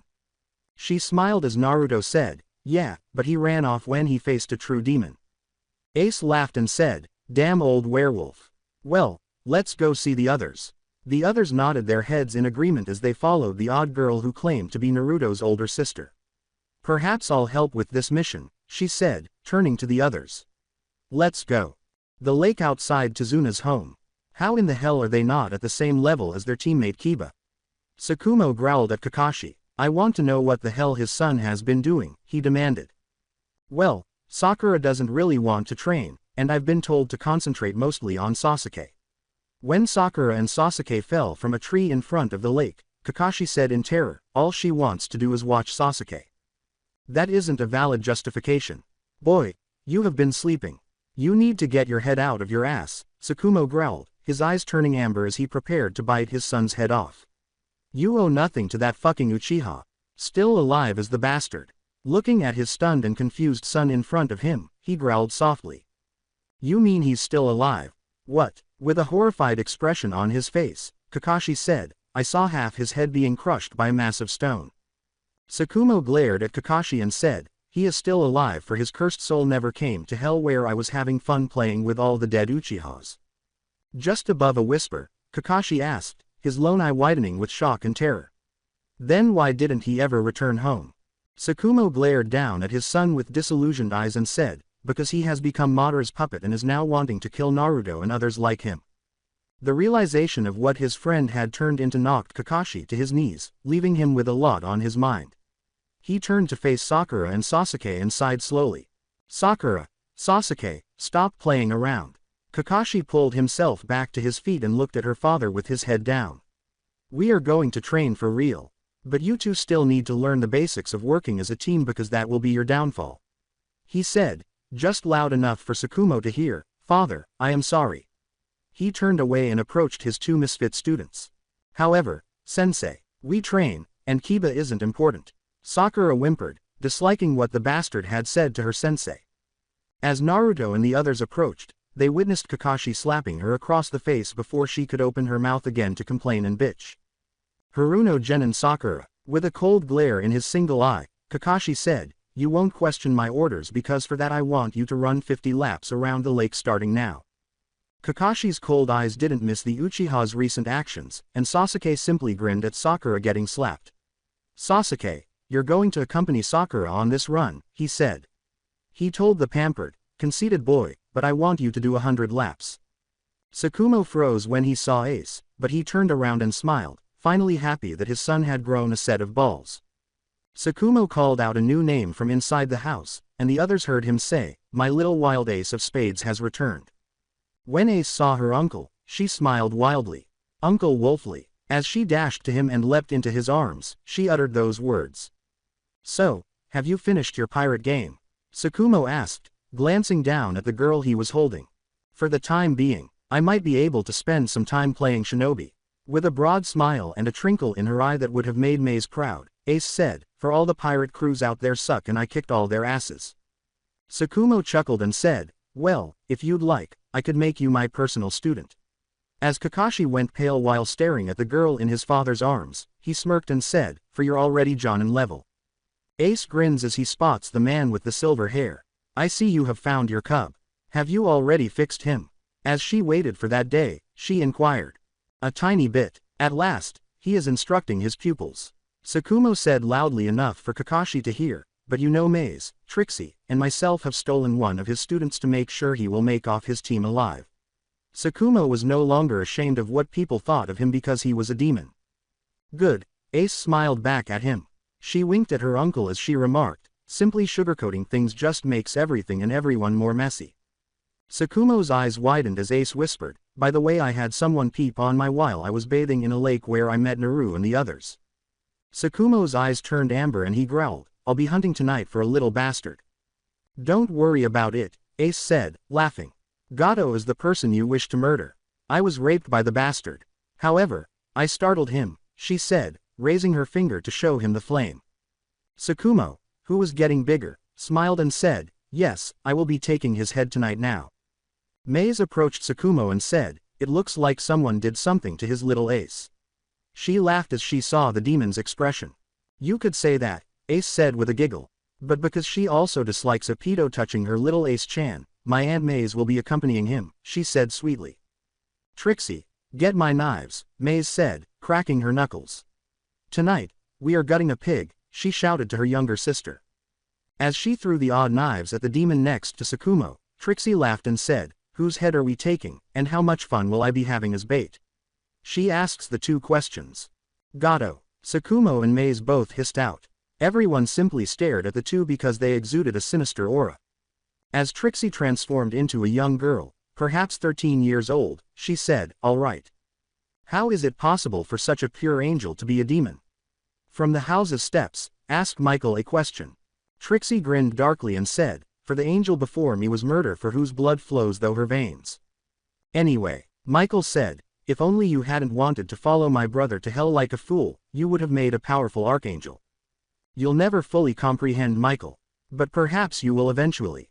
With a shit-eating grin, Trixie said, perhaps you will find the love your father desires for you someday. After rolling his eyes and turning to face Ace, Michael gave the order, girl be ready to train in the morning with the others.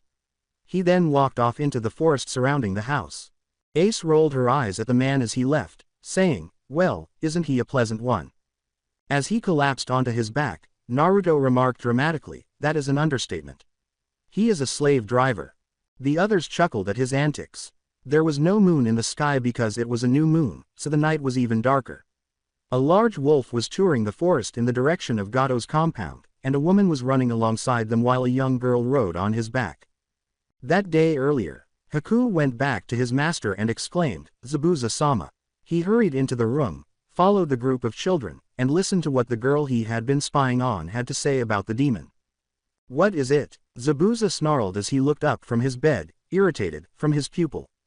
With a voice full of panic, Haku collapses in front of his master and says, Gato has screwed up and had taken prisoner and tried raping a girl that is related to Tsukumo. Zabuza looked at the boy sitting on the floor in front of him, forgetting that he was almost paralyzed. What did you just say? He insisted. I saw flames escape Gato's office window and a girl with long raven hair fly out of the window surrounded by flames while I was near his compound gathering herbs and other items I would need for your treatment. I follow her to a lake where she cleans up and meets up with the blonde kid who was with Tsukumo after she jumps down and runs off laughing. I listened to them after following them to the home of the bridge builders. With fear in his eyes, Haku looked up at Zabuza and said, Gato is going to die tonight. As he struggled to move, Zabuza said, we have to leave. A voice from the doorway said, if I were you, I would lay back down. They notice a man who seems to be the late fourth Hokage standing in the doorway. Who are you? Zabuza was reaching for his sword when he made the demand. I am the Archangel Michael, Lucifer's twin brother. Michael smirks as he looks at the boy who is staring at him in sheer terror and the man who is barely able to move. Or as you know him in this world as Minato Namikaze. He said, approaching them and taking a seat in the big chair across from the one Zabuza usually occupied. Zabuza squinted at him. Archangel, what do you want from me? He asks, glancing at the man in front of him. Michael grinned again and said, I am looking for personal guards to keep my nephew safe after I pass away. Because I have things to do in Silver City. He looked at the man who fell back into his bed and said, duties that I can't ignore to spend my days here until my nephew can join his father and mother in hell. So you're here to enlist the boy and me to guard the group's blonde. There was only one genin among all the brats who resembled the man seated across from Zabuza, so ask him. You could say that, because you're a demon, when my nephew takes his place alongside his father, you will join his army. However, the boy at your side, after he passes away, he would visit Silver City. Because all pure souls go there after they die. Demon of the bloody mist, Michael smirked, because not everyone can be a demon like you. So it is true what you are saying, the man said to him, and that's when it clicked. Are you not a part of this world? Zabuza asked, glancing at Michael. I've never experienced this world before.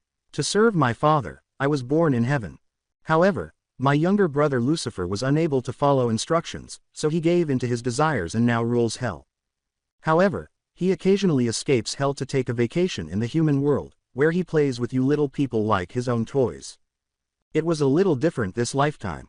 He had a child after falling in love with the woman with the red hair. A child who could bring about the end of the world or bring about its greatness. Michael stood up and said, I will give you until the day the bridge is finished to think it over. He left the hideout, but that all depends on the boy and whose he surrounds himself with and allies himself as well. The compound of Gato. A young girl with long green hair and silver eyes emerges from the forest and cries, Mommy. While men armed with swords and other weapons patrol the walls, keeping an eye out for any kind of trouble, she whimpers. When a man near the gate notices the girl approaching him from the tree line, he tells the other idiot next to him, Hey, there is a girl coming our way.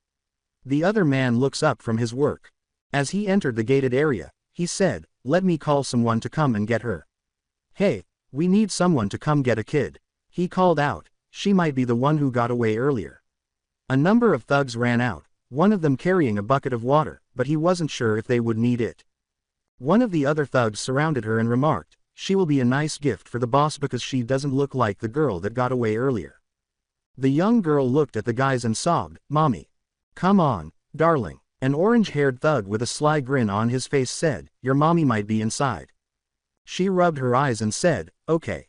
She was looking over her shoulder at her two friends who were wandering in the shadows and needed her to get past the gates before they attacked, just as they needed her inside before they attacked. Trixie, always her cheerful grinning self, stalked through the forest that led to Gato's little, not so little hideout. Should I go up ahead? She admired Tsukumo and Maze. Yes, Maze said, looking down at her.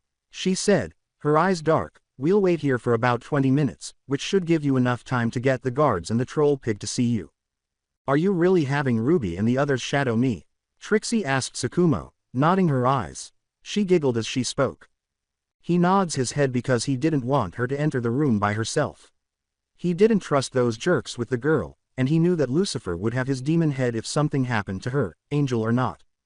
Mommy, Trixie sobbed as she approached the main gates of Gato's small stronghold, pretending to be a lost and defenseless young child. The guards were prompted to approach the gates in order to investigate the noise they were hearing. What is going on? Asked one of the thugs. I'm not sure, the other person said, I think I hear a brat crying. From his open window, Gato commanded the two thugs, Go and find out. If there is a brat out there, bring the brat here to my office. Yes, as they rushed to the gates, the two thugs exclaimed, Sir. They discovered a young girl, perhaps 10 years old, with raven hair pulled up in pigtails and a torn white dress. The first thug said, Hey kid, come here. Tsukumo growled off in the shadows, licking his chops as his hellhound slowly emerged from the shadows, growling at the men who had not yet heard or seen them. I will kill them all. Maze put her hands tightly around her blades and said, Calm yourself, Tsukumo. Tsukumo growled, Can it Maze? Oh, these fools, didn't they hear the growls surrounding them? Didn't they feel the bloodlust coming towards them from one of the demons surround them? Trixie asked, taking the thugs' hand and following them into Gato's stronghold, already knowing what the man inside these walls had planned for her. Tsukumo and Maze, followed by the hellhounds, slid over the wall as they disappeared. Maze licked her blades and said, Time to play. Before the thugs surrounding the stronghold could scream in bloody horror at the beast in front of them, all the men who were drinking outside had been killed in an instant.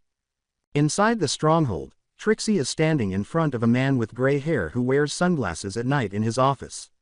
The man is only about 4 feet 7 inches tall, so even at the young age of 10 that Trixie is pretending to be, she is towering over him in his blue tailor suit. Between hiccups and tears, she said, Can you help me find my mommy? With a sly and eerie grin on his lips, he said, Yes, my dear. He smiled even more and said, I will help you find your mommy. Why don't you come over here around my desk and sit on my lap and tell me where you last saw your mommy and I can send my men to find her? He chuckled darkly. With tears welling up in the corners of her eyes, Trixie nodded slowly. Fool, do you not see death standing right next to you? She asked, grinning to herself. Trixie was gradually growing older as she walked around the big oak desk, holding a knife. When she finally stood in front of Gato, she was 18 years old. Gato's eyes widened. Who, or what are you? His voice was filled with fear as he asked. Lucifer has a message for you, Gato, Trixie said, grinning as the double doors to his office burst open behind her. The two thugs who had brought her in flew past her and crashed into the wall behind the man. The king of hell will judge swine like you. As the demon wolf pushed off the ground and started to walk on his hind legs, she said, we have been sent to pass judgment upon your soul as death stands beside you to take you back to Lucifer for a few words before you meet your final fate. The woman was licking blood off one of her blades. Before Gato could plead for his life, the knife in Trixie's hand pierced his skull, and death emerged from the darkness grinning. Trixie grinned at the gray-haired man, saying, please come and visit sometime. She informed him, I have the recipe for the pizza pie you loved in Chicago so long ago. Death grinned as he said, I shall keep you to your word, young lady. I do death every time. Trixie winked at him as he took the little bastard's soul in front of her. I always do, she said. As he disappeared with a crying pig in his bony fingers, Death paused and held out a piece of paper, saying, I believe this will help with getting to all his accounts. Sorry I didn't let you two have your fun, Trixie said, grinning at the two in front of her. She smiled even more as she said, but Death had other things to do. Death is never idle, however, he spends most of his time looking for restaurants that he likes. Sakumo said, glancing at the two people in the office with him, War's looking to cause some trouble here soon. I made a lot of assumptions. The last time I was in hell, he wasn't present when I looked. In addition, he is searching for a Uchiha, which was supposed to be his prize after his death. Maze, looking a little irritated, said, but like how Lucifer said there are a few bastards missing. She went to the couch and picked up a towel that was lying there. Trixie holds up the piece of paper and asks, so shall we clean him out and have a little fun with him? The villagers would not know what had happened until morning, but for the time being, the three of them got to work as demons and hellhounds showed up in the office, cleaned the bastard out, and went to places the others couldn't go to yet. The two in the office smiled as they started their work. The last time Michael was upset, Lucifer fell from heaven, leaving his twin brother to take on a role he wasn't prepared for. Michael was standing outside Tezuna's house, and the others avoided him because they didn't want to offend him while he was in one of his moods. It was dawn when Tsunami emerged outside with a cup of coffee. She had woken up, made herself some coffee, and wanted to have a little quiet time before the others got up and the mayhem started. She went out the back door, down the steps, and sat down to take a sip of her morning brew. Michael emerged from the shadows and greeted her, saying, Good morning, Tsunami. Good morning, Michael, Tsunami said, trying not to show that the man in front of her had scared her. She remained composed as she took another sip of her coffee, putting both hands around her mug to prevent the shaking she had experienced when he had startled her. Well, Naruto, if you ever get tired of being a shinobi, I'm sure we can some way find a way back to my old world and raise hell as pirates, Ace said with a big D smile as they left the house. Well, let me at least make it to Jonin and then we can ask Maze or Michael about getting back to your world to have some fun, laughed Naruto. As Ace bounded down the porch steps and onto the docks, she said to her brother, sounds like a plan. Time to train on the water. When Michael saw the two teenagers, he said, brats. What are you two doing up so early? They both freeze on the dock as he asks them questions. They turn to face the irritated Archangel in front of them. Early morning training, Ace responds, glancing at him as though it were the most obvious explanation for their early awakening. Michael turned to face the forest and said, good. Where are those three? He asked. He complains to himself, keeping an eye out for any movement in the tree line. They have been gone for way too long. Naruto, alongside his sister, leapt onto the lake and said, they will be back soon. Ace rolled her eyes at the Archangel, who was now standing on the dock observing the two teenagers sparring, and said, stop being such a mother hen, Michael. Watch it, Ace, Michael says, squinting at his adopted niece. He snarls at her, I wouldn't hesitate to send you to hell in order to see your father. Ace said dryly to Michael, ooh, scary. Maze approached him from behind. Michael, what was that? In a sickly sweet voice, asked Maze. I told her if she doesn't knock it off, Michael says with a smile as his blue eyes meet her brown ones. With a cheeky smile, he informed her, I'll be sending her to see her father. With a sly smile on her face, Maze spun her blades into her hands and licked the blade in her right hand before telling him, well, I can also send you to see your father and your brother. Michael took a step toward her and said, well, it appears you and the others didn't have enough fun last night. His blue eyes gleamed at this. Tsukumo showed up beside them. No. His eyes flashed amber as he said, the thugs the little bastard hired were worthless. Michael said, glancing at Tsukumo as a sword materialized at his hip, I see. Trixie appeared out of nowhere with a big bag in her hands and said, now boy, we have to play nice. Now I have all the deeds for all the companies he had in the land of waves that we can give to all the kind people he has made their lives a living hell, Tsukumo said, giving Michael one last glare before they turned to face one another. Trixie said, beaming broadly, as well as all his bank accounts in the land of wave. Hey, Aunt Trixie, did you get me some booty too? Asked Ace, who has big puppy dog eyes, to slow. She told him with a big D grin on her face as she leapt over a leg sweep from Naruto, placed her flaming right hand on the blonde's head, and pushed off. Hey, I hate it when you use your flames on me, Ace. Naruto growled at his sister as flames surrounded him, trying to extinguish her flames. As the other genin emerge from the house to investigate the yelling outside, Ace jumps back onto the dock and sticks her tongue out at her younger brother, telling him, you have been slacking off, little brother. Trixie smiles as she looks at Ace. Yes, my little Ace, I got you some booty. She said in a low-pitched voice, but not in a whisper, but that is in another scroll and will be given to you later. Ace simply nodded her head in agreement. Chizuna emerges from his home to investigate the situation. What's going on here? He asks them questions. As Kakashi emerges behind the bridge builder, Tsukumo drinks from the sake bottle that materialized in his hands and Maze looks at him. We killed Gato, Tsukumo said. Why you? K killed G Gato, Chizuna stammered as his eyes widened. Maze threw a scroll to the old man's feet and said, yes. With a devilish grin, she informed him, his head is in the scroll. To help you and the people of this country recover the wealth you lost to the little bastard, we also have all of the land, business, bank deeds, and accounts he has in the land of waves. Don't worry about paying for a mission with a higher ranking either. We've already handled that, Trixie said, grinning. When he realized that his home was free of the hell that Gato had kept them in for the previous few years, Chizuna broke down in tears and looked at them. Thank you, you have saved us all, he exclaimed. With a sly smile, Maze said, but we will still stick around until you finish the bridge, for there might still be some of Gato's men that we didn't kill around. So I hope you don't mind putting up with us for a little while longer. Chizuna bowed to the woman with raven hair in front of him and said, not at all. With a smile on her face, Ace leaps onto Tsukumo's back and hugs his neck before turning to face Kakashi. So, Kakashi, are we going to have fun training together? She asks the Jonin with the silver hair. Looking at the girl with raven hair in front of him, Kakashi simply pales and says, sure. He is unsure of how to respond. With Trixie, Ace, and Maze perched on their shoulders, Naruto and a number of clones sit in the middle of the lake. With sparkling eyes, Ace asked, so what did you get me? Tsukumo was left to cope with his whiny son and the others. In addition to Michael, who is currently planning to kill Sakura Haruno and Uchiha due to their entitled behavior. Tsukumo touches the Archangel's shoulder. It isn't worth it, there are more howler monkeys to deal with if you go after them both. Tsukumo says to the man. Michael spins on his heel and lets out a huff. Michael's growls, his voice laced with annoyance, then you tell your son to handle those two monkeys before I drop them from the heavens. Tsukumo's eyes harden as he scans the crowd before focusing on his son.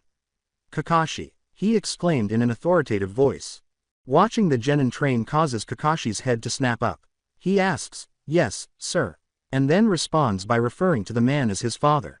Tsukumo grinned darkly and said, I need you to get your two students under control before my friend there kills them. With a nod, Kakashi yanks Sakura and Sasuke away, to have a lengthy conversation with the two idiots. Tsukumo looks back at Ace, Naruto, and the others who have halted their activities to observe the shitstorm that ought to have occurred. Tsukumo threw the scroll at the girl with the raven hair and said, Ace, here is your scroll. Booty, exclaims Ace as she dances atop the lake while holding the red scroll. Naruto laughs at her antics. He queries his elder sisters, really Ace? Ace smiles broadly as her glistening eyes shift to Naruto.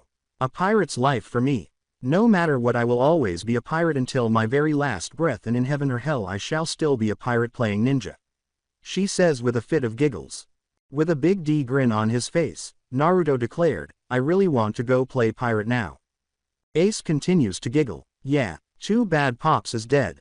You would have loved being a white beard. But you're still too much like my baby brother Luffy. I think you would do better as a straw hat or a pirate captain of your own crew. She informs him. As the two siblings discussed pirates and shinobi, the other genin simply blinked.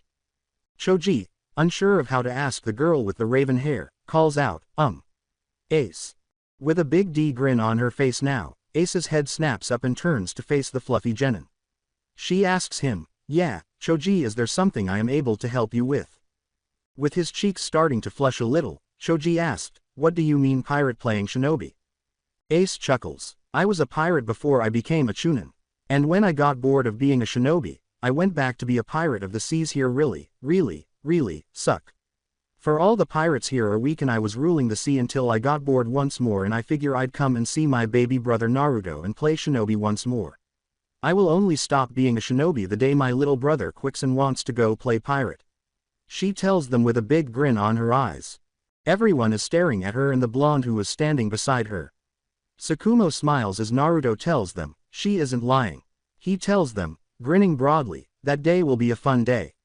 For I am going with you two little brats. Ace leaps onto Tsukumo's back and exclaims, hell yeah. They wouldn't know what will hit them with a werewolf that can swim.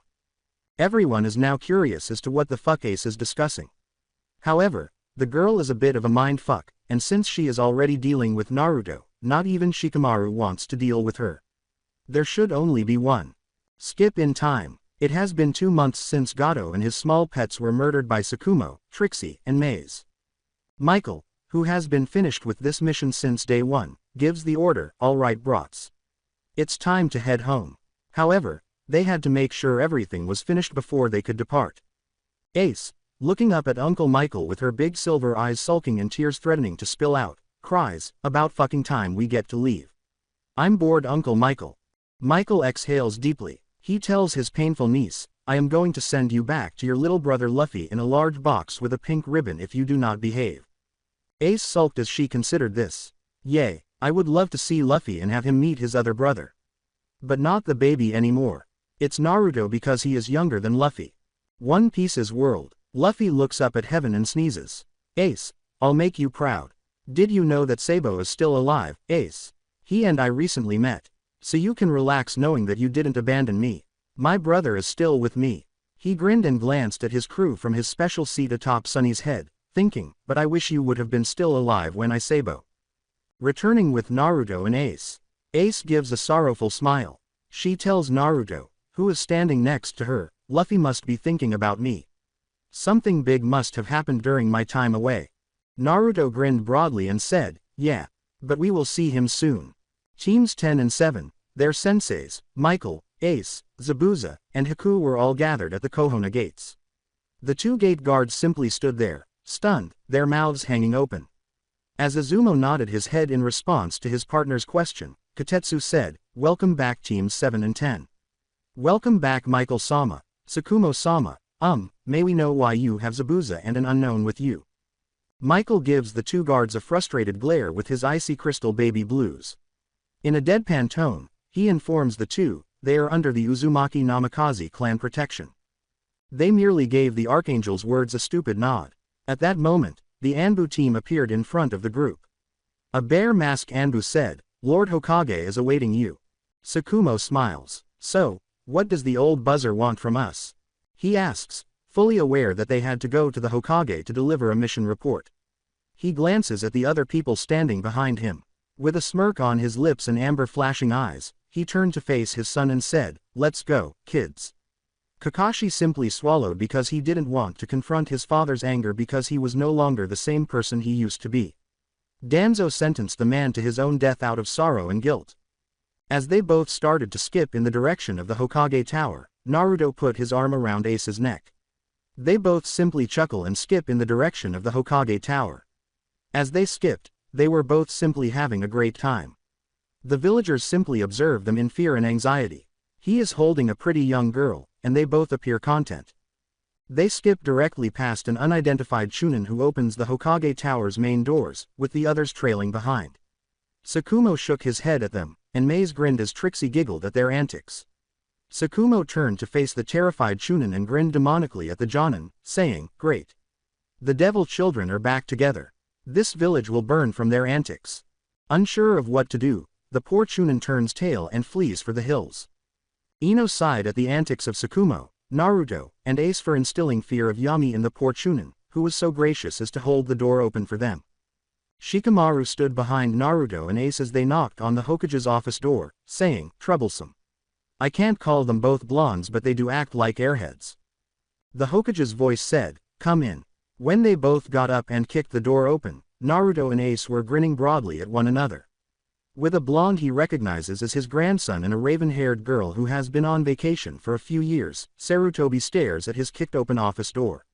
Ibiki and Commander Dragon were standing in the office, observing the two. Ibiki glares at the two people in front of him and the other employees in the office, growling, "What the hell, brats?" Ace smiles. She continued to smile at them as she said, "Hey Scarface. It's been a while since we last saw each other." Ibiki blinked and turned to face the girl with the raven hair, who was wearing an orange cowboy hat with red beads and goggles. "Ace-chan," he asks as he moves in her direction. Ace continued to smile as she and Naruto stood in front of the man while the others wandered into the office. "Yup, how have you been, Ibiki-sensei?" Ace asked. Haku and Zabuza are standing apart from the office windows. Commander Dragon and Ibiki, who were observing the two by the windows from the corner of their eyes, did not miss this. Ibiki looks down at the siblings and asks, "Why is Zabuza of the Blood Mist here as well as that unknown boy?" Now it's Naruto's turn to smile at the man with the scar in front of him and his sister. With a hint of laughter in his voice, he explained, "Because he is under clan protection as we are the last of our clans. So, we get to bring people in." Ibiki grinned at the boy in front of him and said, "Nicely played, brat. You know, with them under your clan protection, no one can touch them." Ace turned to face the Hokage, who merely nodded at the girl in front of him, and said, "We know. So, we also know that Zabuza and his student Haku will be under house arrest for about a month. That means they can choose to be shinobi of this village or just be part of the Uzumaki Namikaze family." The Hokage asks, grinning like a grandfather, "I take it the mission has gone well." Naruto scowled as he said, "It went well, Gigi. Trixie, Maze, and Tsukumo killed Gato within a few days as he tried to touch my sister. But she set his ass ablaze." Ace gave her younger brother a gentle smile and said, "It's fine, little brother. The little bastard never laid a finger on me. But I did burn that little hand of his." Naruto simply gives her words a slow nod. "Also, the bridge between their island and the mainland. We just had a few stragglers of his little thugs attack us during the build. As they didn't like how we killed their payday."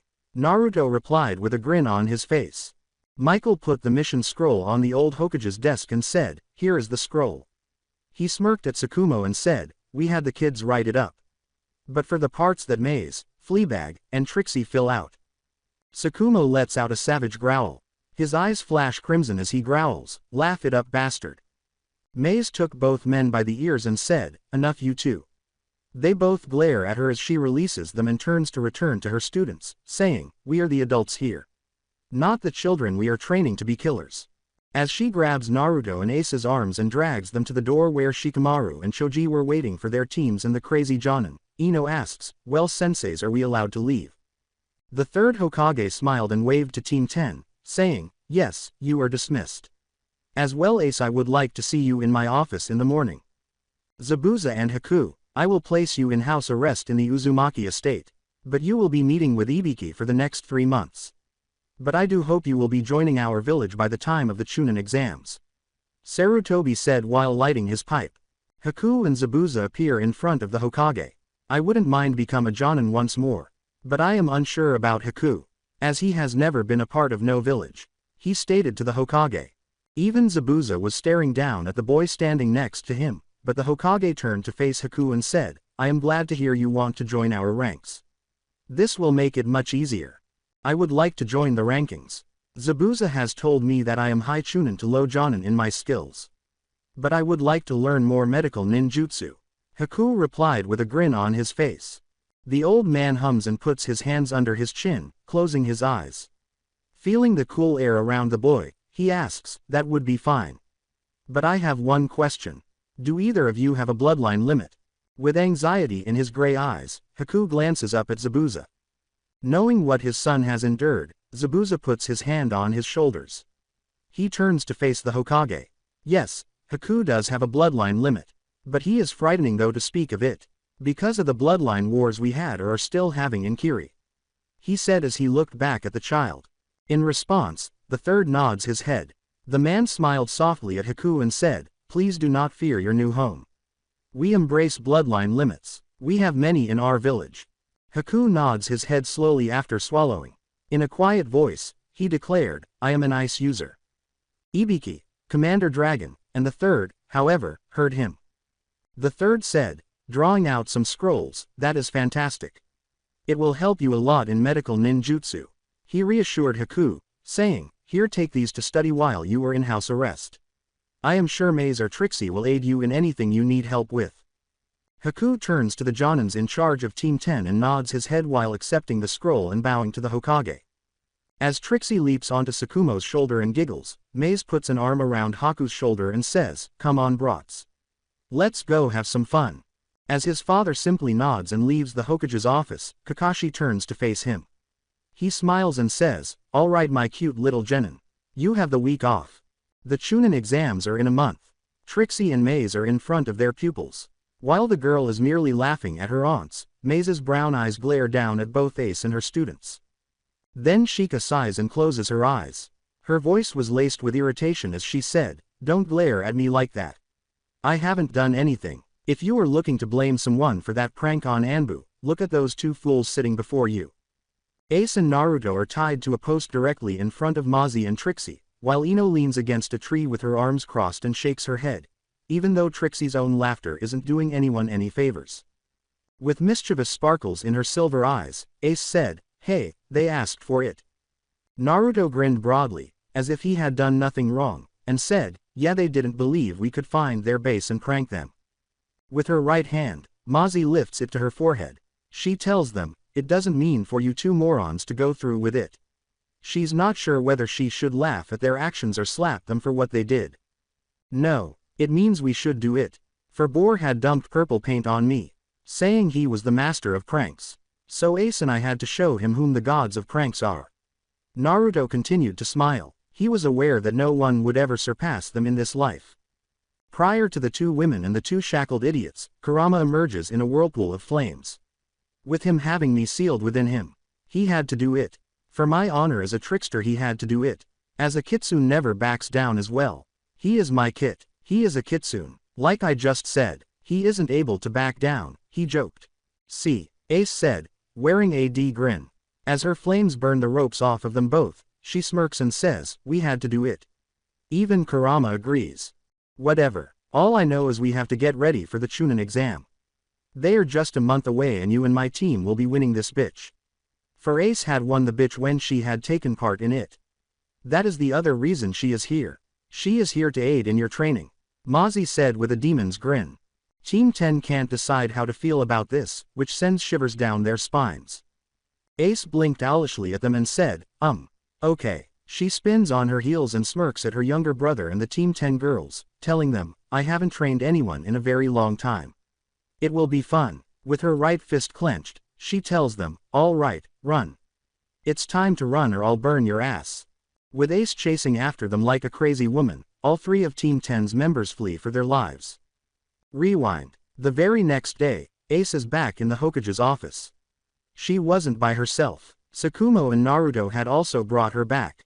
Because she didn't want to go back to see the old man. Sarutobi grinned like a grandfather and said, hello Ace-chan. When he noticed Sakumo and Naruto flanking her, it malfunctioned a little. He asks, what brings you Naruto-kun, Sakumo-kun? In an attempt to explain his small error. Sakumo stands behind his hyperactive, prior maniac niece and narrows his eyes at the old man seated in front of him. With a sinister grin, he tells the elderly man, I had an unsettling feeling, you know from experience I follow my gut feeling and follow it. With his hands bridging in front of his mouth to conceal his frown, Sarutobi said, yes. I do remember, for you had saved all the children all those years ago. He did not want to express his displeasure with the man's presence. Ace gives the elderly man a sly smile and says, I have a feeling this has something to do with what we had a fight about the last time I was in the village. Before I left to go play pirate for a while as I do have a Sanin pass that my father had left me before he had passed. Before he was interrupted, Sarutobi said, "Well, Ace-chan. Like I had told you before, old man. I am not fucking getting married for a fucking poliocal bullshit. As I am not a pawn to his village. If need be I shall leave once more and you will not be able to find me. For I can have my uncle Michael hide me where no one in this world is able to find me." Ace replied with a ferocious grin and flames licking her shoulders. Naruto lets out a savage growl. The young blonde in the room lets out a guttural growl. His blue eyes turn red as flames lick the tips of his fingers, and he growls, "What the fuck, old man? What makes you think you are able to use my sister in this way?" Sarutobi started, but someone interrupted him again. "Now Naruto, please settle down. You do not understand what is going on and what it means for the village." Tsukumo growls in front of the village chief, "Fuck that. We understand what it means to be the good of the village. We fucking know, as Naruto is the slave of this fucking village with the QB sealed within his gut. Making him the fucking punching bag to those fuckers out there that would rather see him dead and you do nothing about it. But for my family, making sure those fuckers know if they try they will die." Sarutobi's eyes widen as he snarls, "As well I had died for this fucking place oh so long ago. Because you allowed that bastard Danzo to twist his knife into my gut and leave my stupid son alone for him to become a fool who blames himself for the death of his team. Because no one had ever made him get the mental help he needed." "Wah what?" Sarutobi stammers, his voice tinged with fear. "Because there shouldn't be a ghost in front of him." Tsukumo's muzzle flashes a grin. He growls at the old fool in front of him, saying, "I have come back from the depths of hell. As the servant of Lucifer to watch over my nephew and niece to make sure you bastards do not try anything against them." He carries them back to his desk with a wobbly hand. I understand. My dear Ace-chan. Forget why I called you here. I'll tell the Lord of Wind that you graciously turned down his son's marriage proposal, and I'll let the Lord of the Land of Tea know that you turned down Naruto's daughter's marriage proposal. Fuck you." With a savage smile on his face, Naruto declared, "I do not want to marry some pampered bitch." His eyes eventually turned blue as his flames subsided. "It was best you dealt with Uncle Tsukumo," Ace said calmly. "Good. Instead of Auntie's Trixie or Mozzie." As she spins on her heel and stops before going to the door, she smirks and tells him, "If this happens again, it wouldn't have ended as well as it had right now. All of the funding for Namikaze and Uzumaki in this village will be pulled by me." She tells him, grinning broadly, "That means everything in this village will close down and it will fall and pull all our money from the banks in the Land of Fire." The Hokage is shocked and pale because he knows that the Namikaze clan and the entire village were funded by the first Hokage's wife's family before they all essentially vanished. However, children know they have power, so he says, "I understand," as they grab him by the balls. The flashback has ended. Sitting in the clan courtyard with Michael, Tsukumo frowns as he recalls what happened a month ago. "Are you still considering the nonsense the elderly man attempted to pull on the brats?" Michael is being questioned. Tsukumo turned to face the man and said, "Yes. You know we will speak to his mother soon." Michael hums as he considers something, "If she so chooses. We'll take action and start taking money out of every bank in the Land of Fire. It will have to be done in gold. We will transport him to the world Ace came from. One day, her younger brother will require her assistance." He grinned and continued, "She also needs to pay a bastard back for the hell he put her in before she died. Indeed, I concur with this. Because it will help them. Moreover, I'm feeling what's coming. It's not good." Tsukumo grinned and said, "Perhaps we could take a couple of the others they get along with." The other man said, "I do wish I had tagged along with you when you had told the old fool who you truly were." Michael laughed and hummed in agreement. "It was invaluable." Tsukumo chuckled and said, "I wish I had taken a picture of the fool's face." Training area number 10. "Ah, you poor babies." Ace laughs as Naruto, Ino, and Shika collapse to the ground, gasping for air. "You must accept it and press on." She mockingly tells them, "If you have to throw up, then throw up and move on." Glaring at his crazy sister, Naruto stands up and says, "Stop talking, Ace. I'm not as crazy as you are." He snarls at her, "I know I have an insane stomach, but sometimes I still have my limits." "Oh no." With a shit-eating grin, Ace tells him, "Cry me a river, baby brother. Fine, rest up. Next, we will discuss your jutsus and taijutsu." As the three of them clap back onto the hard, cold ground, she tells them, "Because I do not want any weaklings going into the Chunin exams." Shika and Ino are standing by his side, grinning, as Naruto stands in front of the academy's gates and looks to his right and left. "Are you ready?" he asks his two teammates. "Yes," Ino shouts, grinning broadly.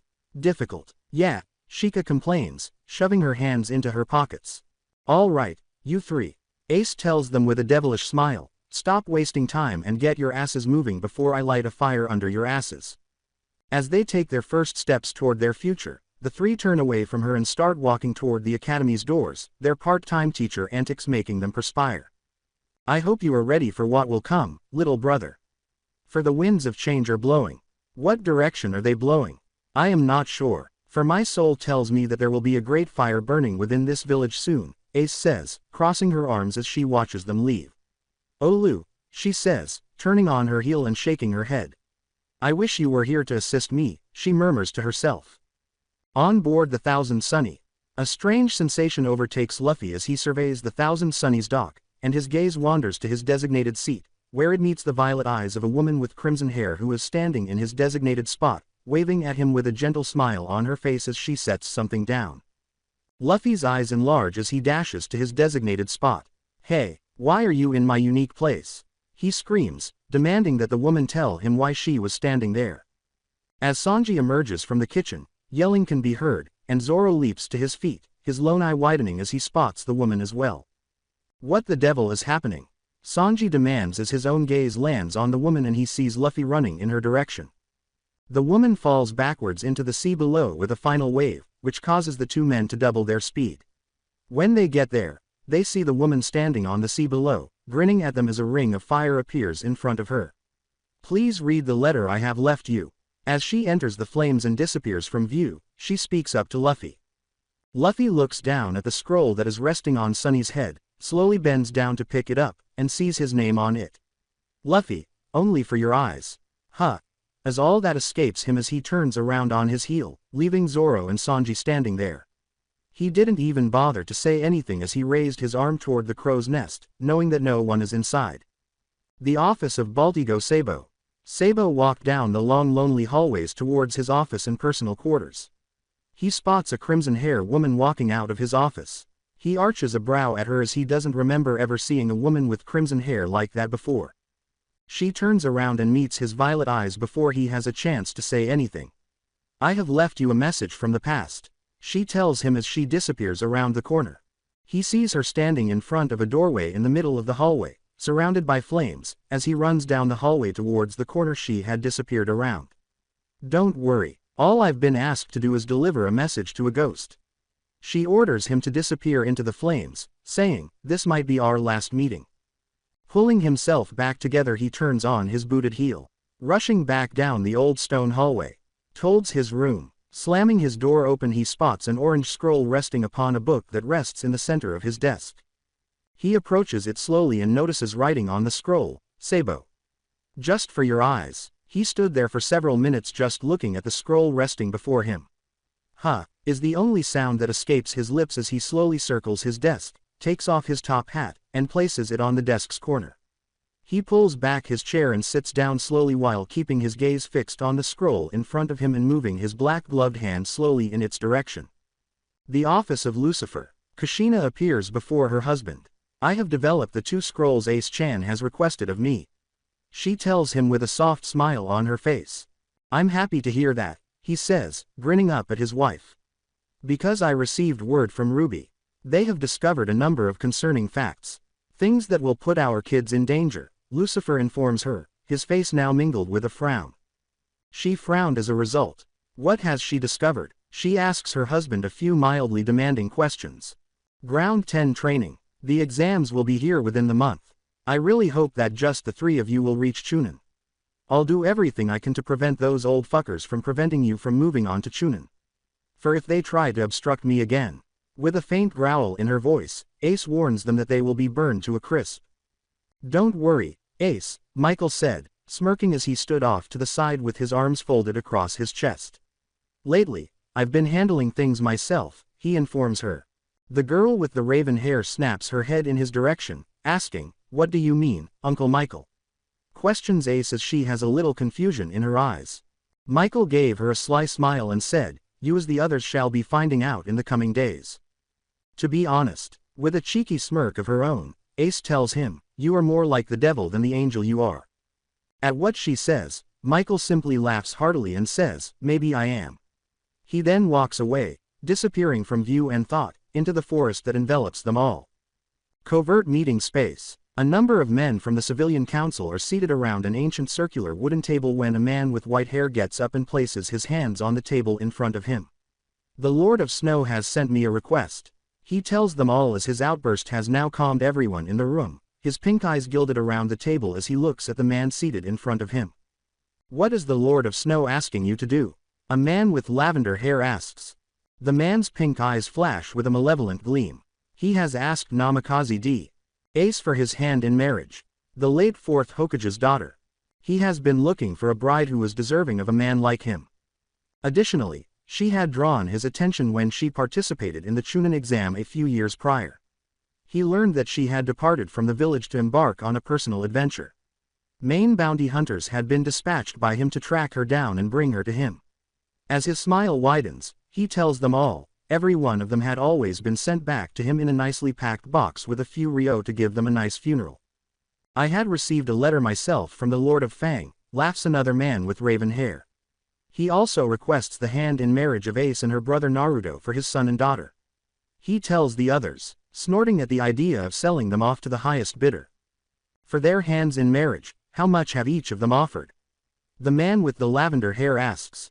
"1,000,000 ryo, the man with the pink eyes said, "from the Lord of Snow." "How is the other lord doing?" the same man is questioned. "The lord of the land of Fang has offered over 4,000,000 ryo as well as 2 ruby mines and 1 chakra metal mine," offered the man with raven hair. The man with pink eyes said, "I do believe they would be mostly suited for the children of the Lord of Fang."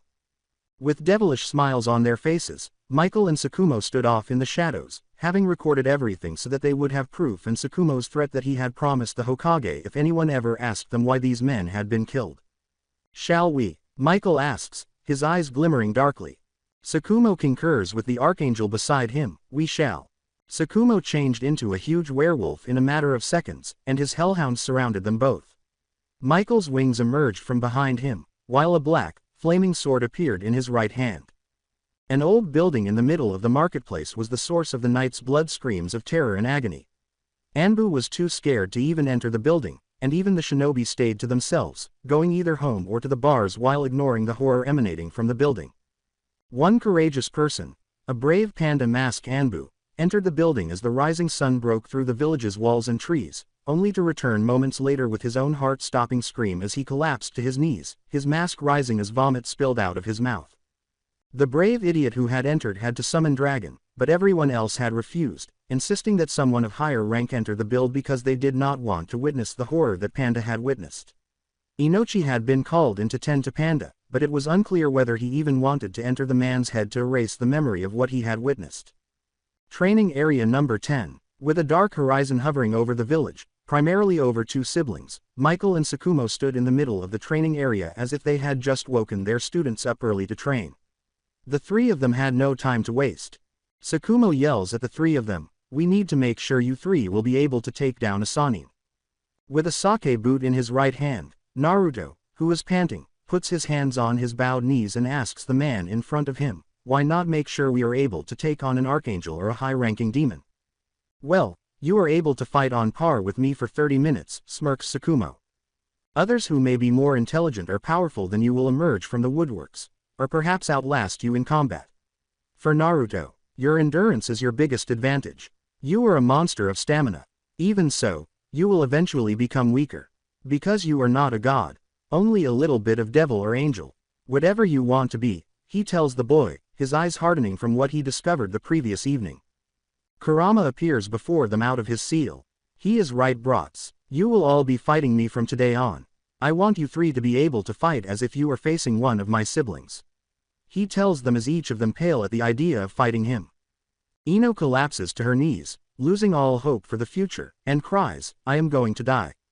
"Avoid being a dumb kid." Michael tells her, grinning evilly, "We wouldn't let you die." Together, they thought, "We are doomed." Kurama exploded out of the earth. His fist pierces Ino's abdomen. The girl with pale blonde hair was propelled across the training ground. She slams her back into a boulder.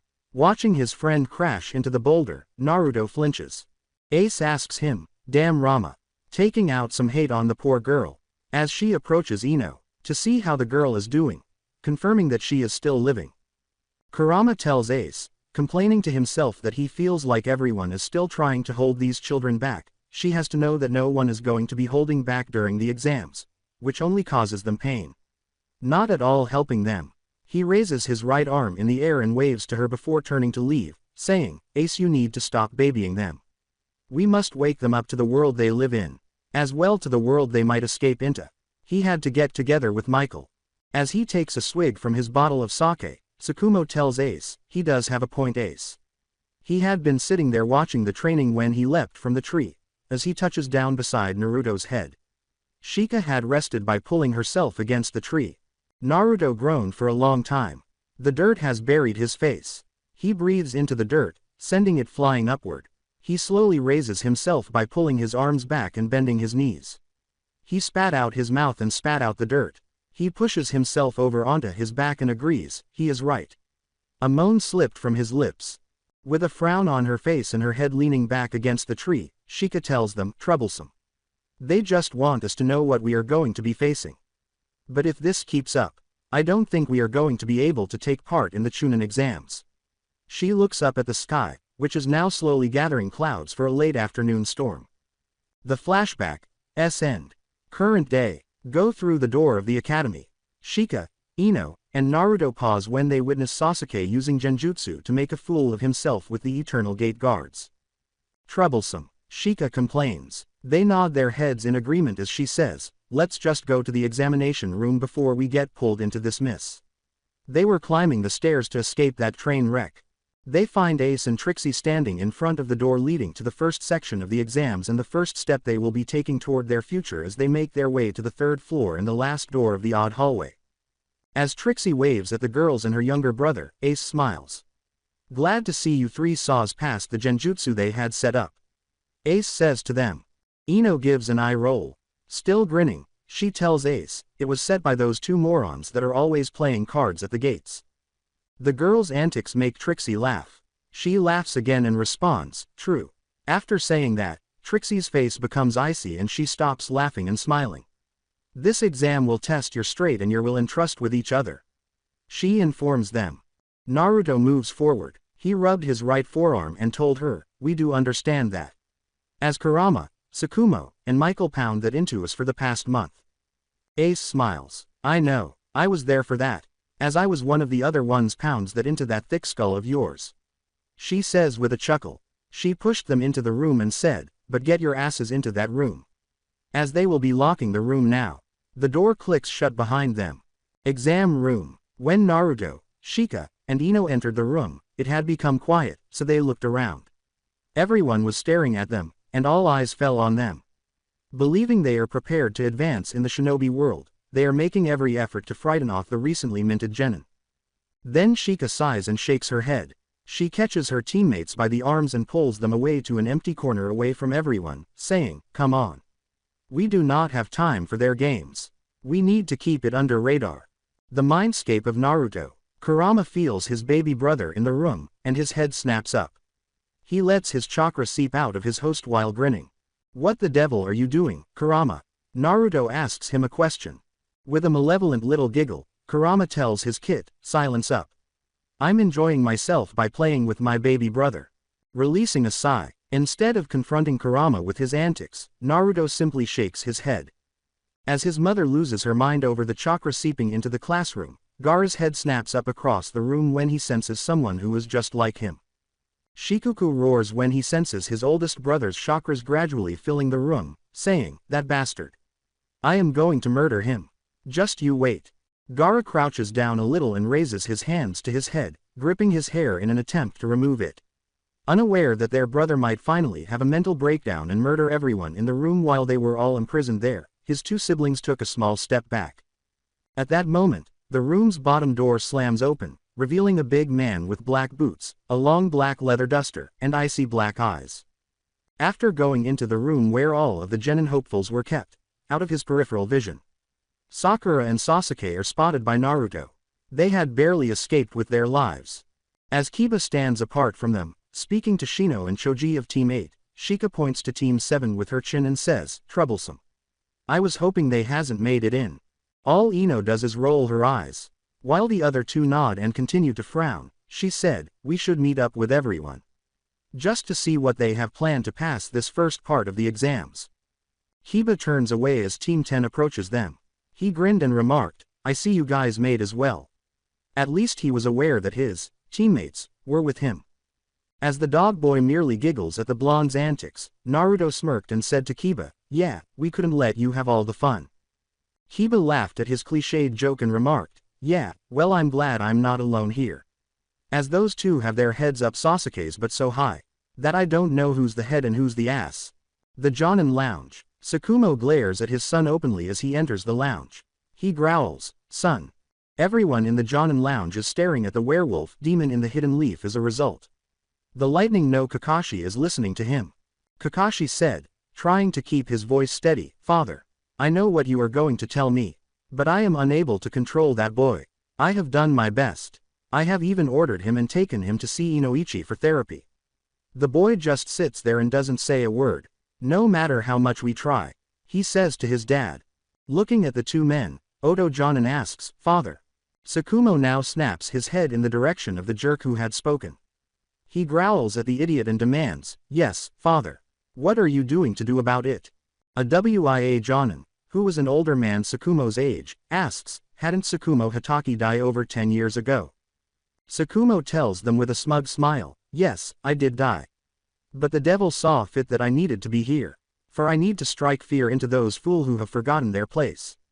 As his own son's black hair turned silver, his eyes went from being black to being icy silver, only slightly paler than the eyes of his own son, who had stolen his late wife's eyes. Kakashi says, sounding like the young boy he used to be, "Father, you don't have to prove anything to them." Tsukumo tells his son and the others in the room, "Yes, I do. They need to know the Silver Fang has returned and I shall be finishing what I had began before my death."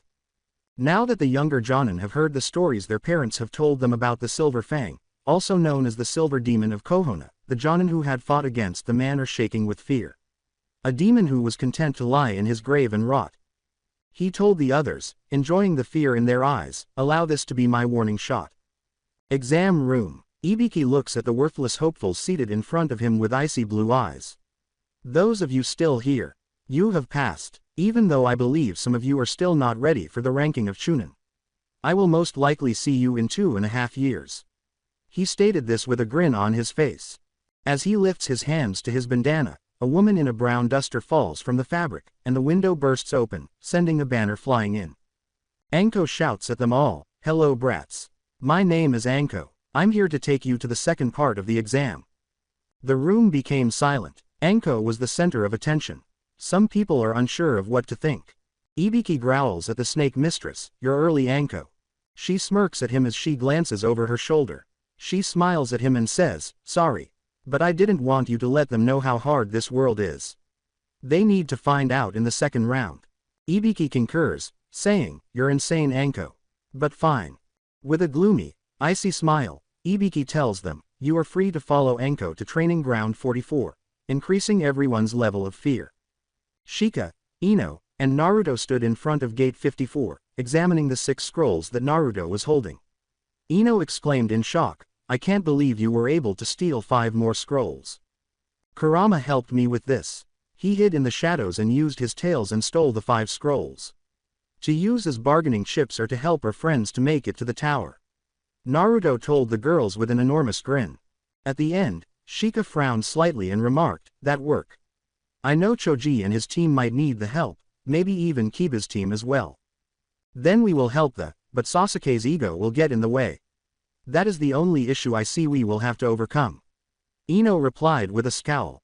"Just drag the Banshee and the Uchiha brat to the tower after knocking them out." As the blonde snorts, Kurama tells Naruto, "Just say you found them in that state, and their teammate will support you." Kurama just said knock them out and drag them to the tower. "For Kiba will back us up with them being knocked out from some kind of fight," Naruto stated to them. Anko screams over the PA, and Shika agrees, "Troublesome, but it would work. System." Anko yells at the top of her lungs, "Go. Goo, no one is going to wait for you to get your asses into gear now. Strong G-O-O-O-O-O-O-O-O. Gate 10. When the frightening want started yelling over the PA system, the gate Sasuke had been leaning against opened, nearly knocking him to the ground. He growls. Sasuke growls, let's go. The forest of death's center. A shiver went down Naruto's spine as he stopped in the middle of the forest, surrounded by the girls and the stench of snakes. Shish, he says, shushing the girls as his eyes narrow and Kurama leaps out of his body, scanning his surroundings while raising his nose. Kurama notes, to the south. The dog boy is in danger. Naruto snarled, shit, and started running in the direction Kurama indicated, where Kiba and his puppy were. The girls nodded to one another and to Kurama as they trailed behind the blonde who had foolishly decided to save their friend's life. Blood trickled down Sakura's forehead and Sasuke's right shoulder as they gazed down at the freak in front of them to the north. Sakura asks, what do you want with us? In a terrified tone. As the strange thing in front of them said, SHSHSSHSSSHHH. I want Sasuke-kun. That's all. The moment Naruto discovers Akamaru and Kiba, causes his blood to chill. A huge snake is attempting to devour the boy and his puppy before they arrive. They continued to avoid the damn thing. Unthinking, Naruto calls forth roughly 50 shadow clones, all of whom draw kunai that are marked with explosives. As Naruto seizes Kiba and Akamaru, they all launch simultaneous attacks on the snake, dragging them away from the snake that attempted to feed them. Naruto asks the two, are you two okay? A huge explosion is heard before Kiba can respond, and all of the nearby birds start to fly away while other animals start to flee. As Akamaru barks in agreement, Kiba tells him, yeah, we are all right. Naruto asked him, searching for the two troublemakers, where are Sasuke and Sakura? Since they had not been inside the snake's belly. I'm not sure, but a strong wind ripped us apart, sending me in one direction while the others went in another. Gosh, the forest is home to the damn snake pedo. When Kiba heard Naruto say, that snake that tried to eat you was his, she went pale. Why would he wish to murder me? The fucker and I never met. Kiba asked in a terrified tone of voice. With a faint growl, Naruto told him, he doesn't care who he kills, you're just in his way to his prize. Come on, we need to get to the losers and save them. Naruto knew they had to save Sakura and Sasuke from the snake Sannin. This isn't good, brat. I am aware that you are practically Tsukumo. However, do you believe you can defeat that snake while simultaneously defending others? As he peers out of his open cage, Kurama asks him questions. As he dashed across the treetops, Naruto said, honestly, I don't know. I was thinking about summoning you and have you release some of your chakra. Summoning some Anbu to our location. All I can do is try. I need you three to stay out of my way, he says, raising his hand to stop them as they get close. Because a Sannin is going to be my opponent. Tsukumo is stronger than a Sannin, but I can still defeat him. However, it fights dirty.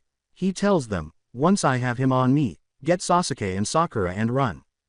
Ino nods her head in agreement with his statement, and Shika responds, fine. Are you certain about this man? Kiba asked, appearing somewhat frightened. As he went through some hand signals and summoned Kurama, Naruto said, yes, it has to be done this way. He didn't yell summoning jutsu because he needed the element of surprise right now. As he and Kurama engaged in combat, Naruto gave the order, okay now wait for an opening and drag them out of there. Clearing. With a chuckle, Orochimaru approached the fallen Sasuke slowly and said, now Sasuke-kun, be a good little boy and submit to me. As Sakura huddled in front of him, fat tears streaming down her cheeks, Naruto said, I don't think so Orochimaru-tem.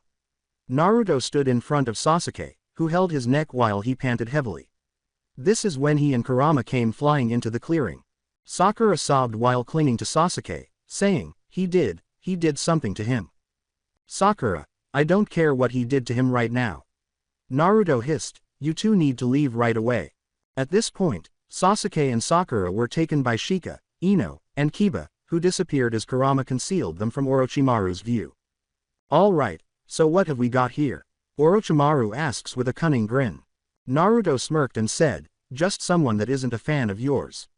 He felt uneasy because he wasn't sure he could handle this man by himself.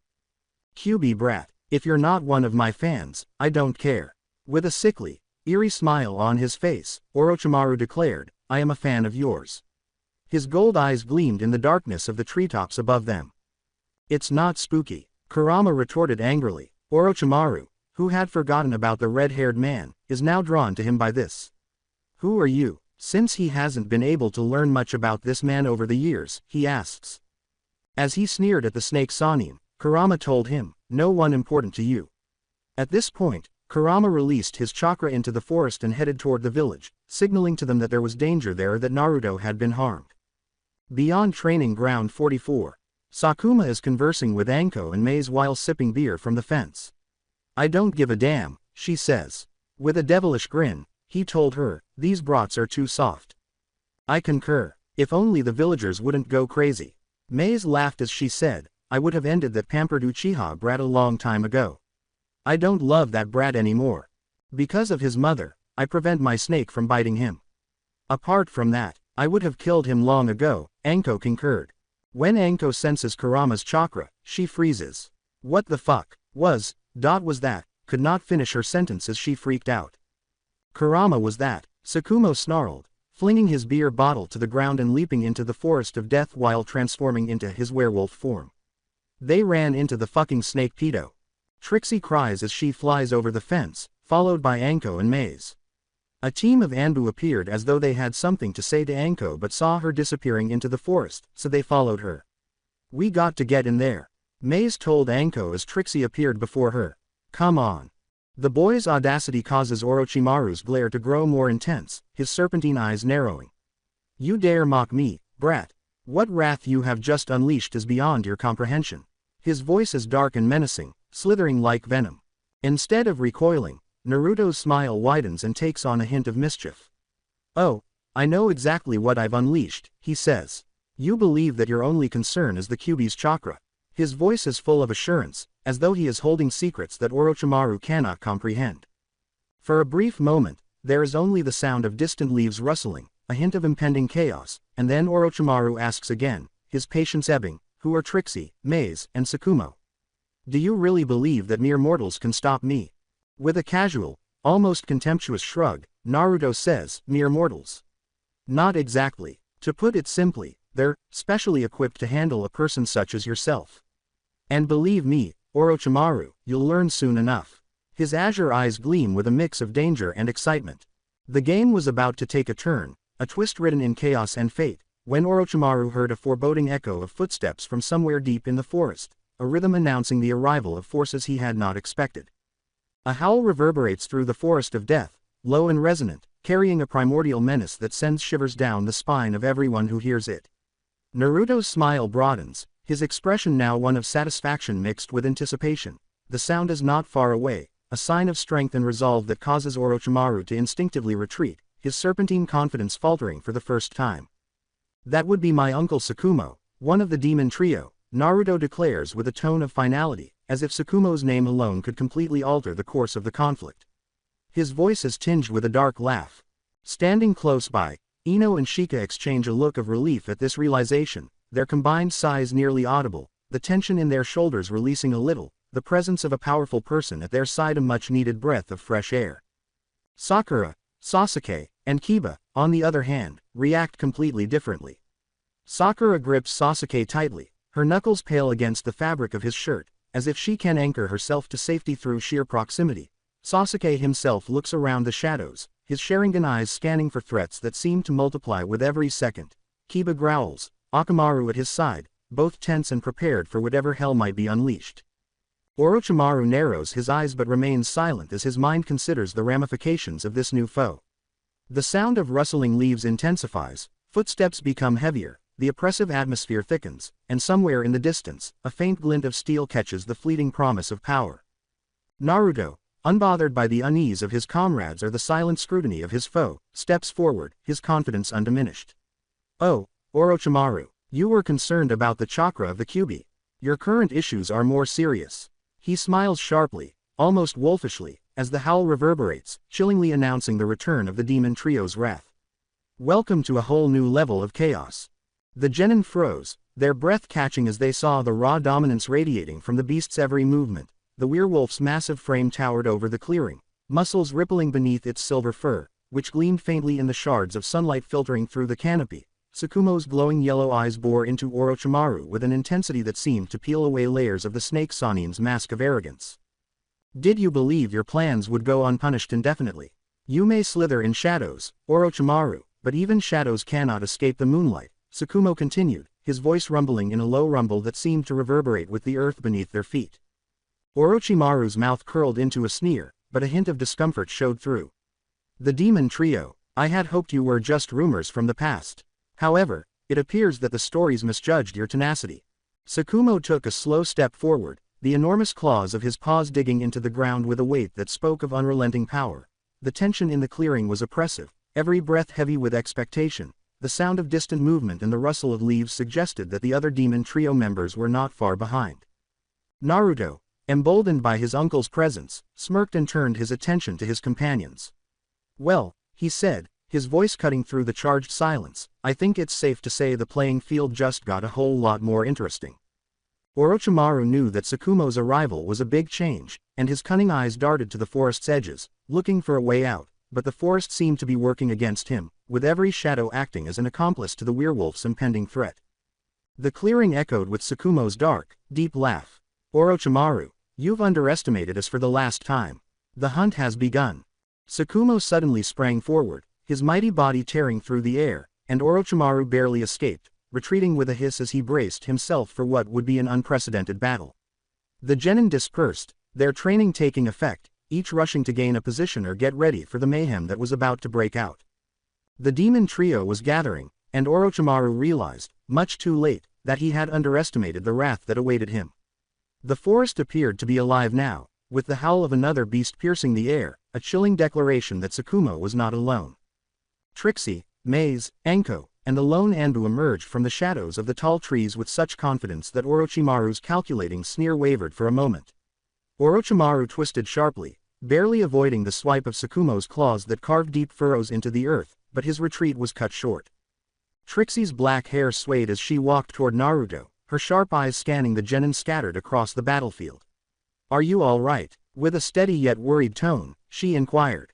Naruto nodded, his brows furrowing slightly. Yeah, I'm fine. The damn snake tried to mark me with some strange seal, but I dodged it by the skin of my teeth. Despite his words, there was a trace of worry in his tone. He knew the snake Sanin wouldn't retreat so easily. The lone Anbu remained silent, but the glint of their katana spoke louder than words, promising swift retaliation should Orochimaru attempt anything more. Trixie's eyes hardened as she turned back toward Orochimaru, watching his movements with the accuracy of a hawk tracking its prey. Maze and Anko took defensive positions on either side of the clearing, their presence an unspoken declaration of loyalty to the demon trio's cause. Orochimaru hissed lowly, his lips curling into a sinister grin as his mind raced through possible countermeasures. He was cornered, but the snake Sanin was never without venom. The clearing crackled with tension as Tsukumo's glowing yellow eyes narrowed, his massive frame shifting slightly as he prepared for the next strike. The forest, as if sensing the inevitable clash, grew eerily quiet, save for the occasional rustle of leaves and distant animal calls. The weight of the moment was pressing down on Naruto's fingers, causing them to twitch. This isn't going to end well for him, is it? He muttered, barely audible enough for Trixie to hear. With a slight smirk, she said, not if we have anything to say about it. Her confidence was bolstered by the strength all around her. The atmosphere shifted as Tsukumo's dark chuckle echoed once more. The hunt wasn't just beginning, it was becoming a storm that promised to consume Orochimaru in its fury. So this was it for the series. I hope you enjoyed it. To watch more series like this, subscribe to my channel. Till then, we Weeb offline.